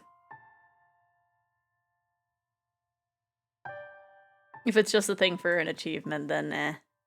Like the harem scenario in hentai novels. But like, I don't know. I was hoping we would meet up with Morgana in the end as well. But I don't know. It's time for fan art of Michelle holding a rat in each hand. My goodness, that's gonna be long running, isn't it? Man, I don't know what to do now. What's in the backstage? I can assume the concert hall is just like listening to all the music. Would this just be... Excuse me, what are you doing here? You. Yes, you. I wish I knew how all these uninvited souls kept finding their way to my mansion. Well, never mind that for now. The fact that you're here means you've uncovered all the mansion's mysteries, yes? Okay, so we do have some extra stuff.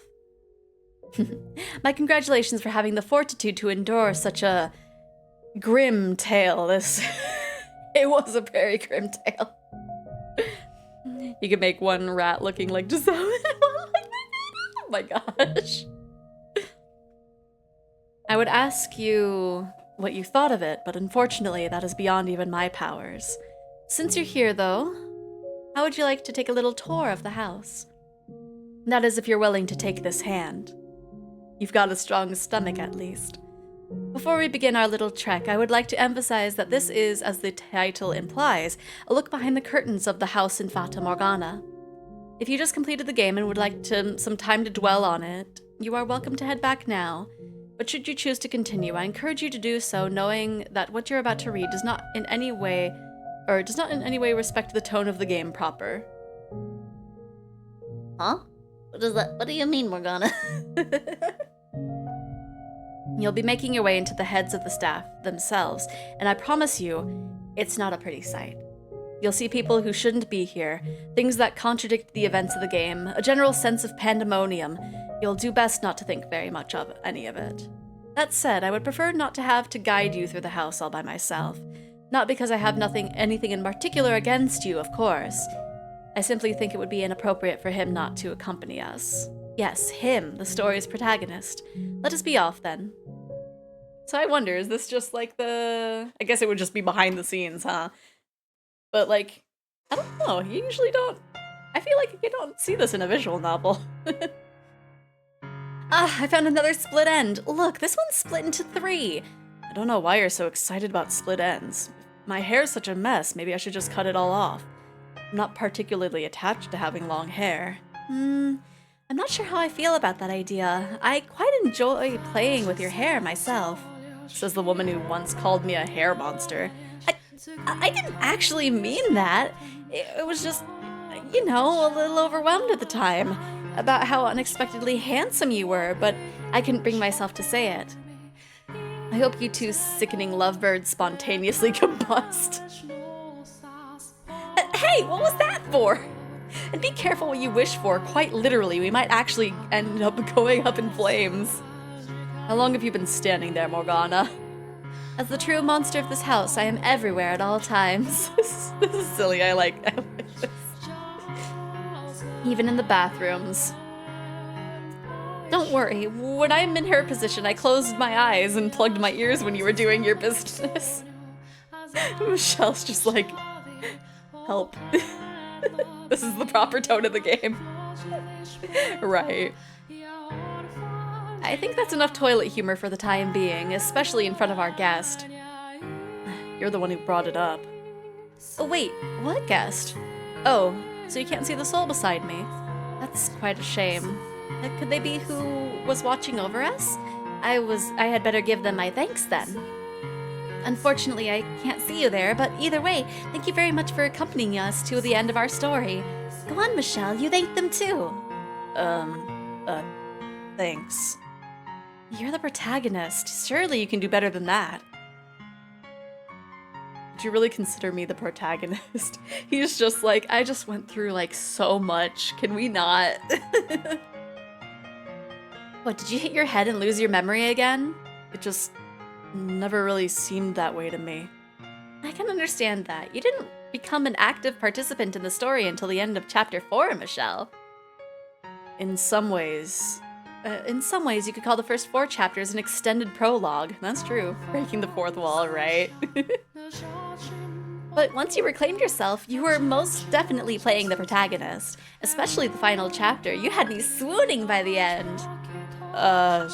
Sure. Thanks? I'm gonna bring Michelle with me, and only Michelle. Aw, what about me?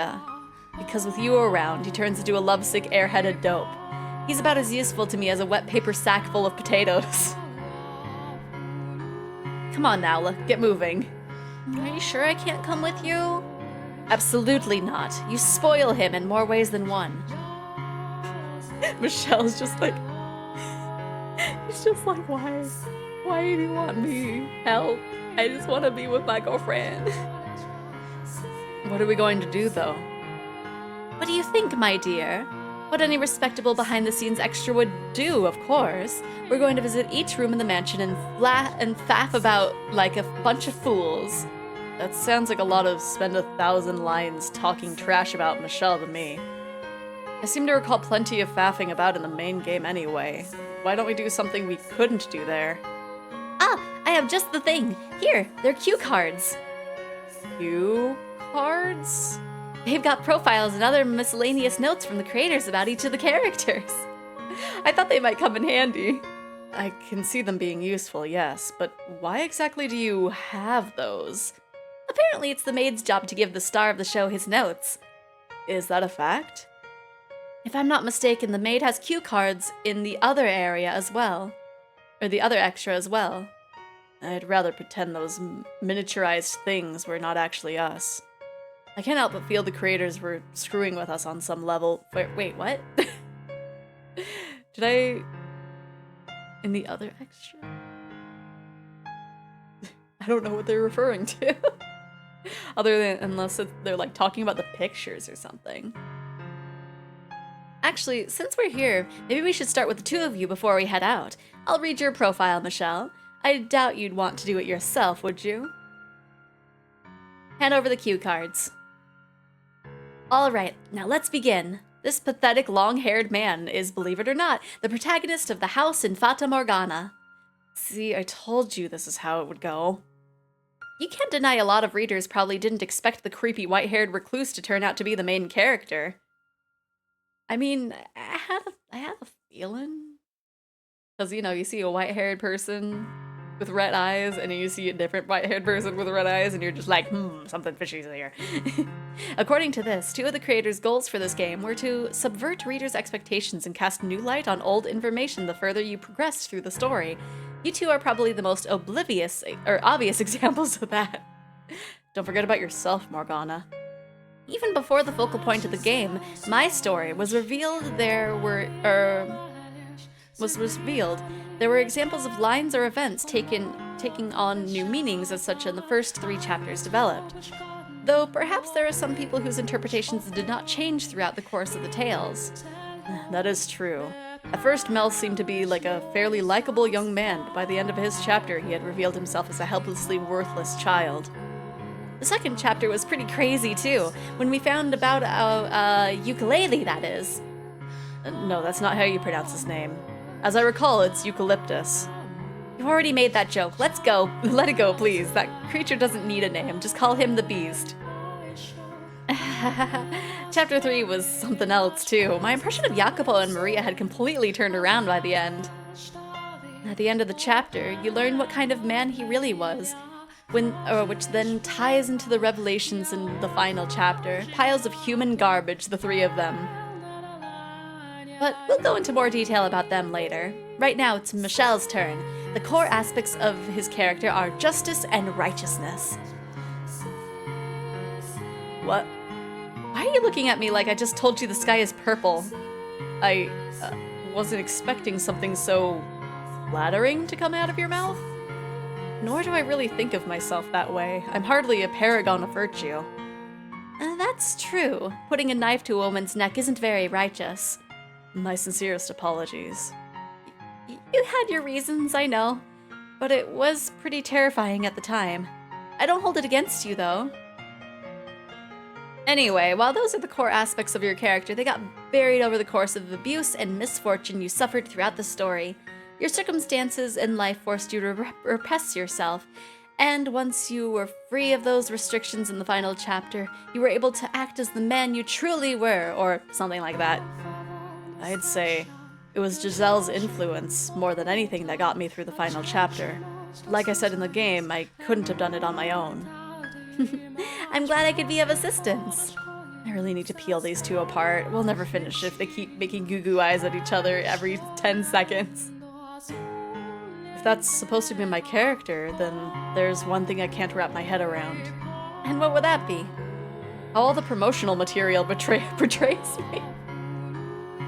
The staff has a fondness for being misleading, the writer especially. Take my portrayal in the demos backstage extra. What was that all about? Well, it was the demo. I'm sure they just didn't want to spoil the surprise. It was fun calling you my whipping boy, too. What? We're just getting stuff that we do not have context for. What? What? I can't make a concerned face with this model, but like, what? And your portrayal makes sense if we assume that Michelle there was from when it was just the two of us living in the mansion. You were pretty damaged at that point, which was largely my fault, I suppose. In any event, the promotional materials are already out there, so there's nothing you can do about it. You are, for all intents and purposes, officially a NEET. Well, now that the game's over, I have a couple things I'd like to get off my chest. And what would those be? I never wanted to be a recluse. Well said. Well said indeed. Also, I never wanted to...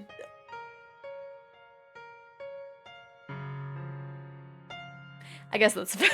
I never wanted to die a virgin. Well said. Well said indeed. Though I must say, it seems rather irreverent to joke about either of those knowing what we know now. Well, we're not the ones writing. We just say what we're told to. Regardless, I can't say I've been completely satisfied, but I'm happy enough my story was adequately explained in the game itself. I'm generally impressed that you can be happy with any of your story considering the kind of heck you were put through. There were how many dead ends? And you took quite the beating on more than one occasion.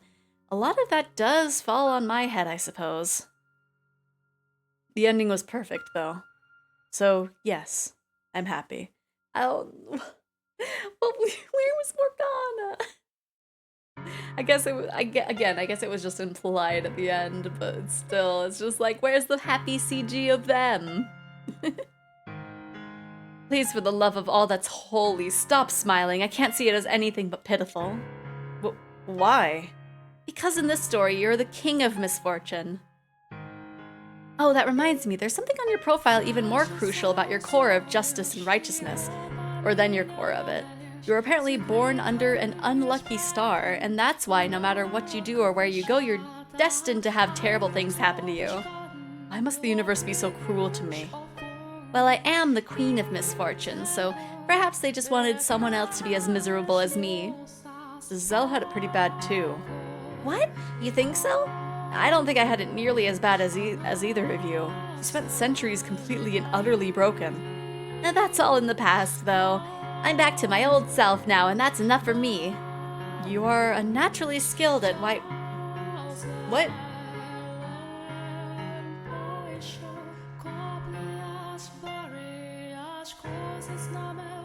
Sorry, I've never heard this word in this kind of context. So it caught me off guard. You are unnaturally skilled at whitewashing the past. In fact, the both of you are far too forgiving. Although, I suppose that's why you ended up as the hero and heroine of the story. But I'm still the anti-heroine. You say that like it's something to be proud of. Well, that about covers the main character, Michelle. In conclusion, he's a 27-year-old man with his head in the clouds who talks like a character out of a bad fairy tale. What happened to all the justice and righteousness? Why couldn't you conclude with that? He also has no sense of humor and doesn't realize that they're the exact same thing. Did you try not buttering me up only to tear me back down again? Even the inverse would be preferable. And to top it all off, he's completely incompetent when it comes to romance. I knew it. I knew that was how this was gonna go. I'd rank you being made fun of number 2 in terms of when you're the most interesting, Michelle. Gee, thanks. That makes me feel so much better. Now, since we seem to have fallen back into our usual routine, let's move on to Giselle, shall we? What? Me next? Oh, I've got butterflies in my stomach. This is very, like, an interesting section. And here we have, believe it or not, the heroine of the game. What's so hard to believe about that? Tell me, would you have ever imagined a maid with her creepy laugh was once this bubbly ball of energy? I'd rather not think about my time as the maid. I can't say I blame you. Your mind was complete mush at the time. Oof. If you'll allow me to say, what? Hold your tongue, dear. Is it in the... If you allow me to say, the maid outfit was quite the eye-catcher. My goodness. I have to ask Giselle, where in the world did you pick up those laughably flowery speech patterns? Are you sure you want to know? Is there any reason I wouldn't? I picked it up from you, Morgana. Excuse me? Like, when you're really ripping into someone, Morgana, you kind of start talking like a character in a stage play. You're calling me theatrical? You take that back. So the maid's speech patterns were modeled after Morgana's, huh? That would definitely make sense, considering the tone of the 4th chapter. Don't you be talking about me, even in your head. Not a word. Regardless, my speech patterns and the maid share nothing in common. And you're terrible human beings for so much as suggesting it. What are you smirking about? Oh, nothing. I was just thinking that human Morgana is kind of incredibly adorable. Oh, you're blushing. Look at her. She's blushing. We can't. Oh, be quiet. Are you just going to stand by and watch as your girlfriend insults me like this, Michelle? I have to agree, if you ask me. You are pretty adorable right now. It's like two tiny little tomatoes are growing on your face. I am not blushing, and if the two of you don't back off, I'll cast a curse on your souls for all eternity. That seems a bit excessive. We seem to have gotten off track. Let's take a look at Giselle's profile now, shall we? I can't imagine there's much written there. You obviously aren't a very good judge of your own character, then. No sane person would spend centuries waiting for a man they only knew for a year. It isn't the amount of time we were together that matters. Besides, it was more complicated than that. With how we were forced to part ways, there was no way I could let it end there. Also, we're bound on a cellular level. I think I just vomited in my mouth a little. It wasn't that bad, was it? Moving on. So, as you can see, Giselle has her own fair share of baggage as well, but she's an optimistic woman, proactive about moving on. Hidden behind the maid was a fairly classic heroine character. Giselle and the maid came about because one day the creators decided they just wanted to see a cheerful young woman turned into a broken husk of a human. What?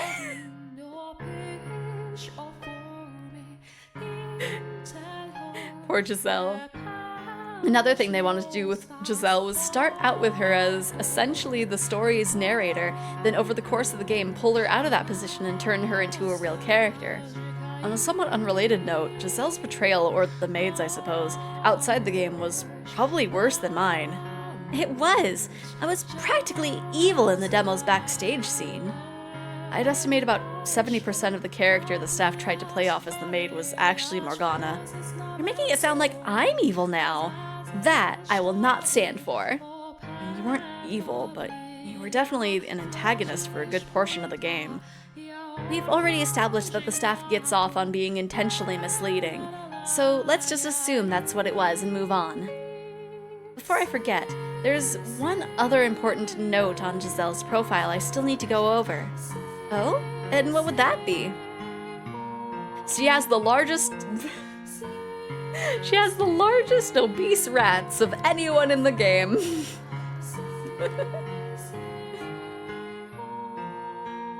I saw that, Michelle. I saw you sneaking a look. Don't think you can fool me. It's hard not to look, frankly. I mean, honestly, with how deep cut of a V you have, with some of those CGs, those were like basically trying to jump out at us. You guys have no idea what it's like. My shoulders are constantly stiff. It's terrible. Hold on a sec. Didn't it say on your profile that you prefer small boobs? What? I never said that. And who do you think we're gonna trust here? But enough of that. That's Giselle and or the maid for you. She started out the game seemingly full of secrets and possibly scheming something and turned out to be the ideal wife material. Ideal wife material! I like the sound of that! Why does she get so much better treatment than me? The story is supposed to be, at least to some degree, about Michelle's growth, so without Giselle around, I imagine it would have ended failing that goal spectacularly. Most likely. The two of us kept each other going! Now that about sums up everything I have to say to you two, so we're going to go for a little walk around the mansion. You stay here and keep yourself entertained, Giselle. I'd rather come with you.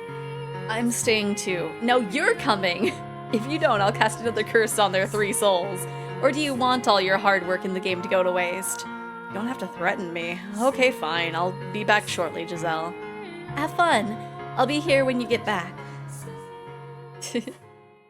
I find this cute. I don't know how long this section is gonna be, but it's a nice little, not in-universe thing, but still in the game of just like, happy.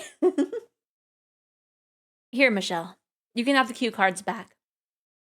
I know it's your job to read off their profiles. Do I really have to? You might as well do something.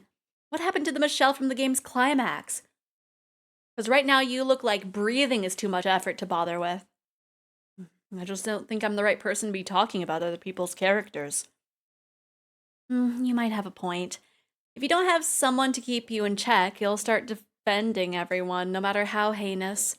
You really ought to learn to call a sinner a sinner. Was she asleep for half the game? Anyway, it's your job. Understood? Well, whatever. Now let's get going then, shall we? We'll start by visiting the 3 men who instigated my curse. And I think I'll let you, our guest, decide the order. Now, go on. Take your pick. Let's see. I guess we should talk to them in the same order that we met them, right?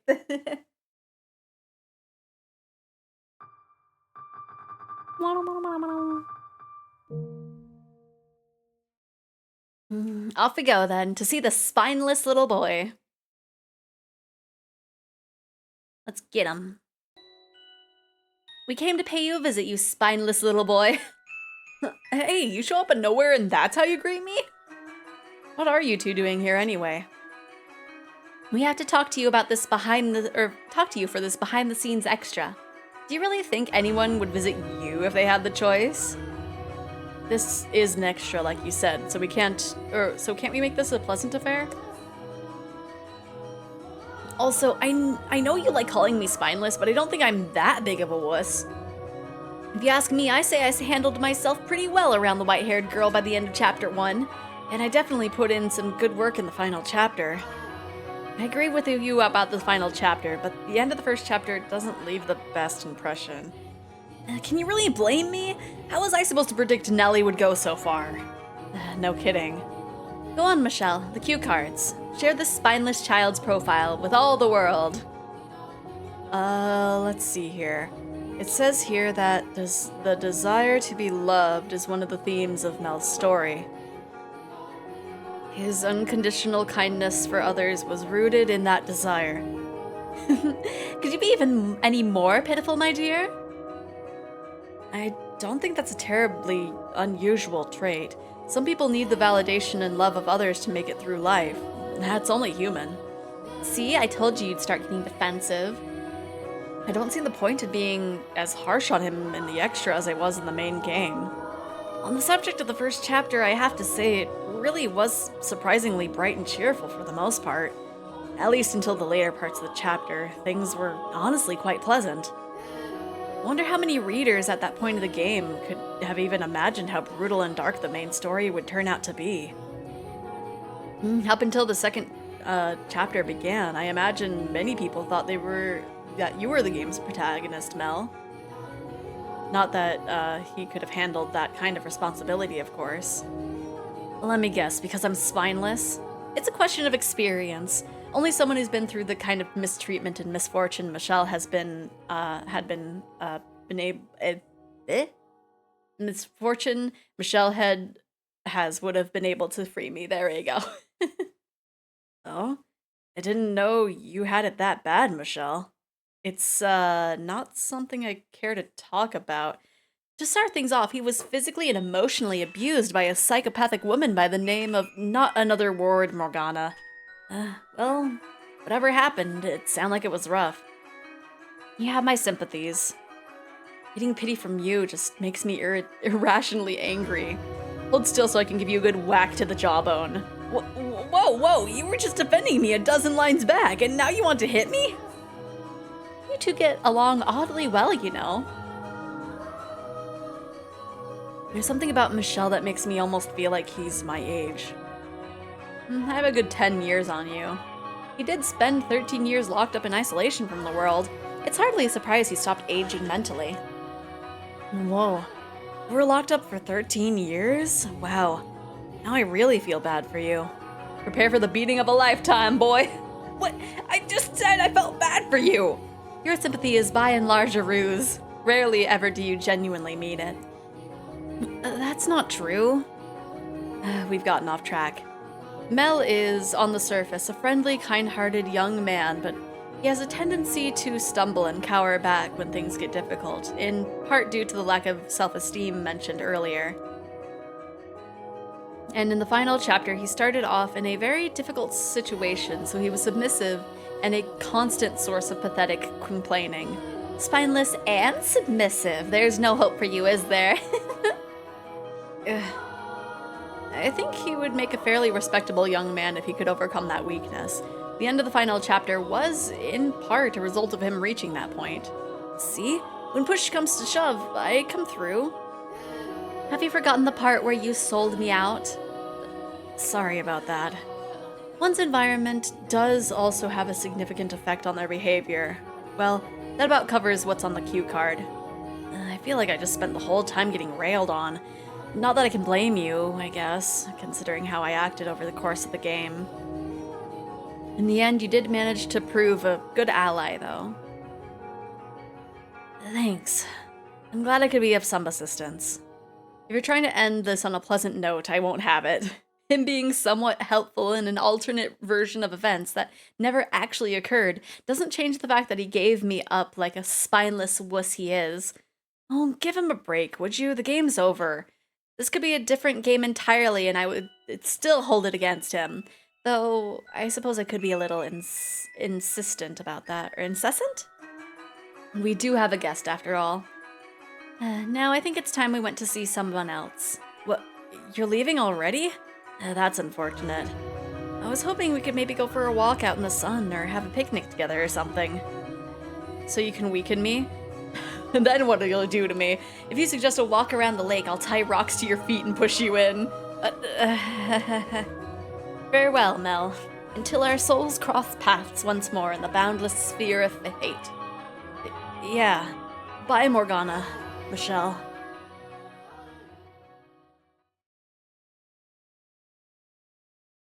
Okay. So let's go.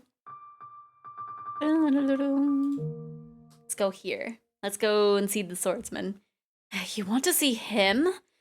Well, whatever you'd like. Michelle, you go first. So I can be your meat shield again. There's like slamming on the walls On the side of me, I hope I don't think it's a thing of them yelling at me in a way. We can pay you a visit, we came to pay you a visit, you psychopathic monster. Is that what I am? A psychopath? If nothing else, you are most certainly the character in this game that poses the most danger to others. That's fair. Most of the dead ends were on me as well. I really need to learn how to show some regard for human life. I just lose control of myself. There's nothing I can do about it.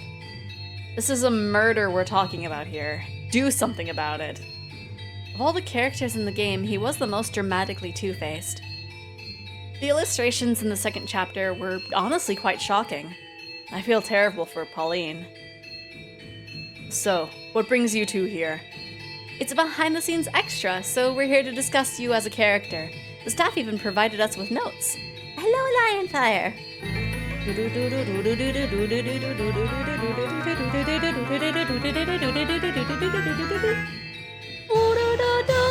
How are you doing? We're going through the extra chapter of Fata Morgana, because I was like, I don't know what I'm doing, but like there's extra stuff, so I'll look at that. But yes, I am good.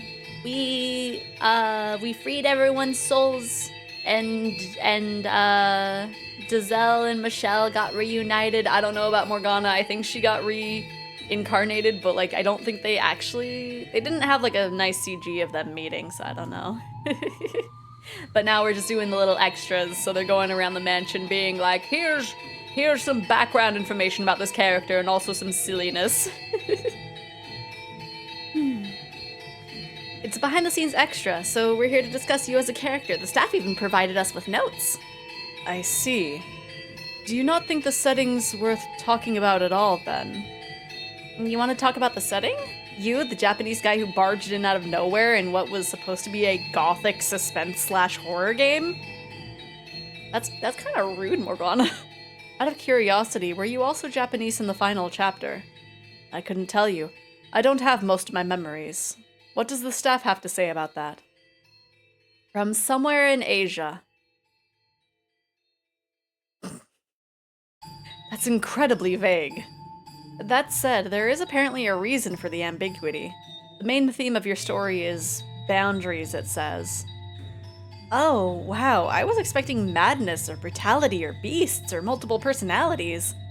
I don't actually have multiple personalities. It's just an act. That's nothing to gloat about, my dear.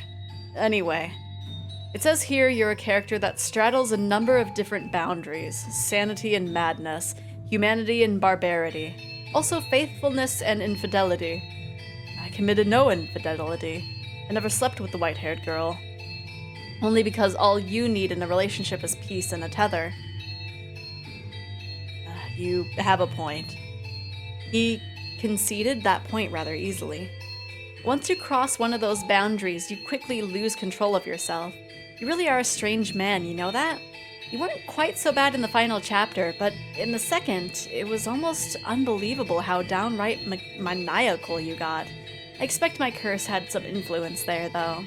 On that note, it also says here that the writer thought Chapter 2 seemed unusually long until they realized that it was no small part thanks to Yukimasa's cackling. It was long because he laughed so much, my goodness. At least you're having fun. Of everyone, I'd say I'm probably most worried about how you turned out after the ending. I swore I would resist the temptations. I doubt that stopped you from laughing like a madman as you strangle puppies and smash kittens' skulls.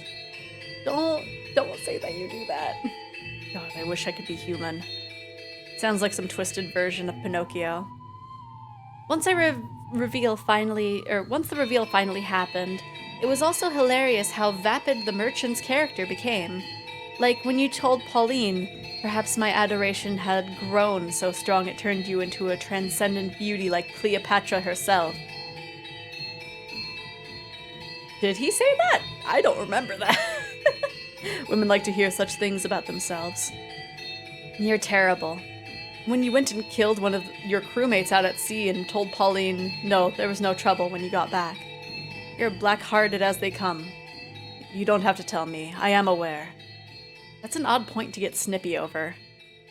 He has no concern in whether he is a good or bad man, only with whether he is a man or a beast. Again, I am aware. I really hope I never run into him again outside the extras. Next to the rest of the cast, it's oddly refreshing how forward you are about your atrocities, despite being so much worse than any of them. It almost makes me think you're so hopeless it's not even worth bothering. That doesn't mean I'll forgive you, of course. At least give Pauline a good life, please. That's not exactly reassuring. I will do what I can. You know, For all you smile around Pauline, you're about as stone-faced as Michelle around everyone else. In fact, I say Michelle had you beat in the last chapter. We all know his smile's fake, though. Indeed. And it's only ever been for Pauline, no one else. Both in the second chapter and the final chapter. Maybe we should rename you the Masked Man. That makes him sound like a superhero. Put him on a bike and then he's Kamen Rider. You do your best, my dear, and try to blend in society. Now, I think we've spent more than enough time with this beast. So, let's be off, shall we? You're leaving. Oh gosh, they changed the name already. Goodbye, Angel, and goodbye, Witch. How many times do I have to tell you I'm not an angel? And for what it's worth, I'm not a witch any longer either. So I'm the only non-human left on the cast then. How unfortunate. Someone really needs to do something about him. There's nothing anyone can do but leave him be. Farewell, Yukimasa. Until our souls cross paths once more in the boundless sphere of fate. Farewell. You need to get him an actual mask. Okay, now Jacopo. I wonder if we'll see anybody after that, because it feels like we're not reuniting with any of, like, the other characters. Oh, you want to see him, do you? Well, if that's what you want, I suppose I can take you. Because, yeah, I do like how complicated all these characters are. Why, hello there. How's your fragile male ego holding up? I'm genuinely glad to see you. However, I must ask, why did you bring him along with you? Why do you never come see me alone? About as well as always, I see. I mean you only the best. In fact, there's a great deal I still need to tell. And you wonder why I don't see you? He got pathetic real quick after the final chapter ended, huh? Dang it. What do you even see in that man? He's just a filthy Frenchman with disgustingly long hair. The hair's one thing, but it can't change where I was born. Not a single dang good thing has ever come out of France. Some say French is one of the 3 great cuisines in the world, but anyone with a functional tongue knows Italian is vastly superior. They call themselves part of the civilized world, when in reality they're just a bunch of stuck-up snobs. Simpletons love to fawn over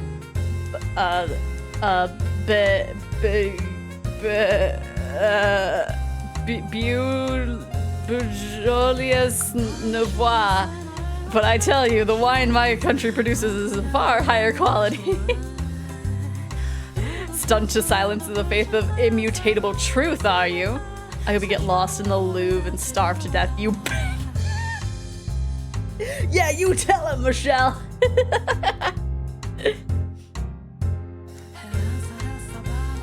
Aw, look at that. You hurt his feelings, Michelle. I swear, he's definitely in the running for most obnoxious character in the game. So, what brings you two here? We're here to discuss your character as part of this behind-the-scenes extra.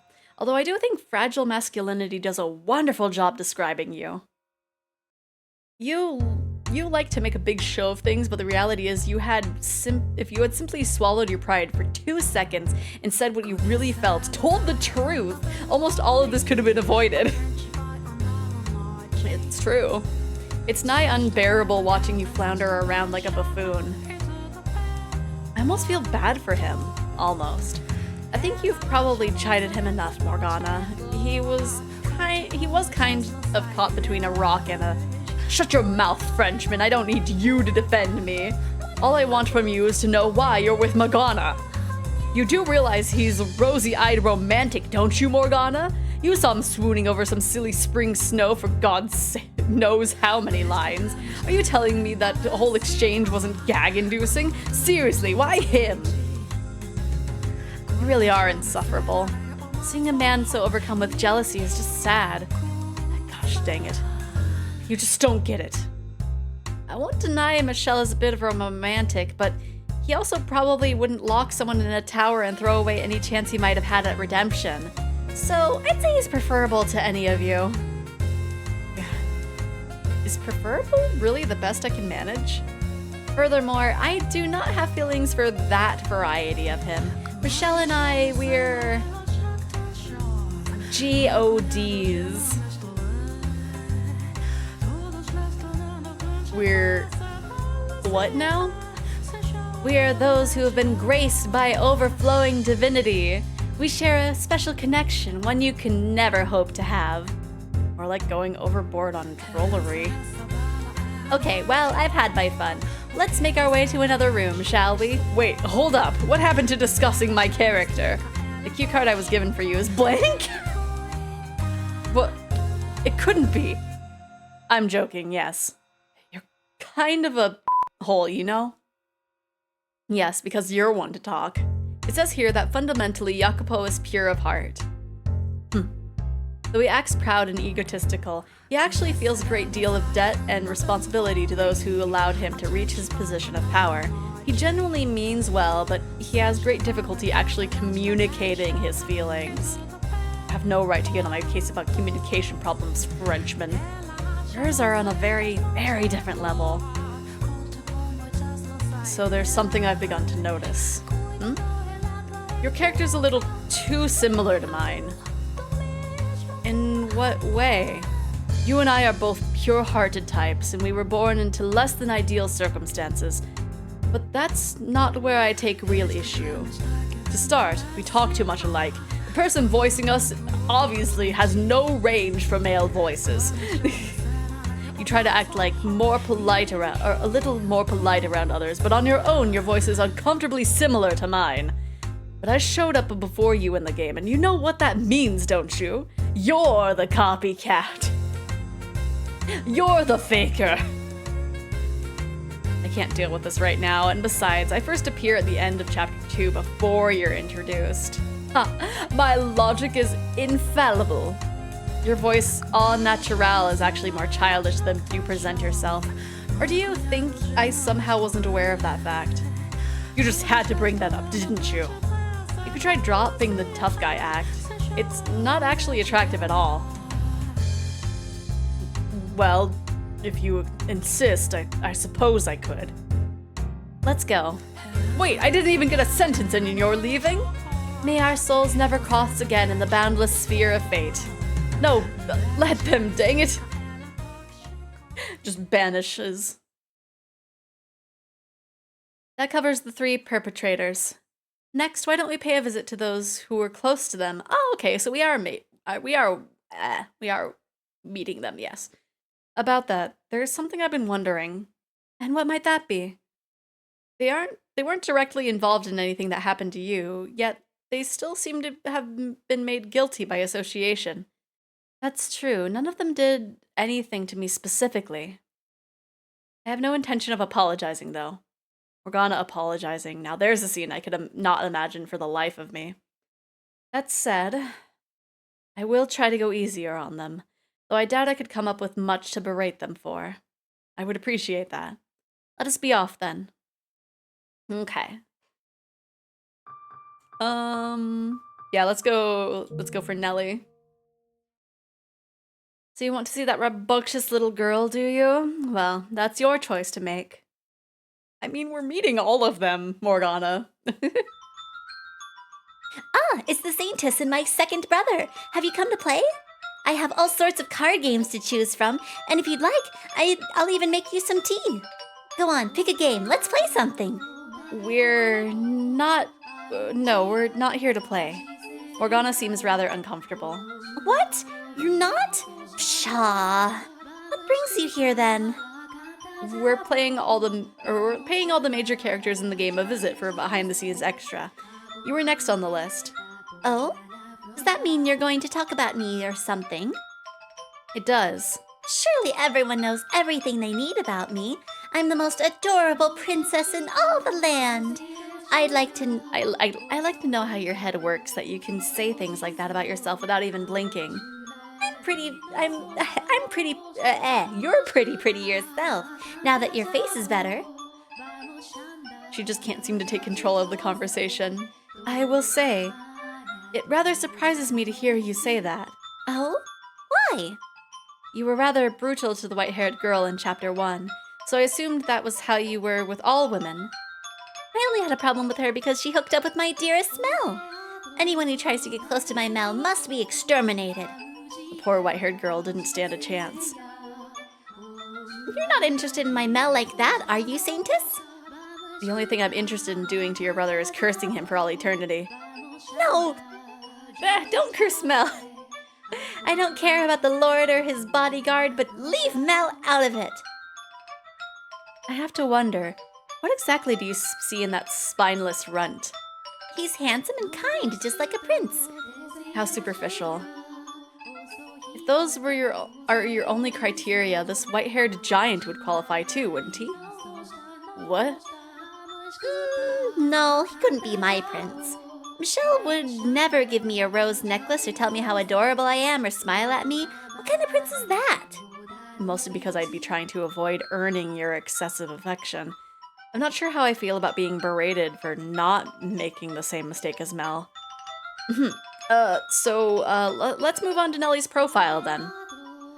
Though, well, as you can see, her character legally boils down to excessively adores her older brother. You need to take those rose-tinted glasses off, girlie. Hey, I do not, and you make it sound like my adoration is a bad thing. She's a self-centered young girl, generally overflowing with energy, but also struggling with her status as a noble. The final chapter is perhaps a better representation of what that was like for her. Now, or how, while she appears to be quite blessed in many ways, it's not actually the case. I wonder if you seemed less obnoxious in the final chapter than the first because you were sickly and had been forced into poverty.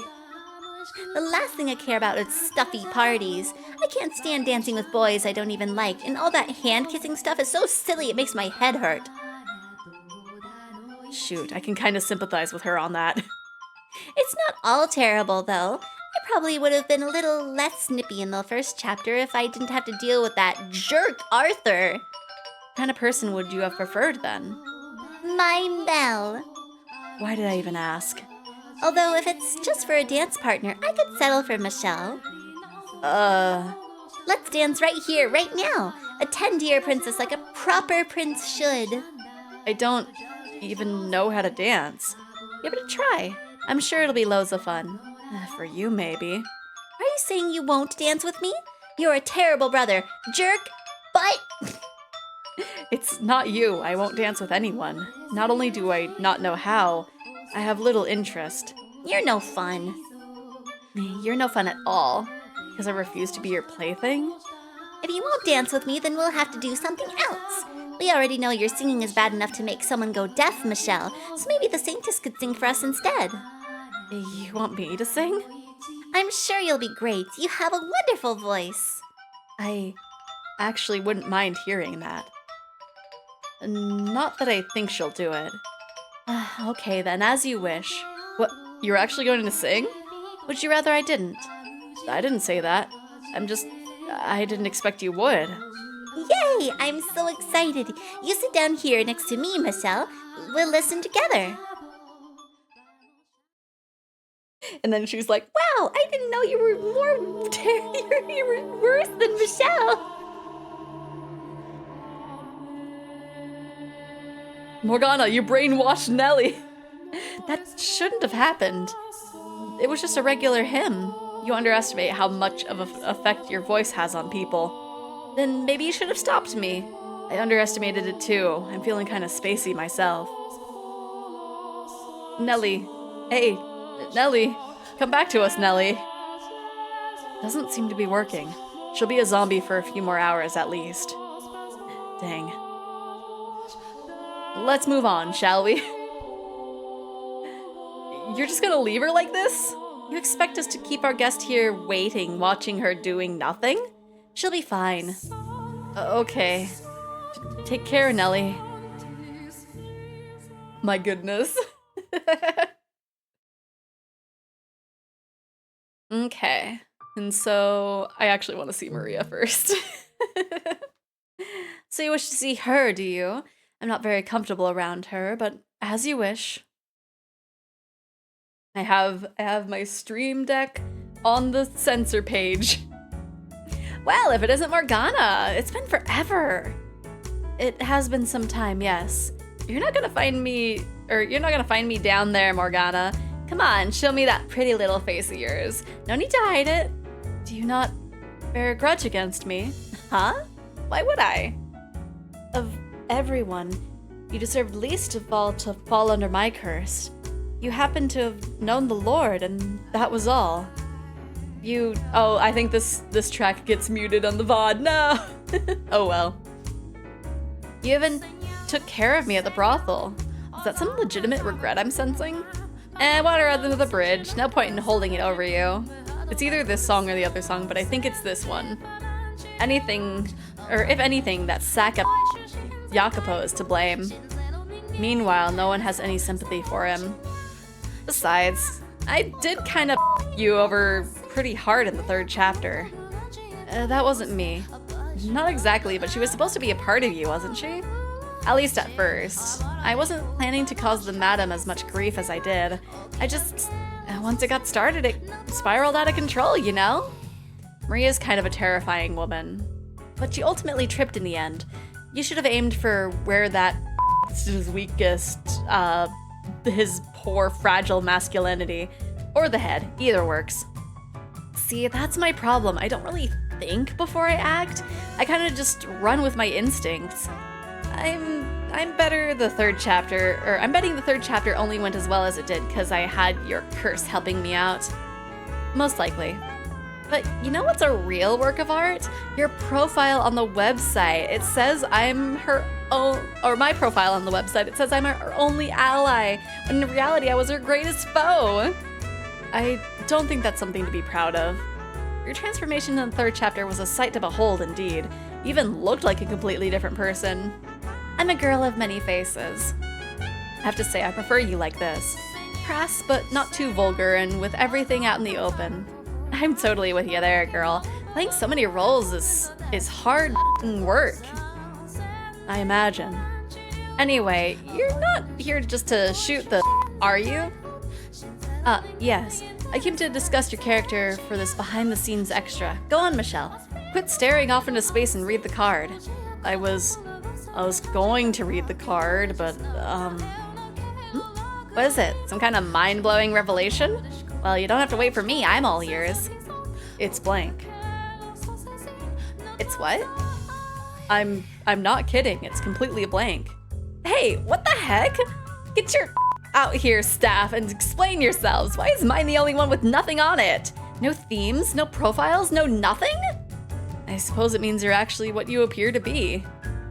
In any way, that could be considered better than everyone else with their secrets and ambiguous motivations. It's still a thing to do. At least give me a theme or something. We could come up with one if you want. I need some time to think about it. Better make it a good one. Let's see. How about sisterhood? Seriously? That's not what I expected at all. It was the first thing that came to mind. That ain't half bad. I figured you'd go with something a little more pointed, like betrayal or spiciness. How about self-deprecation? So you think of me like a sister, do you, Morgana? I'm cool with that. Chin up, girl. I'm not down there. Is she blushing? Morgana? Out of curiosity, would you consider Giselle to be like a sister too? She's more like a pet. Oh, I see. Anyway, I'm glad to see you doing well, or chugging along at least. Hard to say anyone's doing well when they're all dead, huh? She sounds way too jolly about that. I know this is just an extra, but I'm still glad we had the chance to talk. Morgana. Me too. Looks like you have grown a bit. The Morgana I knew would never have admitted that. We should get going. Oh? Well, here's hoping we meet again. Later, Morgana. Someday. Perhaps. Someday? And then we're saving Pauline for last. I wonder if we're going to see more characters after that, or if this is just going to be the tail end. You want to see her, do you? Well, she's harmless, so why not? Let's be off then. I wonder if it's going to be... Oh, hello there. It's nice to see the two of you. What are we doing out here? I was thinking about the ocean, and the next thing I knew, here I was. I suppose I shouldn't be too surprised. It wouldn't be a good extra without something inexplicable happening. Ugh, it's so bright. Since we're here, what do you say we grab a boat and go out into the water? I think I'd shrivel up and die out there. Could we at least stay on land, please? Oh, that's too bad, but I understand. Your health is more important, Michelle. We can talk here. You can tell me anything. Girl advice, guy advice, something more personal? We're not here for advice. We came to have a behind-the-scenes look at your character. Behind the scenes? Like with insider information? Something like that. My character's not all that complicated, though. At least, I don't think so. It says on your cue card that she has a tendency to put blind faith in people. Yeah, I realized that in the final chapter. After Maria got on my case about it. It is true that you tend to have your head in the clouds and are exceptionally loose with your trust, but ultimately wouldn't have been an issue if that psychopathic monster were, well, anything resembling sane. When does this turn into a slice of life when we get to have a beach episode? I mean, I think this scene is probably the closest we're getting. Just being in the extra. On a beach. Hey, don't talk about Yukimasa like that. He's a good guy. Whoa. How can you still say that after what he did to you? What happened to you in chapter 2 was terrible. Both then and in the final chapter, you were completely innocent, a victim of your taste in men. What do you see in that thing? Originally, I thought I liked him because he was a hard-working, honest man. But now that I know the truth, I think it was more of a case of I felt like I had to do something for him. What you should do is stay far, far away from him. I think subconsciously, I picked up on his precariousness and I wanted to be there for him. Like I said, a victim of your taste of men. I guess. That said, I think you're one of the few people who can keep him on a leash, so the world would probably be a better place with you keeping a watchful eye on him. Maybe I'll actually put a leash on him, like a little doggy collar. Just kidding. I would never do that. Then I probably shouldn't say that I thought it was a good idea. Oh, Michelle, there's another note on the cue card you haven't read yet. Or were you planning on skipping that one? I'm not sure I should. It's on the card. You should read it. Alright, so, just for the record, I'm only saying this because it's on the card. Okay? She has the second largest breasts of any character in the game. Am I allowed to take him to court for that? I told you, it's on the card! You should have at least been a little less straight about it. You seem to be pretty dense when it comes to things like that, though. I was exiled when I had the chance to learn how to properly interact like an adult, or before I was. I don't think I didn't see you awkwardly sneaking glances at her when you read the card. It makes me wonder if that is what was on... Makes me wonder if what it is said on your card is true, if you actually prefer big boobs. The I can fix them syndrome, right? I think that was absolutely the case between Pauline and Yukimasa. I was not, and it doesn't matter what my preferences are. I don't think I have any choice but to take this to court. Faith is literally your character, so why don't you put faith in me? I saw that. That's something else I appreciated about Yukimasa. He never gave girls inappropriate looks. Probably because his targeting system was calibrated differently. Anyway, I don't care what anyone says about him. I know he's a good guy, and that's all that matters. It's almost terrifying how she can trust him so much. Giselle could also be deeply trusting, but at least she's able to acknowledge what kind of person she's placing the trust in. But Pauline, she's definitely blind. Wait, so who's the biggest? The biggest was Giselle's, which, like, honestly, with a lot of the, with the CGs that we saw of her, I am not surprised. You look like you have something on your mind, Michelle. No, it's nothing. Pauline, there's something I've been wanting to ask you. Oh? Are you a virgin? What? As a nun in the service of the Lord, you are required to maintain your chastity. Furthermore, you are known as the Saintess, so to break that vow would be the utmost act of sacrilege. Absolutely! Of course I am! Mm-hmm. Oh, good. Words cannot describe how awkward this is. I think it's time we headed off. Have a good day, and may God bless... Please refrain from invoking my father's name like that. It's disrespectful coming from a woman who yearns after worldly pleasure. Sorry. Yikes. Farewell. My goodness. That's the last of that group. Only a few more to go. There's more? You mean that wasn't everyone? Unless you want that to be everyone. Oh, right. It'll be nice seeing my brothers again. Off we go then. Oh, I am. I don't want to see Aimee. I don't want to see Aimee, but I probably should. We'll look at Didier first. All right, well, if you want to see him, we'll have to head down to the entrance.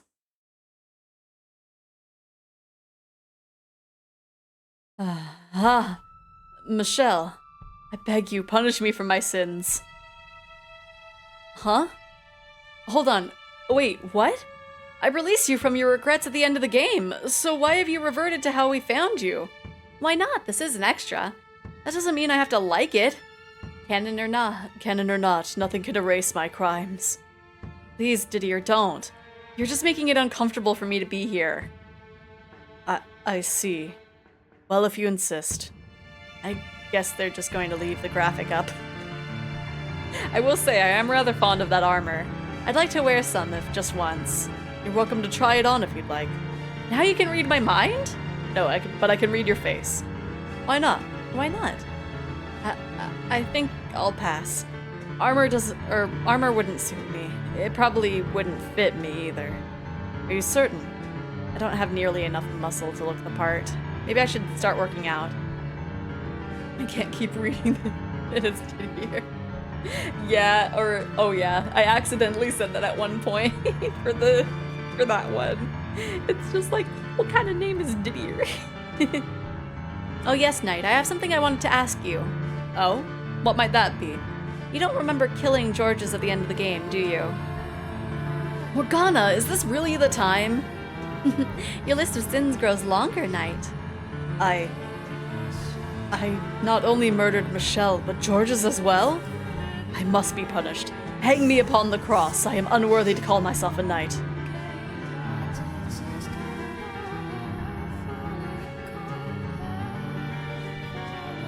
I feel like I experienced a deja vu thing. Don't know why. It didn't happen entirely, but I think now that I'm thinking about it, I saw that CG in a dream. I don't know. Anyway, the time to not focus on my brain being weird. And he's gone, once again racked by guilt. You weren't kidding when you said this extra didn't respect the tone of the game, were you? My brothers are not your playthings. This was supposed to be a happy reunion. You're going to drive yourself mad if you fret over every little thing wrong with this extra. Now, we should get going. Man, that's sad that Didier's was so short. I don't want to talk to Aimee, but I want to finish it with George's. As you wish. Let's see what Aimee... Wait, slow down. How could she possibly be here? You never summoned her, and she had no reason to find her way here like my brothers. It's an extra. I can do whatever I want. I don't gotta explain nothing. Hold on, she doesn't even have a sprite. That won't be a problem. All we have to do is switch to portrait mode. Switch to portrait mode?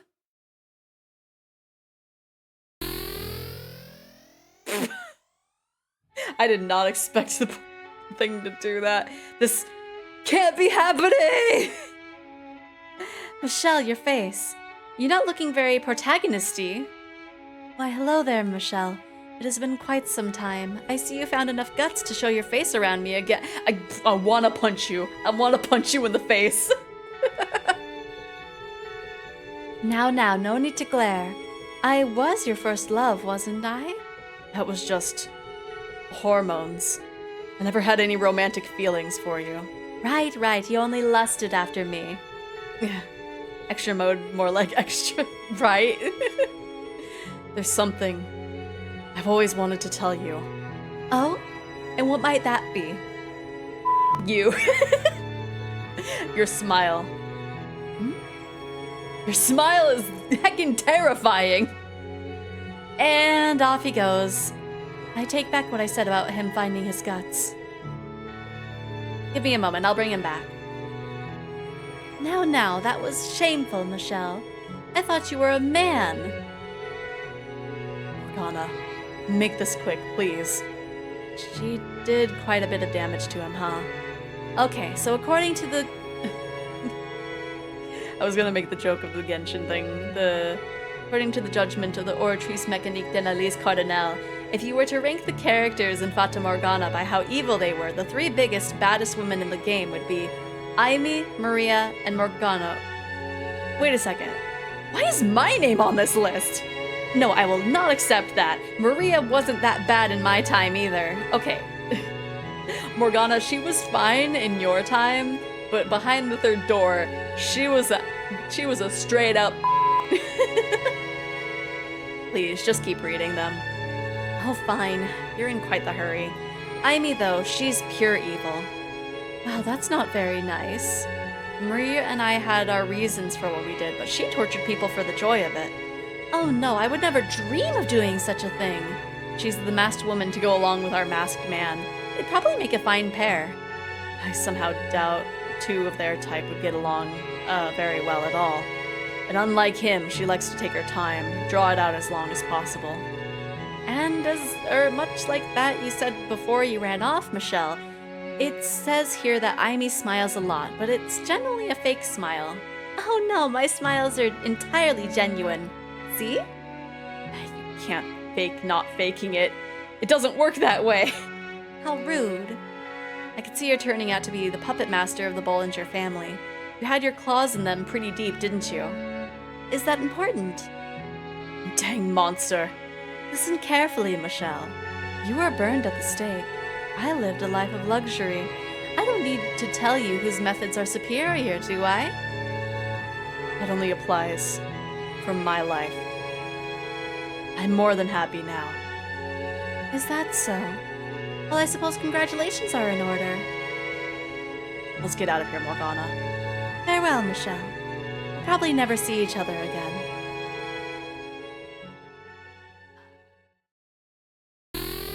I hated her. She was the worst. That was exhausting. Okay. Now let's see the good brother. All right, then off we go.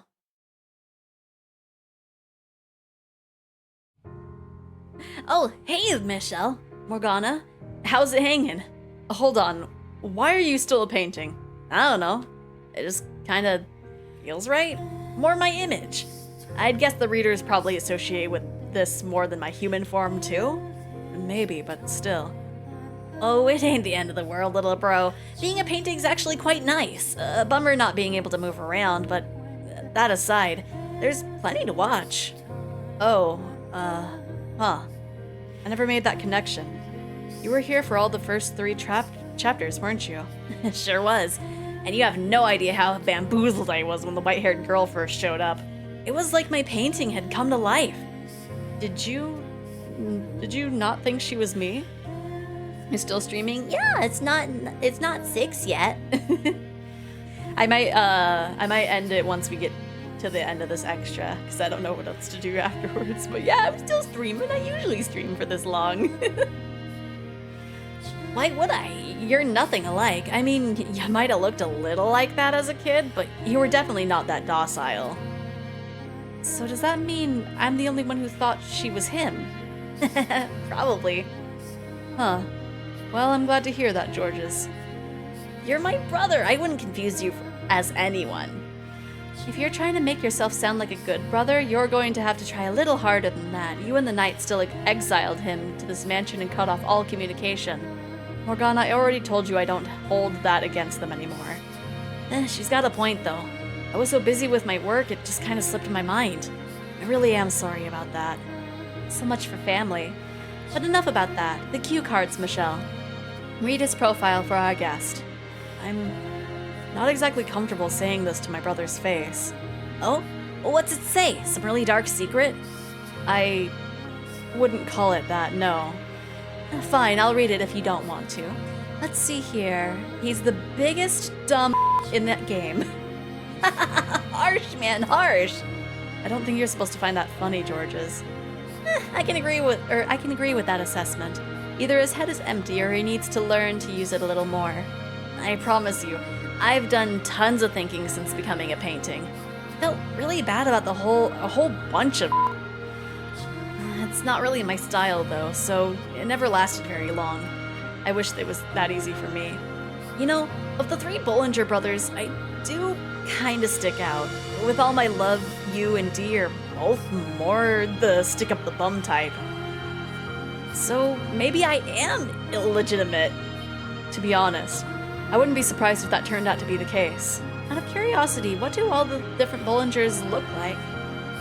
Dee and Mom had blonde hair, Dad had darkish brown, I had jet black, and Michelle, well, you know what he looks like. He can't possibly legitimate.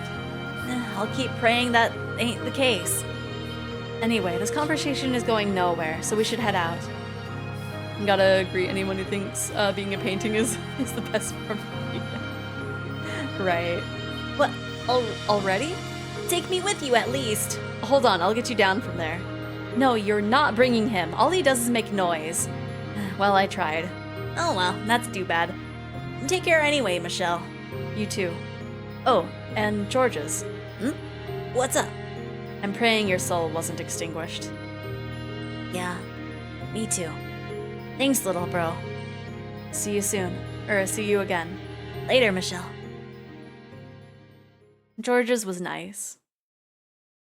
And that's the last of them. I suppose it's about time to draw this to an end. What? Haven't we missed one very important character? And who might that be? The white-haired girl? She's no longer in this world. Her soul has been erased. But this... You said you could do whatever you wanted because this is an extra. Within reason. I cannot bring back that which no longer exists. She lives on within your memory. She wouldn't ask for anything more. That doesn't make it any less sad. Giselle is waiting. We should head back. I mean, like, technically we didn't talk much about you, Morgana. Oh, hello. Welcome back, Michelle. Morgana. Giselle, what are you wearing? This felt more appropriate to say farewell in. I suppose I shouldn't be surprised. Anything goes here. Except when it doesn't. Alright everyone, squeeze in for one last illustration. And don't forget to smile for our readers. Oh, look at Morgana's little face. Okay. I will accept this. Even though it's an extra, I will accept this. Thank you very much for reading all the way to the end of our extra. And likewise, thank you very much for reading to the end of the game. If our stories had any sort of impact on you, we couldn't ask for anything more. And hopefully they don't just remember them as comically tragic. It did have a happy ending, though. I'm not convinced you can call that an entirely happy end myself. There's at least one person who's not coming back. Do we even know if you got the body you wanted? Whether he did or not, we're together and we have a future. We'll make it work. If you say so. We hope you enjoyed playing The House in Fata Morgana. The staff and localization team poured their hearts and souls into this game, and every satisfied reader validates that effort. It took a long time to get to this point. The first draft of the script was completed in 2009, my goodness. I don't know when it was actually released. I think Steam said it came out in 2016, so 7 years, maybe. So 4 years until the initial release. Oh, okay. And then another 3 to come out in English? Oh, that's a bit excessive if you ask me. Well, hopefully that effort resulted in something worthy of all the time it took. And hopefully whatever they make next doesn't take quite so long. Actually, the team's next game has already been released. Wait, has it? Why was I not informed of this? We were keeping it a surprise. This is my domain. I do not appreciate surprises. I wonder what their other game is. Actually, I did see that there was like an extra thing for this. I could be wrong. It's bad to say I won't remember this by next week. Oh no. I mean, I don't know. I think I'll still remember it. I mean, heck, it took me like, what, 3 weeks to get to this point? I do not appreciate surprises. And now don't throw a fit, my dear. And that's my phrase, thank you very much. And on that note, we have an exciting announcement. Yeah, that. Should we do this one? The follow-up to The House in Fata Morgana, A Requiem for Innocence, will also be coming out in English in 2016. Oh, so I wonder if they both got released in 2016? I don't know. I wonder. Releasing both games in the same year? Are we sure the localization team can handle that considering how long this one took? They won't have much of a choice at this point. The announcement's been made. There's no taking it back now. I hope they have lots of caffeine then. I have faith in them. That makes one of us. Let's say 2. Or 1.5 maybe? Well, I suppose we'll find out soon enough. Unless you're reading this and it's already out, then that would make us look very silly. Anyway, enough diversions. Thank you very much for sticking with us to the end, and we hope to see you again relatively soon. Bye, and I hope you liked the game enough to pick up A Requiem for Innocence. Farewell, my dear. Okay. I think I will at one point. I'm definitely gonna wait a bit before playing the Requiem of Innocence, but yay! Technically officially finished it. I mean, I don't know why I'm saying technically. We got the true ending and we did the little extra thing. So I am gonna go on over here. Just to... We can just hang out. We can just hang out. Let me close the game. But yeah, I don't know. What did you Iggies think about Fata Morgana? Let me see how much the... Oh, okay, that's the picture that I saw. It looks like it was released in 2018.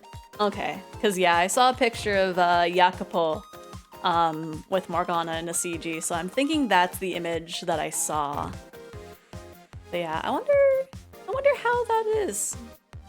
Like, if it's just like extra stuff, or oh, there's at least another character. If you know the name of the studio, you can Google what else they have. Oh, true. I can also look at it on Steam. Oh yeah, because they just released the art book DLC like very recently. Oh, and then there's Seventh Lair. Okay, they're also there. What? Okay, this one seems to be silly. Because the first thing I see is Michelle speaking with Mel and Nelly, being like, getting sucked into a game world. There's no way that could happen. Totally impossible. So I think this one's super recent. This one's like 2020 or 2022 rather. Huh. Okay. So it seems like they are aware that they are in a game. In this one? It's a short visual novel featuring... Okay. So it's just silly little game. Silly little $8 game. What? Okay. I was confused. It was advertising a new Higurashi chapter being available on Steam, and it's like, what does that have to do with this game? But yay, we have like more Higurashi stuff that we can go to at one point if we feel like it. I also have Higurashi Hore, but that is also extra stuff. I don't know what's in it, other than, what is it? There's a chapter that, had what people thought was an OVA that is kind of sus. That's like a canon thing in the visual novels. So I don't know. What did we think of Fata Morgana? I have no idea. It was definitely interesting. Pistol put it in a way definitely where it was just like lots of amounts of just like sad stuff happening for a while. Higurashi is still not completed. The other chapters are like extras. Because I finished the main story, but there's a few things that are just like extra chapters. Because the one that has Rei, let me look at the page for it right now. The tragedy of Hinamizawa is over. Those held captive within its grip are free from the fate that bound them to June 1983. Yet the tale of Hinamizawa is not truly complete. There are many worlds not yet explored. 3 such worlds await in here, but are you prepared to reveal what is left in obscurity? So it's basically just side stories. Those are basically like the closest things to OVAs in general. Where it's like, these are technically canon, but not actually canon to the main story. It's just like, hey, if you want a little bit more, here you go. Because, Rei has, let's see, Saikoro Shihen, which is basically, is a tale of Rika reaching the summer of 1983. Her powers allows her to choose one of many worlds, but in this world, is this world truly the best for her? Difficulty here is malicious for all you dear connoisseurs who prefer it that way. So I feel like that one's just like, she's not gonna have a great time. And then there's Hiru Kawashihen, which is a tale involving a peculiar dispute over the most precious jewels, the Magatama of Fuwarazu, capable of granting mutual love, which befalls the club members. That sounds like just a wacky time. And then there is Batsukoi Shihen. That is, within these pages is a Bible of blazing passion for today's modern, apathetic youths. Even though it was meant as an after-party for Meakashihen, it completely ruins the impact of that chapter. Deemed too dangerous for consumption, this legendary scenario was sealed away. Continue only if you can vow that you are truly degenerate. That is word for word what it describes for Batsukoi Shihen. So that's the one. Or is it a joke one, like Higurashi Kira? Let me see. Because I believe the Batsukoi Shihen one was animated at one point. Let me see which one was Kira.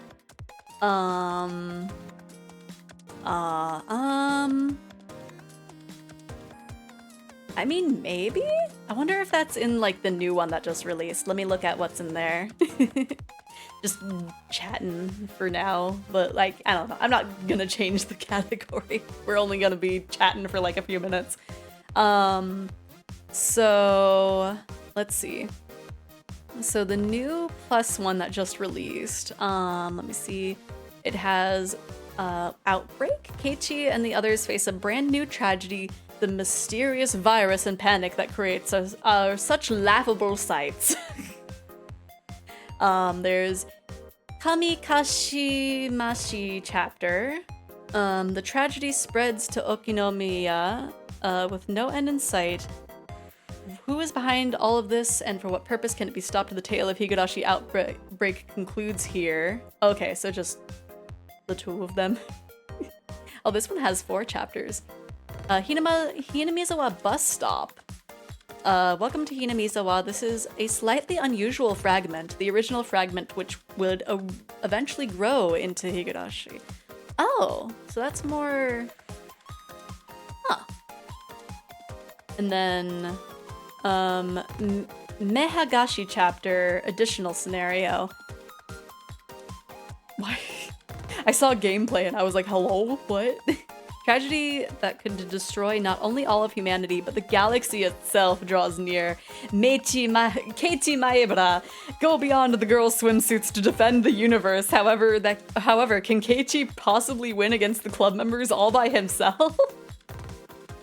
That one definitely seems, very silly. I think it like just released as far as I can tell, or no. I am only just aware of it releasing recently, I guess. Oh, okay. It was on sale apparently recently. Nope. My Steam only just now told me of this. It came out in November. But it has a few reviews. A lot of people are saying that it's like very fan servicey. So I'm not sure. I'm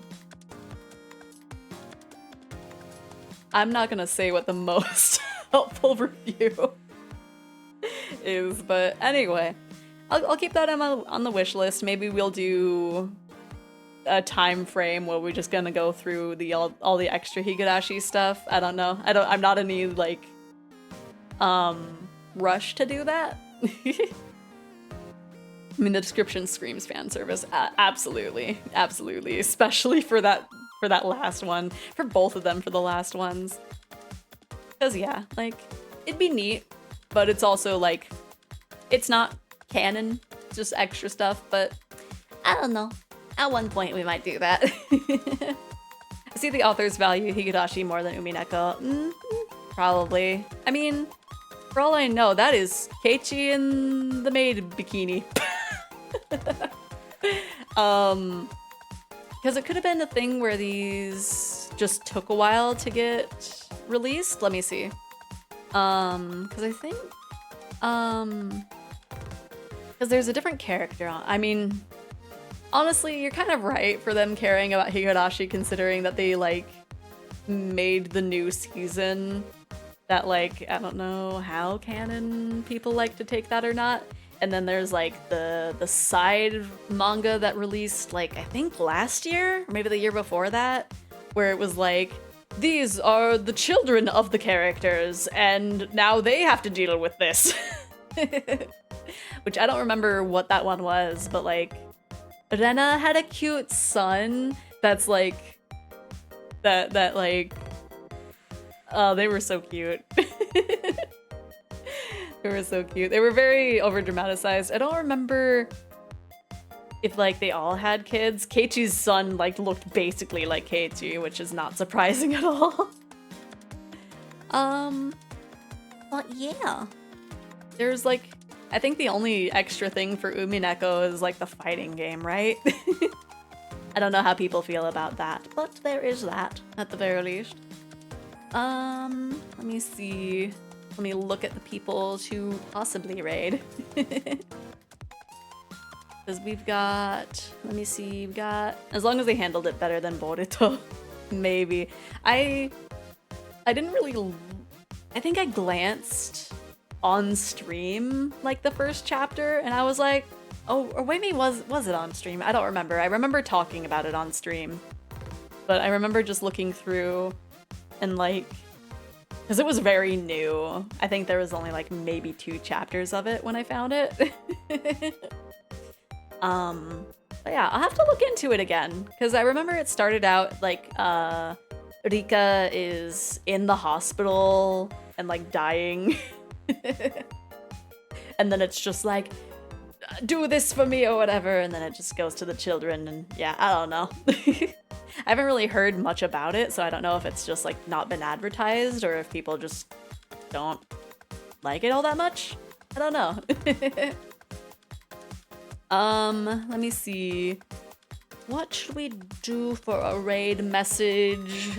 Saved the witch raid. The white. And then we will put a little... My emotes aren't loading. Oh no. Let me see. Hopefully nothing like crashes while I'm trying to grab this. So I just want to grab a little head pat. Okay. And so let us start the countdown and the raid message. There we go.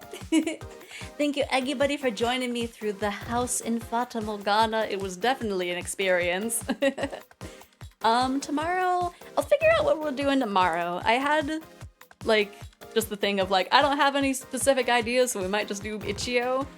But we'll see, because I don't have any big ideas, but maybe I'll look in my Steam list and be like, ooh, that looks fun. But I don't know. Because Ichio is always like a good, nice little variety type of thing. So we can do that. I'm really hoping the person that I'm raiding isn't gonna like end stream in the next few seconds. It looks like she's still playing, but I don't know. But hopefully, there begins in a cycle of... I don't know what that is, but I will search it to look it up. I